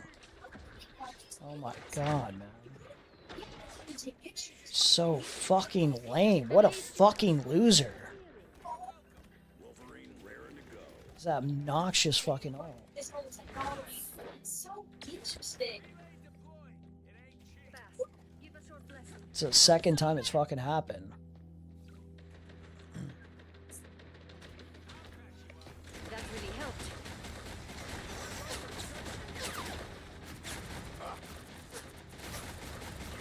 I'll be ship-shape in no time. Help. So cold. Face oblivion. It's hitting me. Thanks. Well, look here.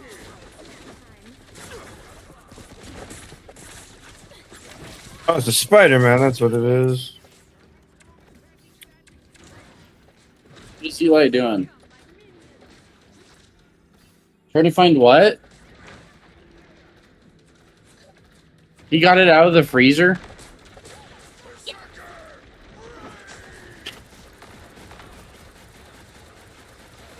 There we go. Let's go. Feeling stronger already. Oh.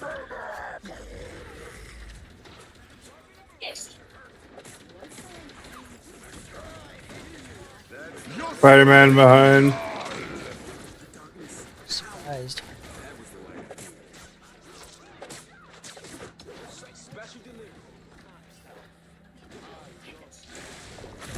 Got a beacon ready. Dude, come on. Dude.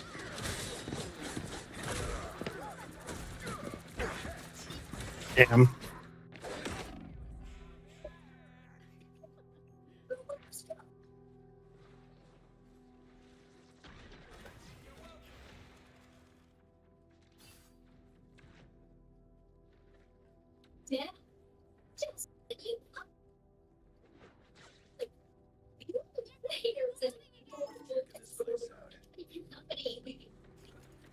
Come on, let's go.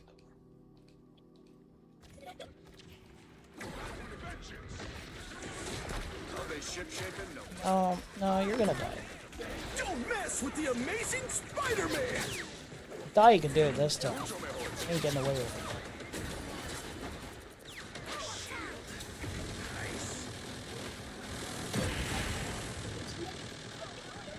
Enemy ahead.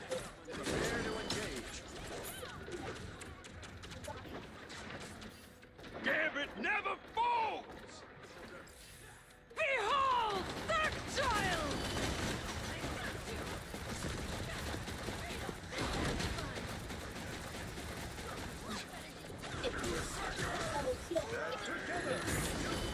Back.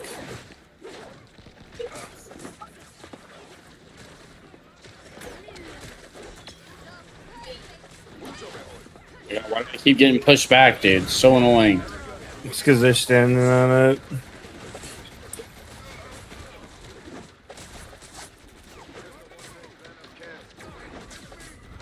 Look at this little queer. There you go. Oh man, that would have been annoying as fuck if they. That would have been annoying. Holy shit. I would have been perturbed.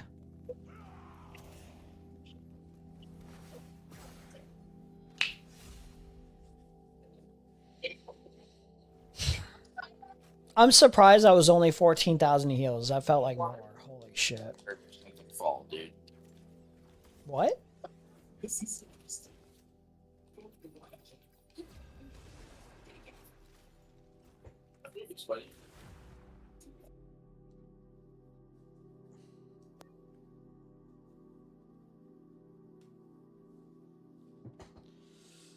Ugh.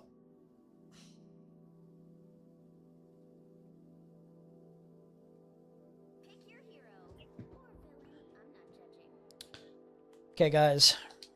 I'm Hawkeye now. Alright. I'm dead ass. We're Hawkeye now. No, I'm kidding. We're Dino now. We're Dino.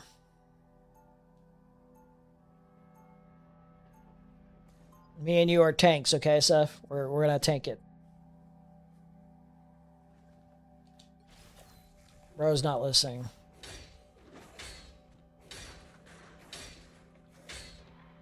Bro doesn't believe in me.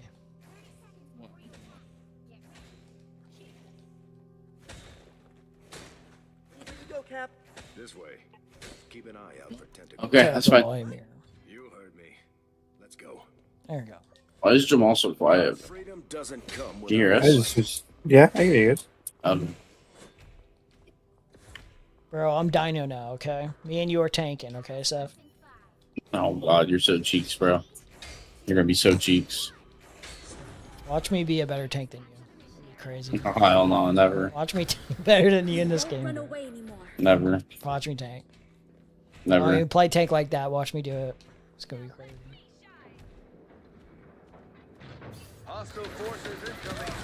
Oh, and I lag as soon as I jump in there. Awesome, I love that. It's my favorite when I my game. Shut the fuck up, dude. It's my favorite when as soon as I start the game and I jump in, very crucial part of the game, my game freezes. It's my favorite when that happens. Very unfortunate. But I believe in us. We can do this, okay? No more freezes. We got to get all of our people together, okay?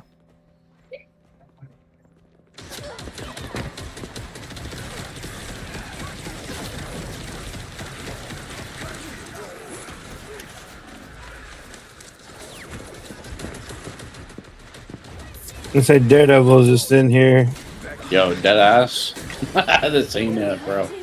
I'm getting melted immediately. I am too.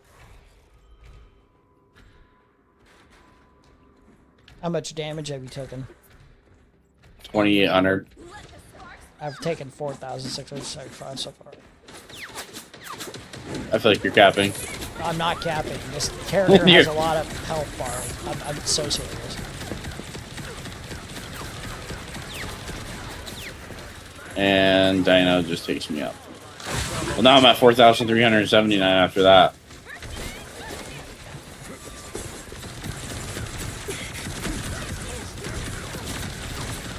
Yo, Jamal, I see you kind of locked in over there, bro. I saw that. This fucking dinosaur. He's shooting rockets at me. Here, our other healer's fucking retard, so. 0 and 3. I don't know what this other healer is doing necessarily. The other healer is Jamal, you fuckhead. I'm talking about, wait, oh. No, that's not true. We got one Cheek Wonder, retard. We got Jubilee. Yeah, we had two healers. I couldn't tell if Jubilee was a healer, so I definitely. That's what I was talking about. The there. one Cheek Wonder. I wasn't talking about Stingy. And then you were like, I don't know what our other one's doing either. No, Like, shut the fuck up. I know what I was talking about. I was talking about fucking Jubilee. he's trying to cover it up now. Whatever, bro. Whatever you want to say. Because now he feels like an asshole. Well, oh. I was like, what was that lost screen? My screen was all fuzzy, but no, you're all good. I'm trying. I don't normally play these kind of games. I'm usually a shooter.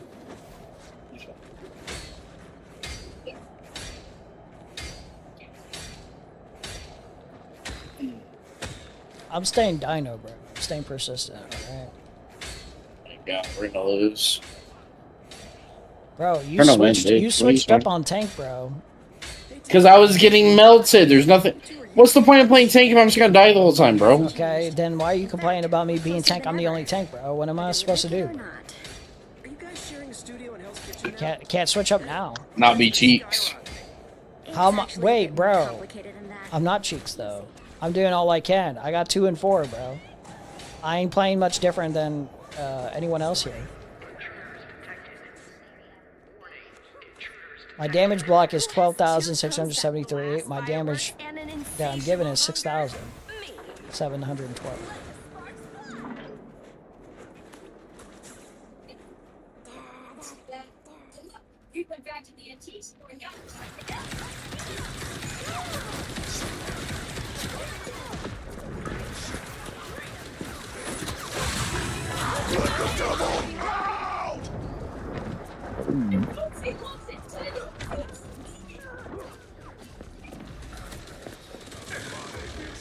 Where is my heals, bro?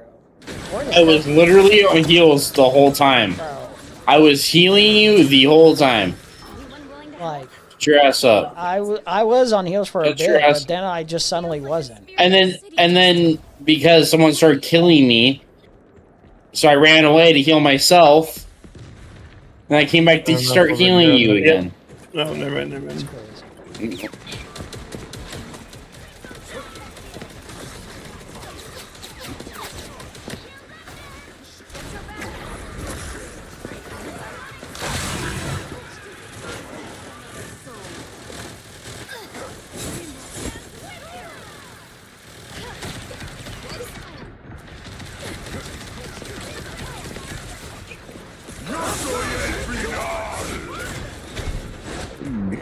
Blade got me. Trying to save you guys. I swallowed my whole team. I didn't help anyone there, did I? Oh my god, it is kind of pointless being a tank. Holy shit, what the fuck am I supposed to do with any of that? You're telling me, dude. Welcome to my world. Bro, he finally had a realization. Jesus. I mean, if I ain't getting heals from 3 support, bro, I don't know what to do. What am I supposed to do? What I mean? You feel me, Well, I dog? just keep getting picked off. So look, see right now, blade's Like, on me. I I just ain't died the blaming any blade. I just particular died the person. blade. I'm just What am I saying- supposed to saying, do? bro, I'm just saying. I can't do anything when Blade gets on. Jeff versus Blade. Who wins? Blade. Duh.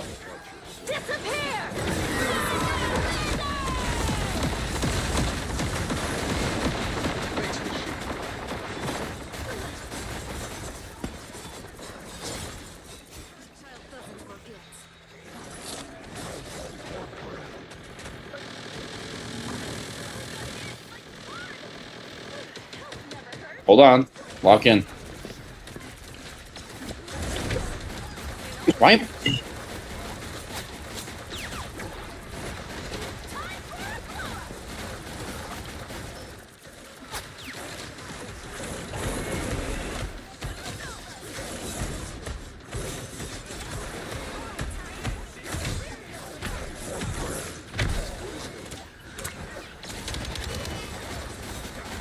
Holy lock in of a century, dude. Holy shit, dude. I mean, it had to be, bro. It had to be. I was not about to be disrespected this match, bro. I was not about to be disrespected.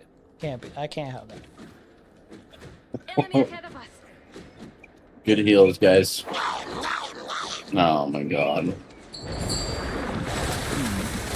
We're toast now. Thank God.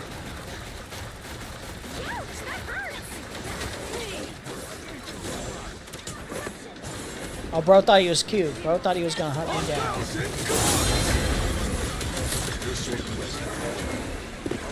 I died.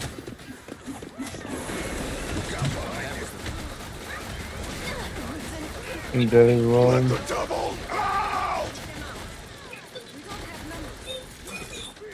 Freaking dinosaur.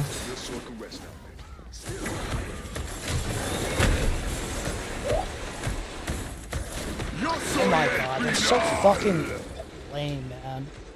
Isn't it enough that you just took the spot, bro? Can you just let me leave unscathed? Fucking losers.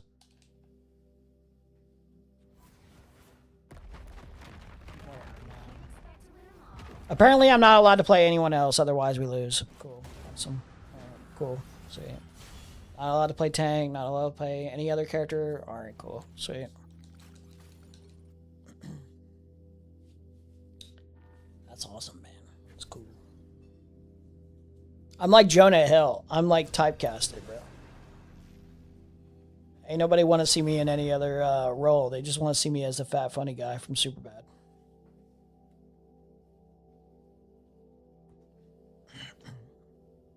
Now, if only we could get him to do the truffle shuffle.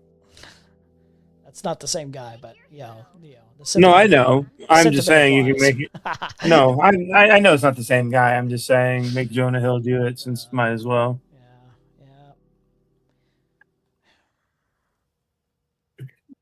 I'm Nathan, stop being a persistent. dick. I'm adamant. I don't care. I'm doing it anyway. Did you see that video I sent you? Yeah. The Sopranos The video? Sopranos meme, yeah. It's the Here, I'll send it Chinese to you music. too, Jamal. Dude. That shit was crazy. That shit's funny. Jamal, I'll send it to you too. Xing bong boing xing bong bing chao. So awesome. How about every time I listen? How about that? How about that? How about that? So good. You seen it with the dog? I'll check it out after You this seen game. that music with the dog? No. Seen it? You haven't seen? Oh my god! If I can find it, I'll show you. That music playing with the dog. Oh, dude, it's so good. You'll love it. Oh my god! And then I can understand why it didn't work out between the two of you. How about that? How about that? Awesome. Oh my god, he's playing Loki. Jesus Christ. I'm telling you guys, I'm I'm just sick of it, trolling. bro. I'm sick of the typecasting, bro. And I played Loki long enough to know what the fuck I'm doing. So stop, bro. Stop with the whining. I feel like it's a bad luck charm too. Just set the mood like despair. Like, what am I supposed to do? I ain't got no confidence.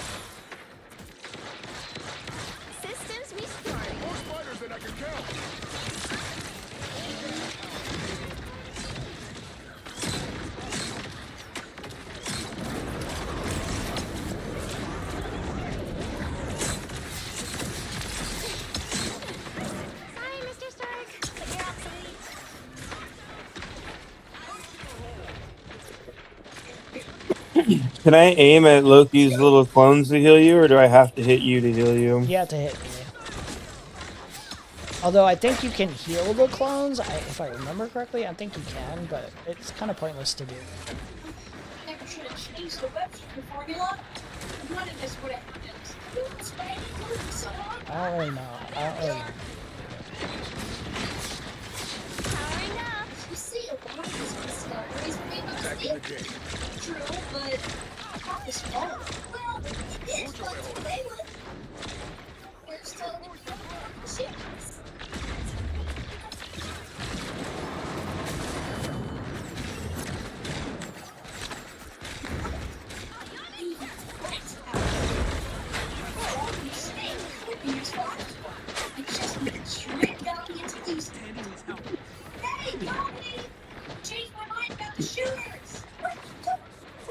I don't know how you ping people, but off to the right, there's somebody up top. Oh, you can press. I don't know. Are you playing on controller? Keyboard. Oh, I don't know. I don't know the button. Nerd. Yeah, but I know what you're talking about. She's right here. She's up top.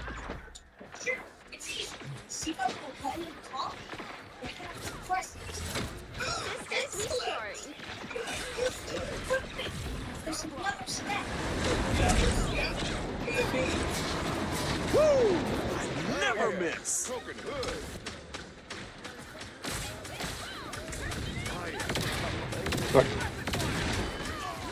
Nice.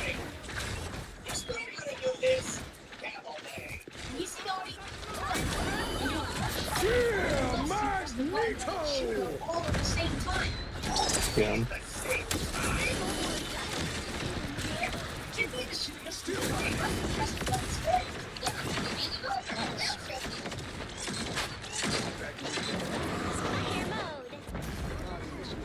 Cool. Very cool. Very cool.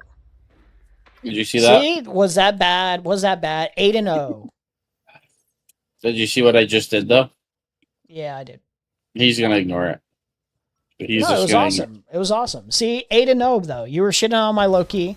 You were saying, "Oh, it's gonna be a bad time. It's gonna be a bad time." But 8-0. I did better than you that game. Okay. That round at least. Okay, not the game. It's not so bad, is it? Not so bad. Not so bad. Oh my god, dude. All 谁 right. 相逢谁红谁冒？想看会会很很好。 Oh, she man. Started to sound like dad now. Separate entities, but we work together as a team. Wow. That's And I thought my disrespectful. partnership was close. Maybe if you ask He does the exact same thing. I don't know why you're. I mean, you do too. Shut the fuck up, bro.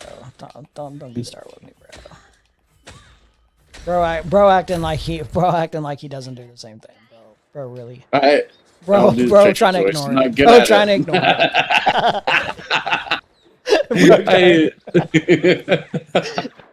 it. Bro, trying to pretend. Crazy. Oh, I got you.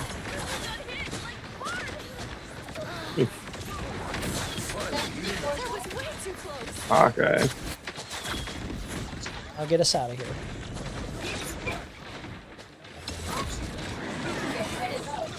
They need a TVA outfit. I don't know why the fuck Loki doesn't have a TVA outfit.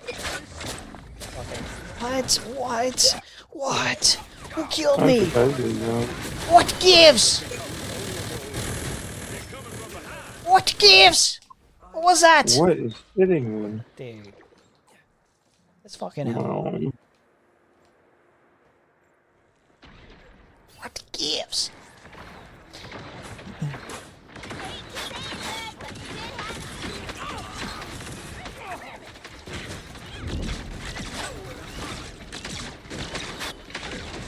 Systems restored.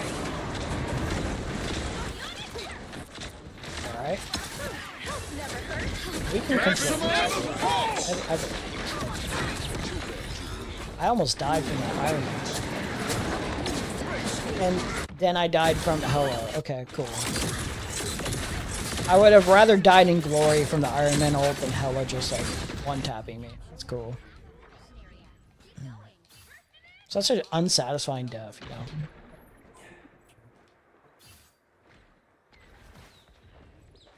What gives?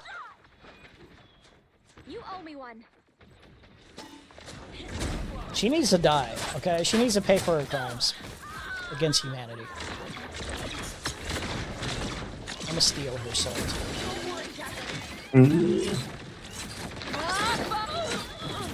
Nice. Magneto got I me. thought I was going to fuck it up and not kill that Iron Man there, but I did. Never miss. We're playing against bots, right? No, we're not. Shut up. Yeah, Don't make we me feel are, bad, dude. bro. Don't lie to me, bro. Don't lie to me. I'm serious. You're lying to me, bro. This is cap, okay? How do you think we're winning so good? Hey, that was a waste. What was that all? I wasted that all. I guess I was trying. Okay, here's my cope. I was trying to scare him off. And I did it. I accomplished that, okay? There's something. Okay? We'll be okay. Let's make it up. Oh, no. I decided to do something different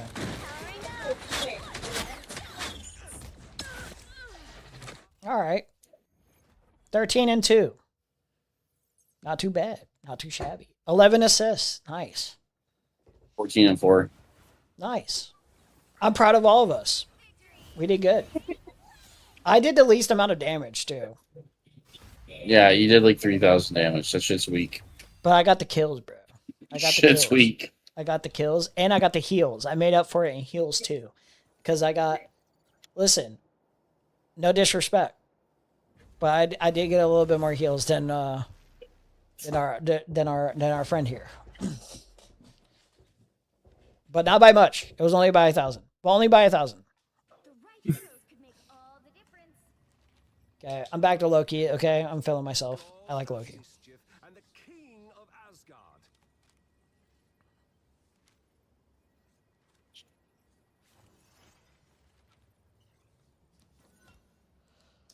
Ugh.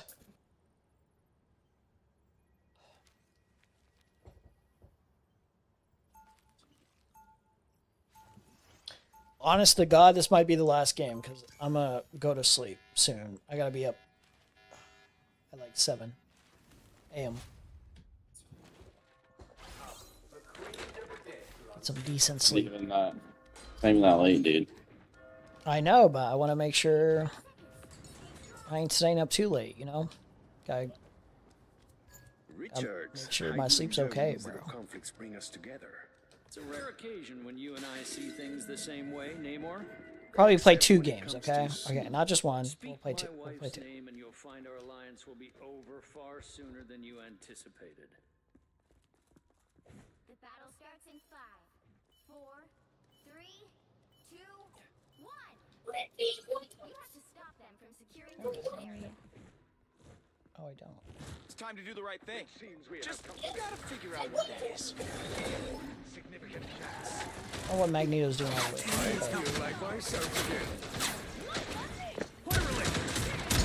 God, I'm lagging.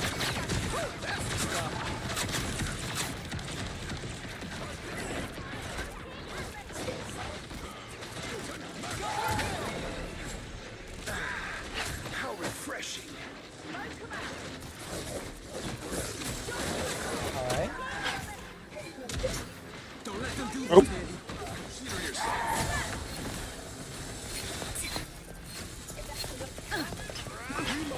I'm Dino now. Now I'm not. There's somebody on it. You went too far up.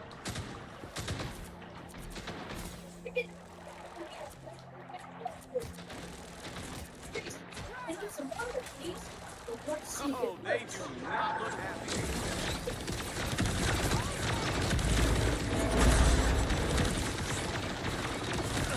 That is much better.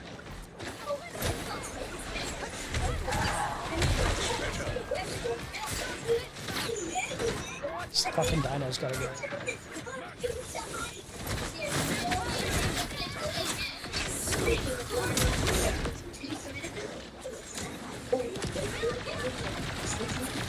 I am ready to put on a Pushing him out. Oh, we double ulted. Oh my god, I'm so sorry.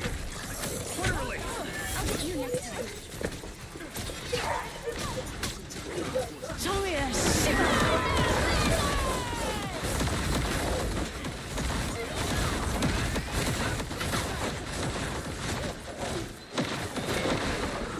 Damn.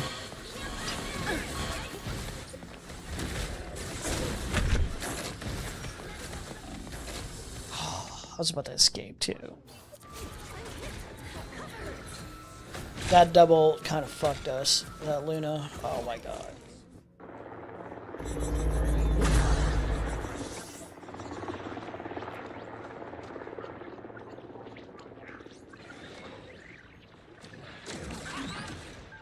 Oh my god, dude. I use my ultimate and I die.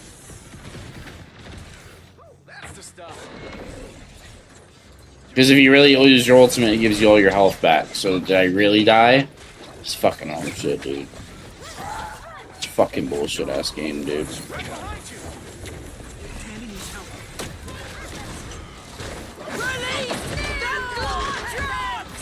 Jesus Christ, how many fucking ultimates do they have?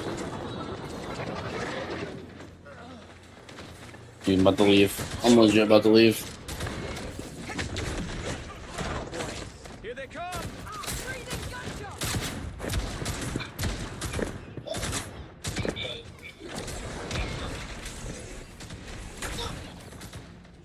God, this voice is so annoying on the map, dude.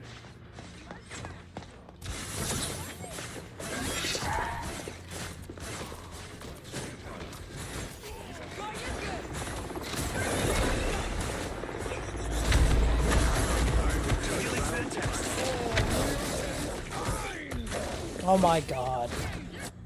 Really? Okay.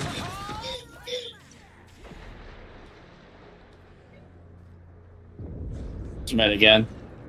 Like the 5th time.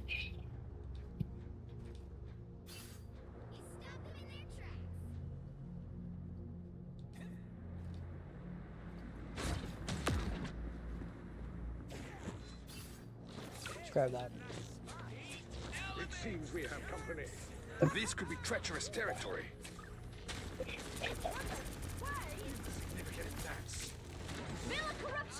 That is much better. That Black Panther coming. I think he's being sneaky.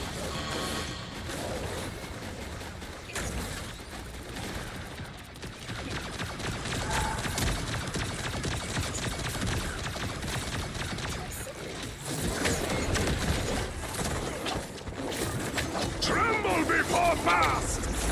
Are we kidding, man? Really?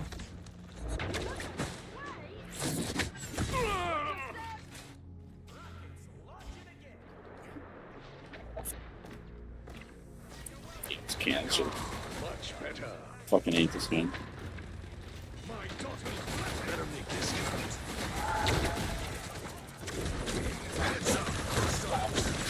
Why can't I shoot Devil Dino in the face? What's up with that bullshit? You can. He's not taking any fucking damage. He takes more damage when he's shot in the face. It's just he's got a lot of health. And he gets healed, remember, he's getting healed too. Probably why he's taking like a lot of heals. Dude.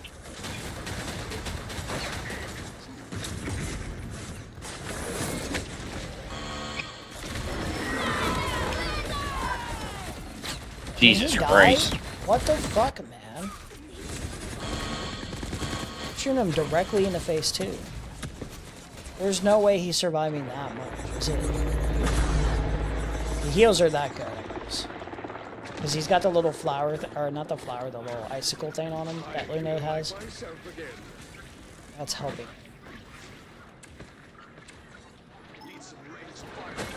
It seems we have company. This should protect me. Got Black Panther over here in our back line. Help. So cold. Noxious. I'll get you next time.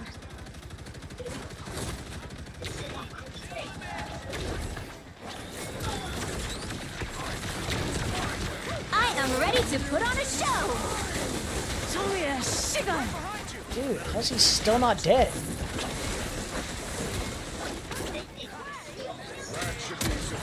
I fucking kill him. Jeez.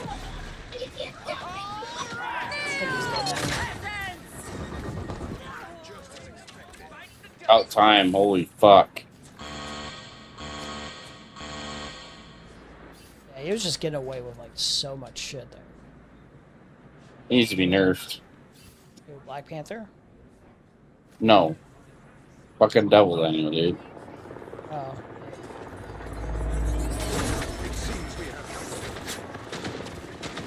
There's this little clear at. Dude, are you serious? He was...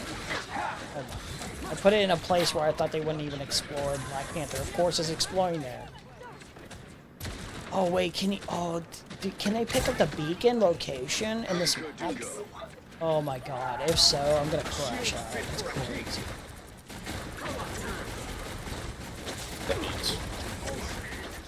It doesn't prep you for war, redhead.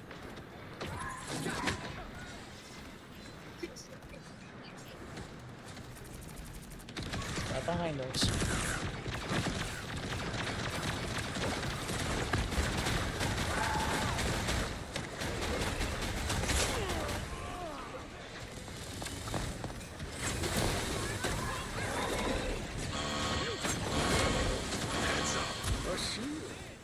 Nobody's hurt right now, Nathan. Let's see.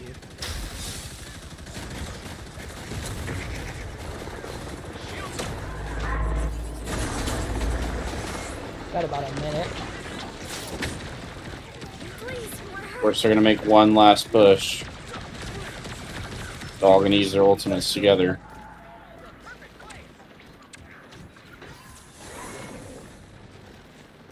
I am ready to put on a show.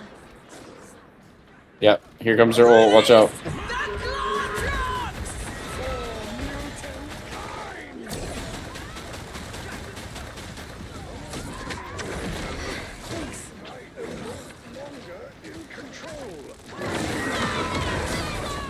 What is going on, man?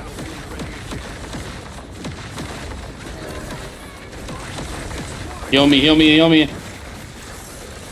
Dead. Nice, got revived. He just destroyed my fucking this fucking Black Tremble before fast. Oh my god. Bro. Why don't you stop it? You're not it. You're not him.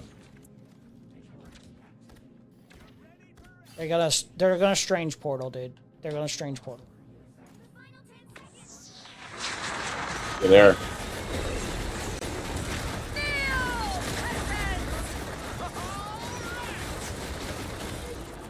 Yeah, of course. No way we survive this.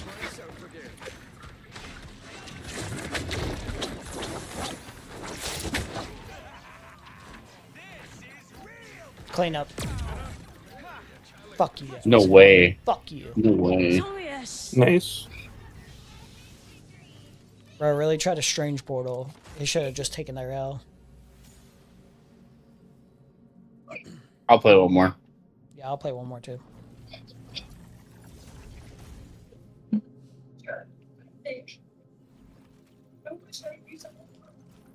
Damn, Jamal, 21,000 heals, bro.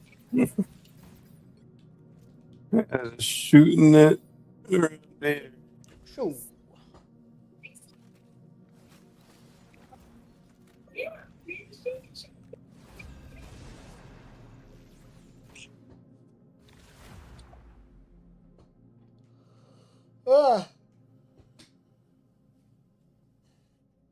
Tracy.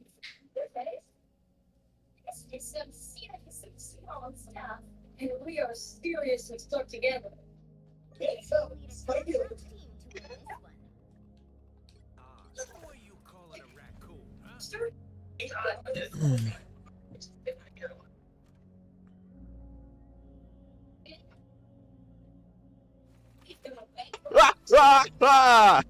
Hello, chat. No, not what I meant to click. Hey everyone, it's been a minute. Yeah.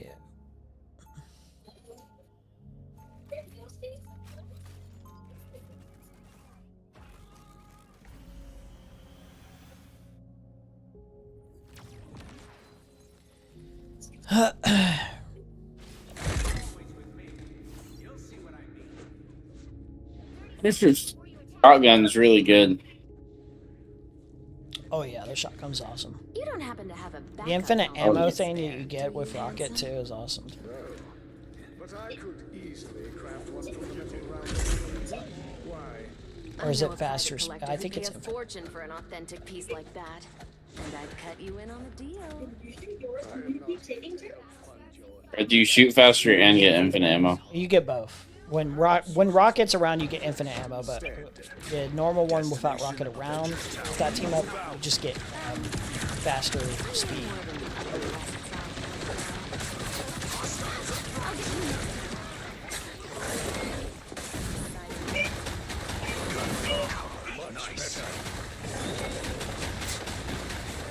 Pep in my step.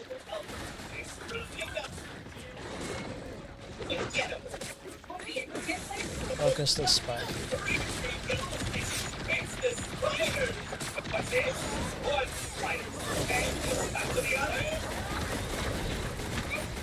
Focus the Spider-Man.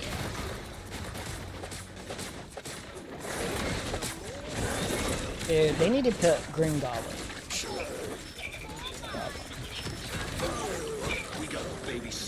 Pretty cool. They have a plethora of heroes and villains they could pick from.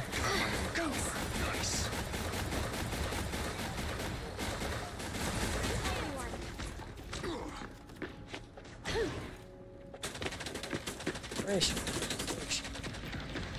Where'd she go?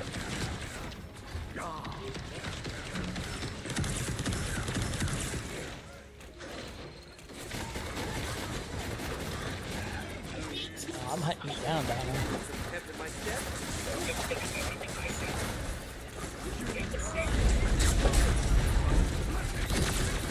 I want that Dino dead. I want you dead, Dino. Battlefield ready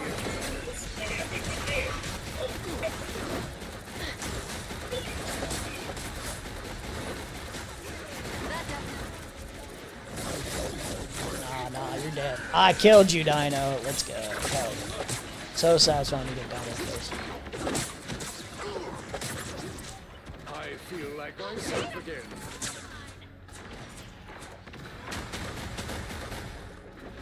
Get ready.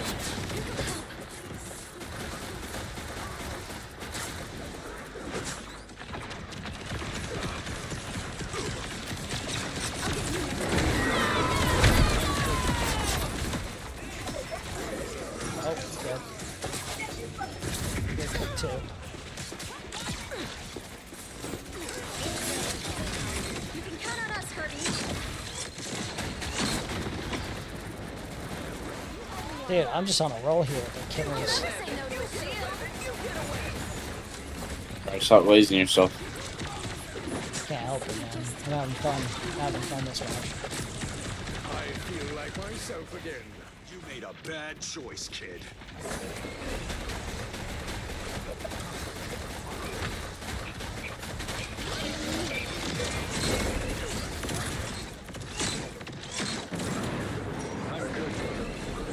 Get ready.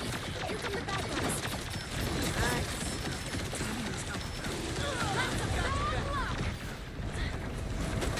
We got a babysitter robot.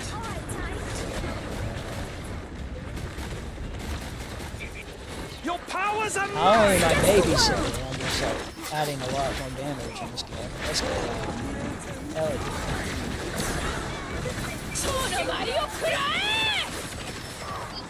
Yeah, someone killed me. It was about time they Damn. got like some ult kills. Did he ult me? No. I was about to say, he didn't need ult. The dinosaur, and I think that was their Psylocke. I think that's who that was. Alted. I saw the silent. I was wondering did Spider-Man killed me. Oh, that seems like it's...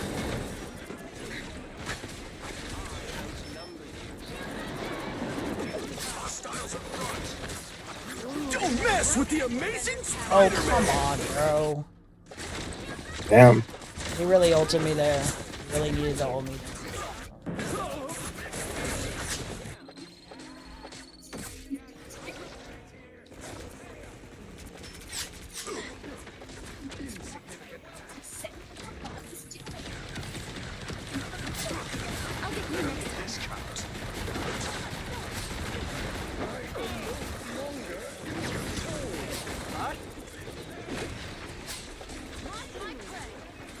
Jesus, I could not outpace them.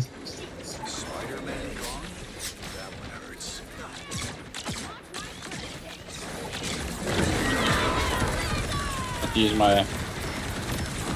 He's dead. Maximum pulse! Gambit never falls! There you are.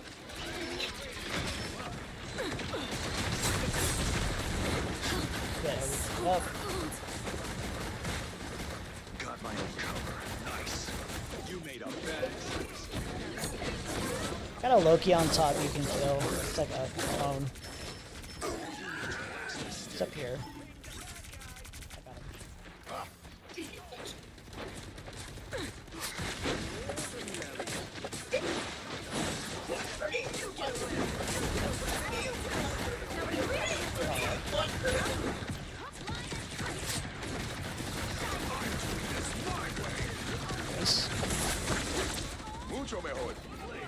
I know the way to Avengers Tower. Follow me. Pretty straightforward. Let's go. Awesome. And I got MVP. How do you get MVP? Because That's I fucking added, bullshit. That's fucking more damage than bullshit. usual, and I got That's consistent fucking kills. that's fucking bullshit. And I don't know. I just had a good time. That's part of the adding the MVP. I had a good time. So I wake up in the morning and I piss excellence. Oh my god. You wanted me to rock it. You got the rocket. Sometimes you got to steal the MVP. It's like sometimes you got to. That should have been me, bro.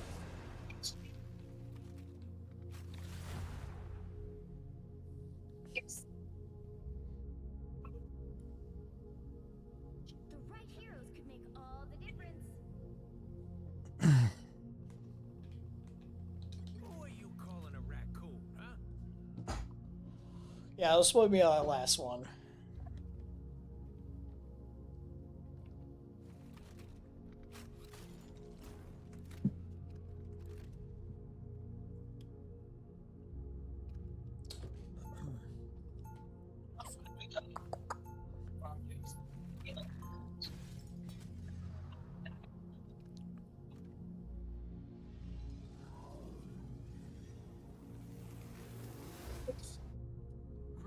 All right.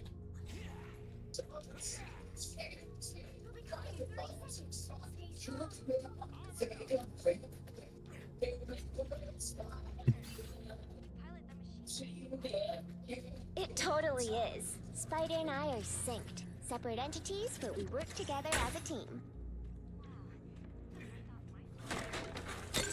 Maybe if you ask nicely, Cloak will open his hatch and let you climb inside. Battle starts in 5, 4, 3, 2. I should play Penny Parker more. I used to play We won't run away anymore. Our adversaries gather. You're my kind of man. Better make this challenge as good.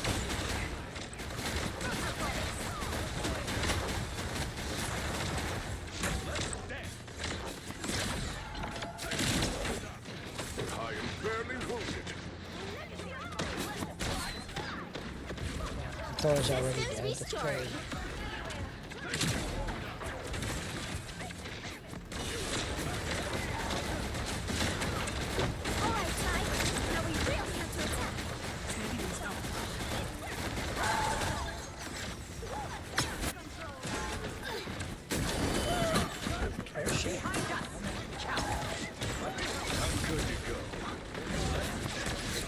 Oops. No, no.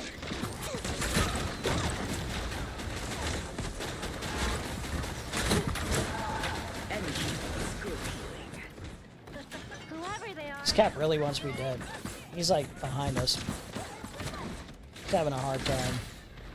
Unfortunately. He's not gonna get what he wants.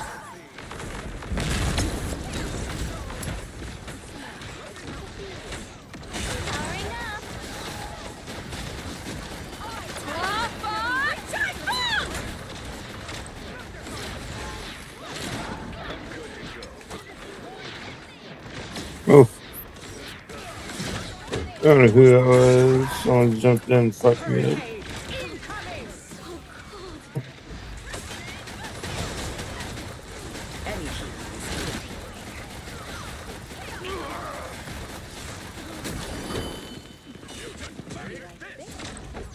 I did what I could. Alright. I don't know if they're gonna hold that there. They're behind us. You've still got it.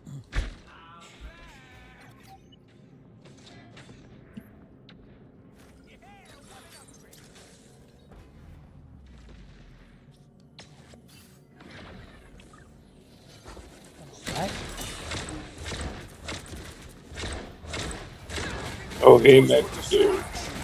Alright, Ty. Now we really have to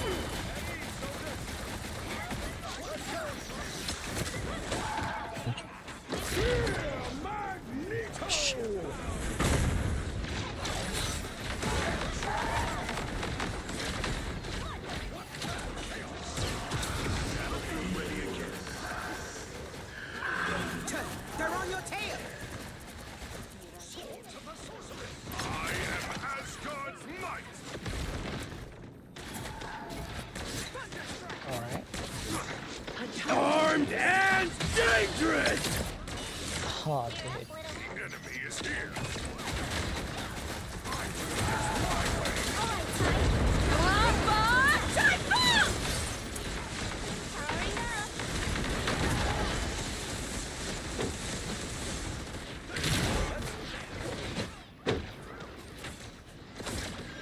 Assemble!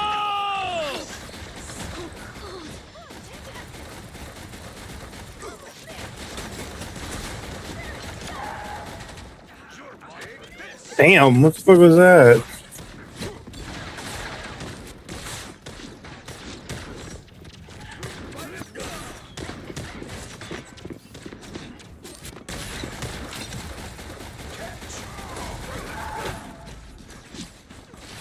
Oh, fuck you. See that shit, bro? But they felt like they were so good at the game for ganging up on us. Yeah. It took them 30 seconds to fucking kill us. I was hoping we would survive that, not gonna lie. That would have been fine.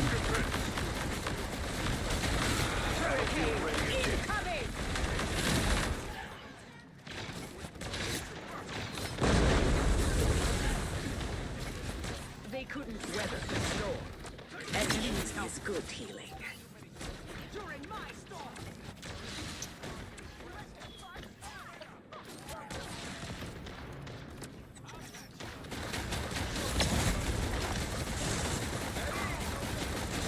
Armed and dangerous. Get fucked. I'll get you next time.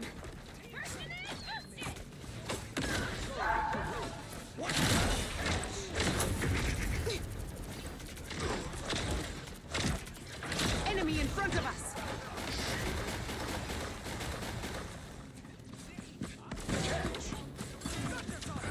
Battlefield ready again. We're better when we work together. A timely boost. New friends?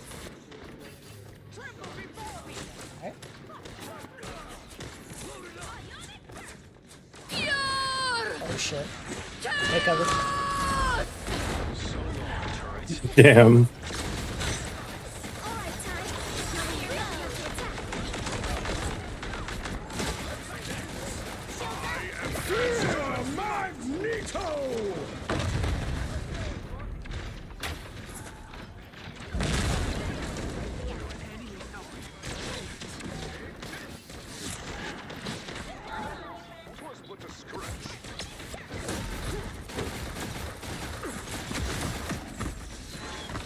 Oh, werewolf, Captain America.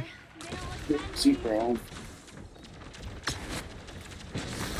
I'm kind of annoyed that the werewolf Captain America still has his voice lines. You're not a werewolf. You're a fraud. You're a fraud.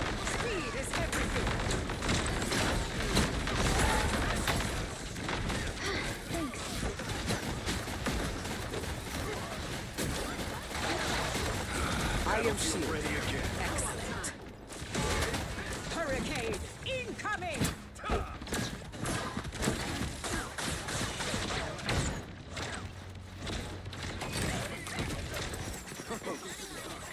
Even your riches are not eternal. Typhoon! Twas but a scratch.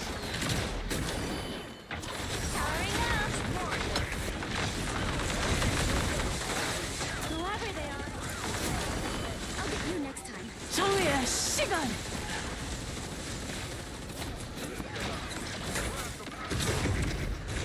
Armed and dangerous!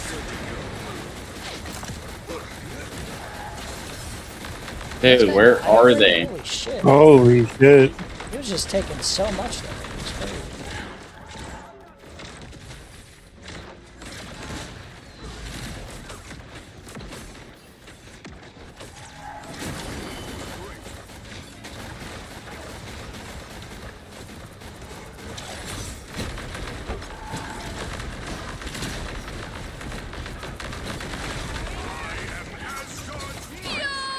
Watch it, watch it. Of course, shit hits me.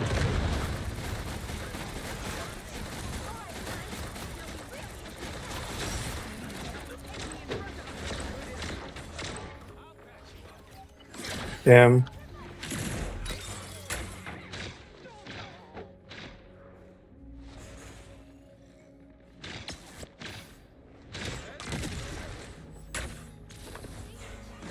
Damn.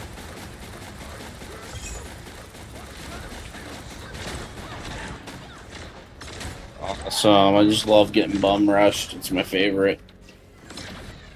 And none of my shots hit him.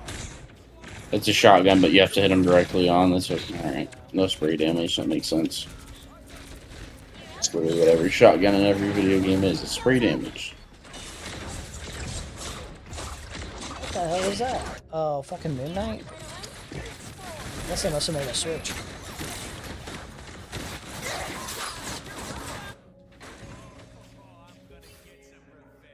Oh, we got this. We only got one more minute. We can hold it.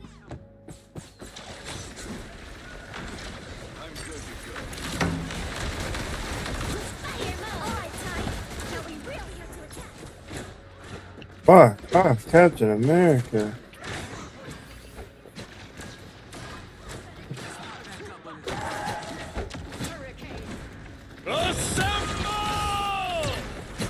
Can he fuck off?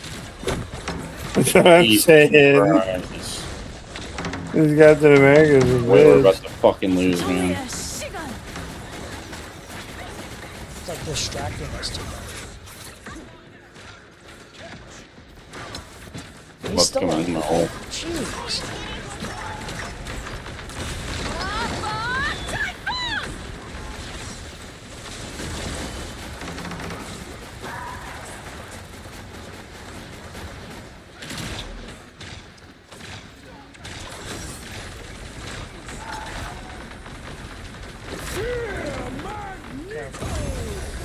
Fuck you, Magneto.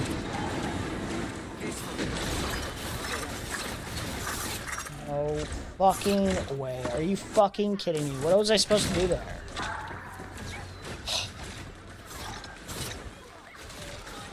You're not about to lose Damn. just because of that dumbass shit. For real. And he just came back like almost immediately. He didn't even have, dude. He didn't even have a rocket to spawn him or nothing. He just ran all the way there. No way. We kill Cap and he immediately gets back. There's no way. Dog. What the fuck is this game, bro? Yeah, I just ran all the way back like in an instant. Okay, bro. You guys want to play one more? No. Yeah, I'm down. Okay. So while you down? I'm down then. Yeah. 'Cause I'd rather end on a high note, but for real, if we lose this one, it's regardless. I'm just gonna tap out, go to sleep.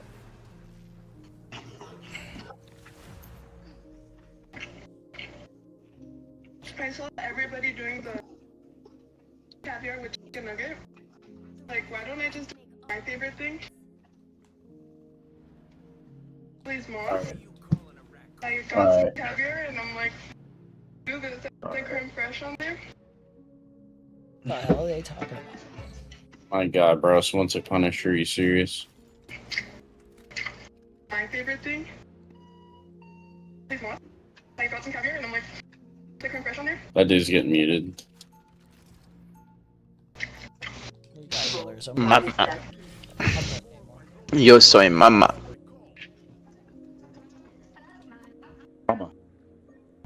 Mama happy. No, mama about to be real. Cool. We got 4 DPS. I'll change. Get the hell out of there.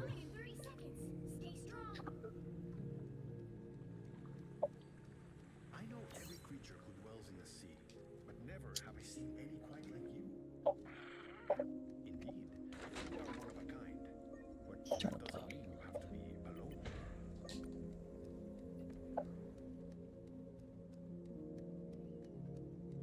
The battle starts in 5, 4, 3, 2. My stomach hurt. My stomach hurt.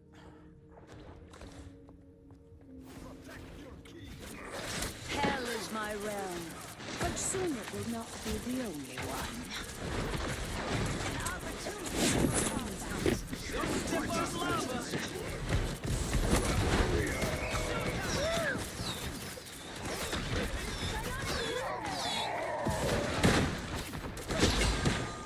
Daredevil and fucking Iron Fist or someone. I don't know who that is.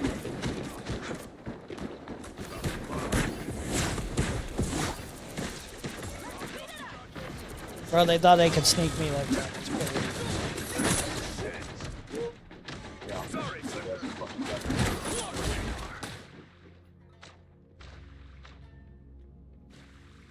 Bet. That was cute. That was cute, no.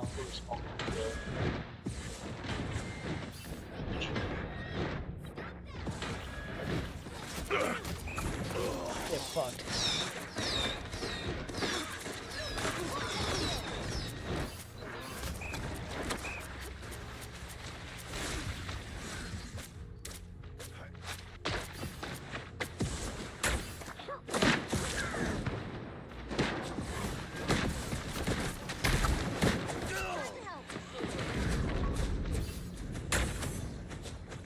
Adding to your underworld army, huh?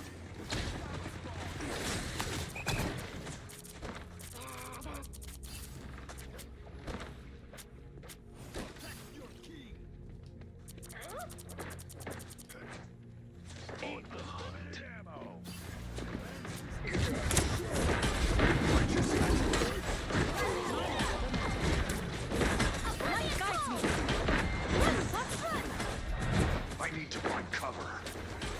Your weapons are inelegant, Frank, but effective. I'm aware of them, bro. They can't sneak me like that. They can't try to sneak me like that. I won't let them do it too easy. Yeah.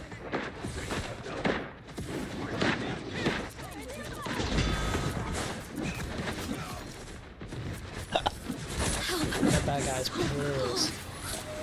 Turret is injured.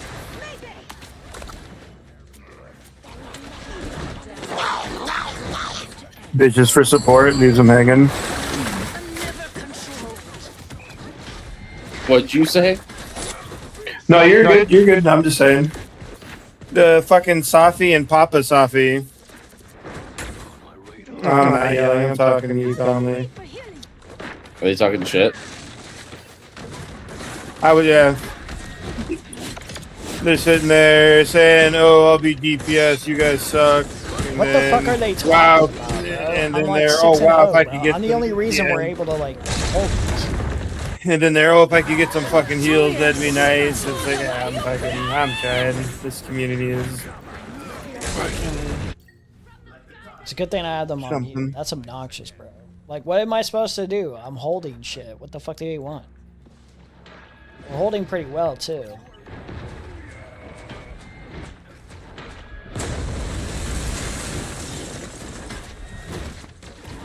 The Punisher is down. An endless war and I'm hit. Cover me.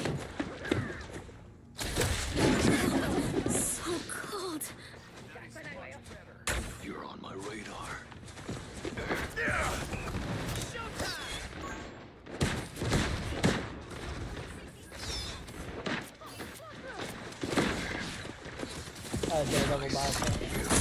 Let the devil out!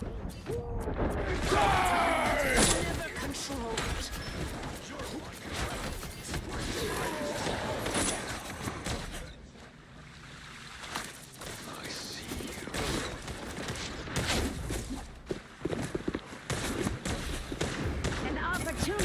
Oh, did we not? Oh, okay. I thought we had. I thought.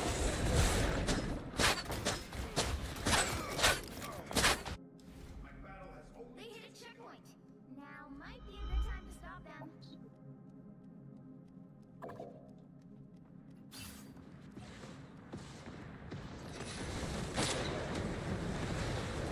Oh, he's rage baiting you. He's trying to rage bait you right now, Jamal. Oh no, yeah. Yeah, they're like. Yeah, Emery. Y'all should like keep self-stroking each other. It's hot. I mean, hey, you guys are the ones doing it.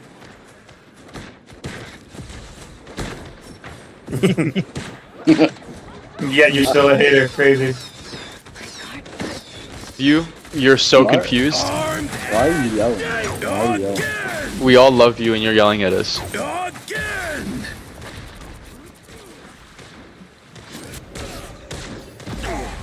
I'm literally the walking embodiment of love and you're yelling at me.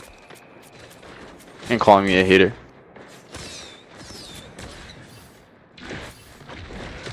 This fucking dumbass piece of shit bitch Human Torch thinks I'm not him. Sorry, Marvel, sorry. I didn't mean anything, I just... Super cop. Okay, you guys notice how Timmy Zimmy is hot as hell? That's just one sexy dude.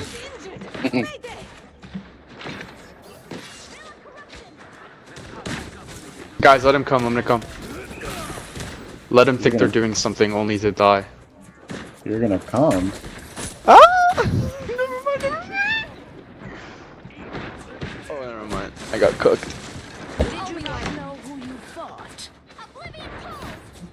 No, it's because what do you mean there's a torch running this lobby and it's not me? Fuck that. Fuck that. Fuck him and his mom.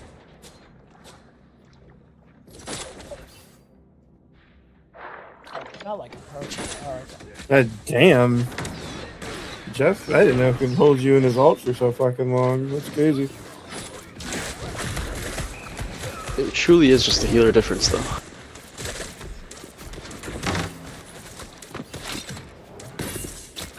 Wait, we have 4 DPS, no thanks.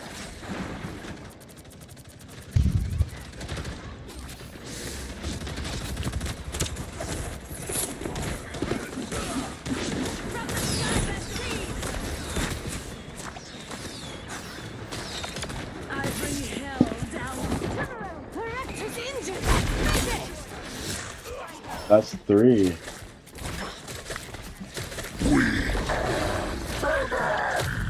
Guys, I just killed 3 of them. You guys are losing? The fuck? Don't worry, Mama here.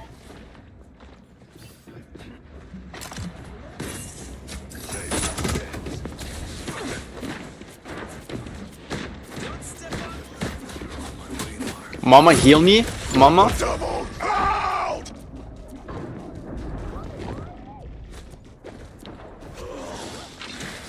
Mama, watch me get fucked. Us against the world. Mama still need a heal. Heal, mama.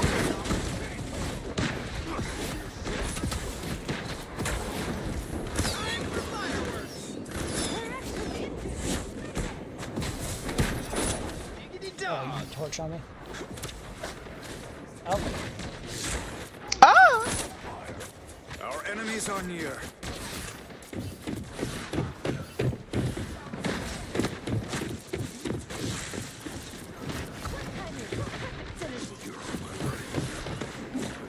You're getting flanked. Yes. Tandy needs help.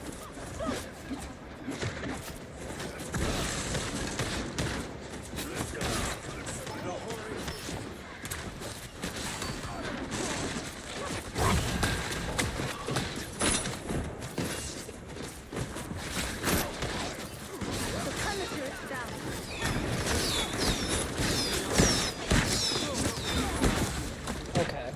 Let's see.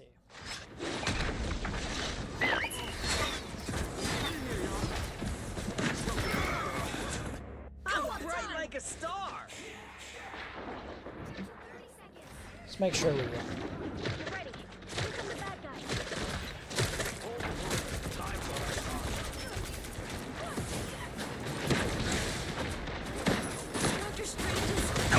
It's actually Sydney. Are you not healing me on purpose? Probably. I wouldn't blame him. That's really the final 10 seconds. Kadim, what are you gonna do? Portal?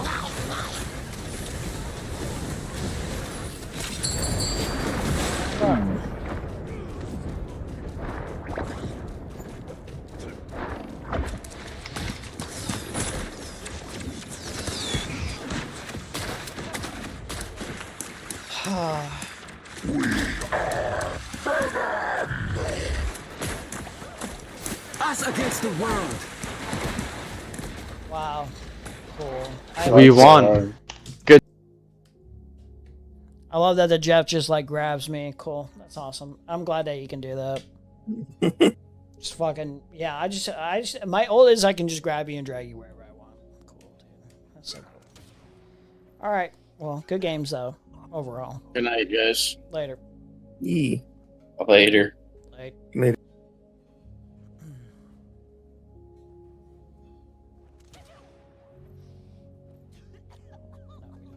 Okay, there we go. All right, we're out. Shout out Mr. Meta. Who else was here? World's most powerful hobo, Moon, Sailor Magic, of course my brother, his friend, Master 4531, D3C1. We'll continue what we were doing before I started playing Marvel Rivals. We'll continue snarking Kinoflex. And then we'll snark some Destiny. Hold on. But let's end this off a little bit on some dour news.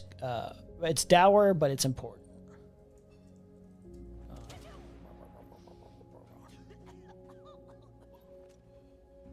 Important to keep this in mind. Where is this at?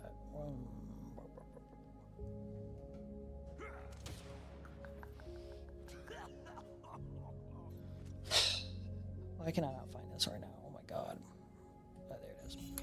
All right, y'all, we got some absolutely massive, major red alert type breaking news here. I mean, this is an emergency for democracy if I've ever seen an emergency for democracy. So Mark Elias of Democracy Docket says, breaking, the Supreme Court has allowed President Donald Trump's sweeping attack on mail voting to go forward, bolstering his long-running effort to restrict voting access ahead of the 2026 midterm elections. So the New York Times also reported on this, and the gist of the decision is that they're allowing a lot of Trump's executive order blocking mail-in voting, they're allowing it to go into effect. And I mean, stop and think about how ridiculous this is. But the point they make, and I'm not kidding about this, it sounds like I'm joking, I'm not joking. The point they make is, oh, you haven't been hurt by this executive order yet, So you don't really have standing to be in court to sue over this. So in other words, Trump has to actually, like, steal the election for you to get the damages to then go in front of the court for them to maybe make a different decision. We have a illegitimate, I've been saying this, we have an illegitimate Supreme Court. Yeah, they're going to steal the election. I mean, it's pretty set in stone. It's pretty safe to say.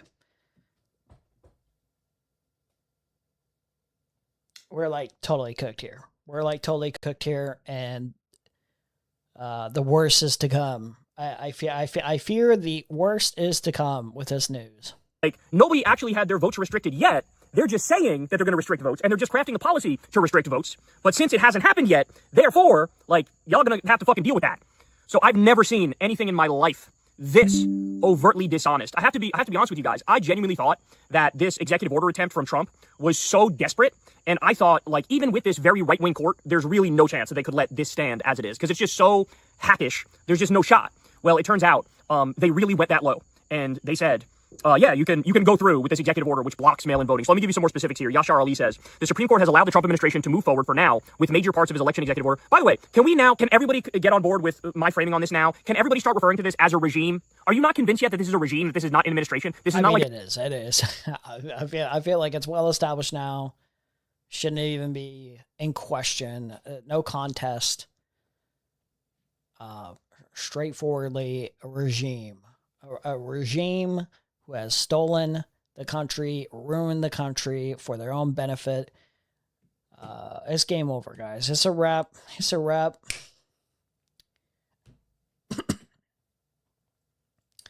Totally Doomer. I'm totally sold on Doomer. Not because I want it to be Doomer, but because it seems like that is legitimately, practically, realistically. I'm a realist, guys. I'm a realist boy, okay? I understand the predicament that we're in.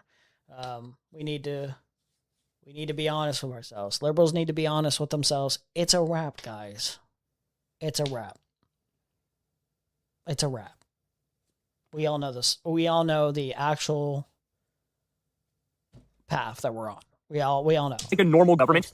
We're talking about a criminal regime here. He says his order includes a plan that would require states to provide voter lists to the federal government and directs the United States Postal Service not to transmit mail-in ballots from voters who are not on the required list. So what they're doing here is they're illegally federalizing elections. The way elections work under our Constitution is the states do the elections, and that's why it's very hard for somebody to steal an election, right? But he's trying to federalize the election system, and the Supreme Court is basically letting him do it. I mean, this is ludicrous. The USPS part of his order remains blocked by another injunction. It also directs the federal government to create its own lists of confirmed U.S. citizens. Gee, I wonder who they're going to take off the list. I wonder if they're just going to go after black-sounding names and Hispanic-sounding names and names that sound like they belong to Democrats. I wonder if they're going to do this thing that they've always done called ballot purging and ballot spoiling, where they specifically try to allow Republicans to vote and stop Democrats from voting. Gee, I can't figure it out. List the government acknowledges may be incomplete. Very curious. While threatening possible federal investigations or prosecutions of state election officials who disregard them. The Supreme Court did not rule that Trump's order is legal. It ruled that the states challenging it sued too early. Let's see the comment section. Supreme Court has hurt America in just about every way possible. The Supreme Court needs to be in prison. True. Remove this corrupt Supreme Court. The Supreme Court is nothing more than the army of the Republican Party. Supreme Court needs to be impeached and dismissed. Absolutely. Nope. Don't let them into positions of power. Nope. They have abused this. Absolutely. Right-wing SCOTUS needs to be tried for treason. They are guilty, need to be locked up. Supreme Court needs to be removed one way or another. It's time. I'm down for it. Listen. Yeah.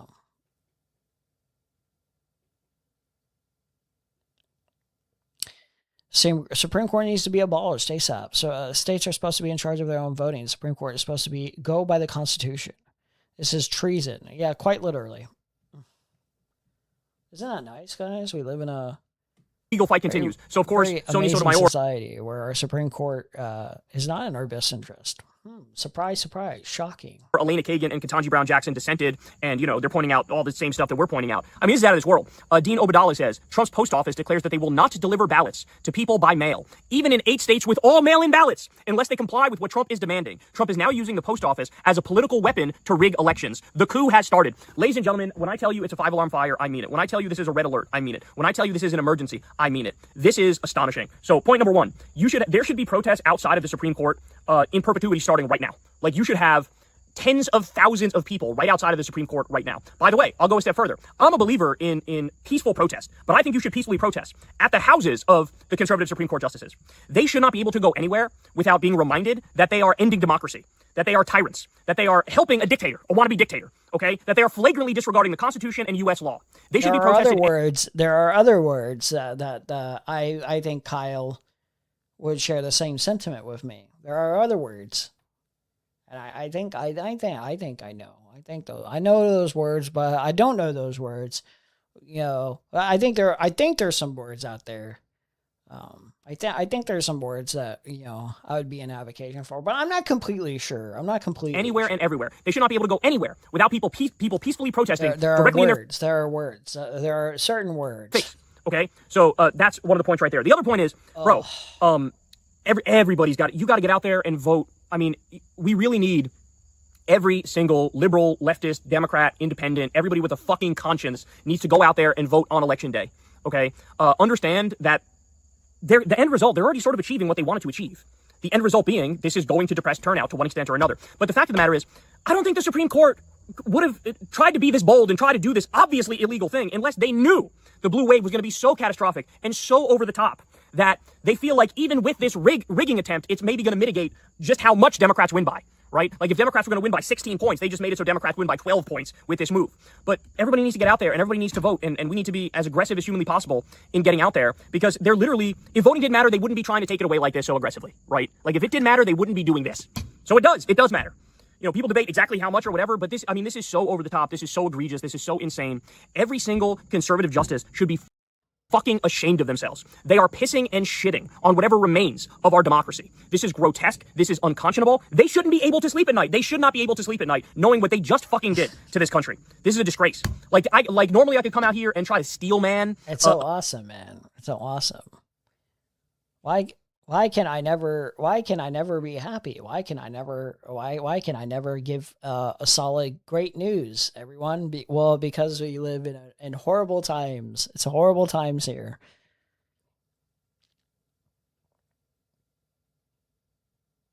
And the average common person probably won't even know this happened. And they will be completely ignorant of this unless we inform them. Unless we get enough people to inform them. Oh my God. A decision by the Supreme Court. There is no steel manning. A lot of politically ignorant people out there. Oh my God. Because what they're doing is a brazen power play. What they're doing is desperately trying to allow Trump to rig the election to hold on to power and keep the Democratic wave suppressed. By the way, Democrats, wakey. Do you not see how existential this is yet? Do you not understand yet? That now they literally just greenlit a coup. They just greenlit Donald Trump fucking blocking mail-in voting, which is preposterous. Donald Trump himself votes by mail. He votes by mail. But you can't vote by mail because the real reason, it's got nothing to do with mail-in voting other than more Democrats vote by mail. But the real purpose is to federalize the elections.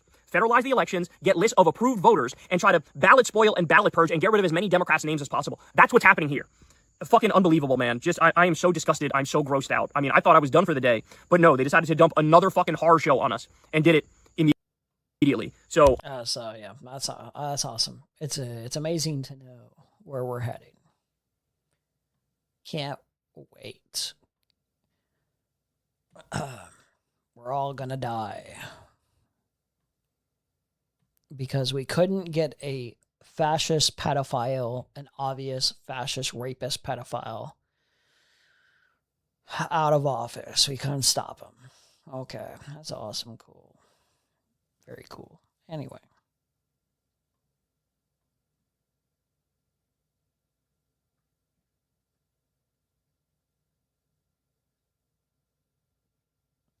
Okay, we're done. Later. I think Ogre Boy's streaming, so for whatever it's worth, if If you want Cultural to multi click over there, he's over there. Not that I have too many viewers. I'll make any meaningful change, but he's cool. He's chill.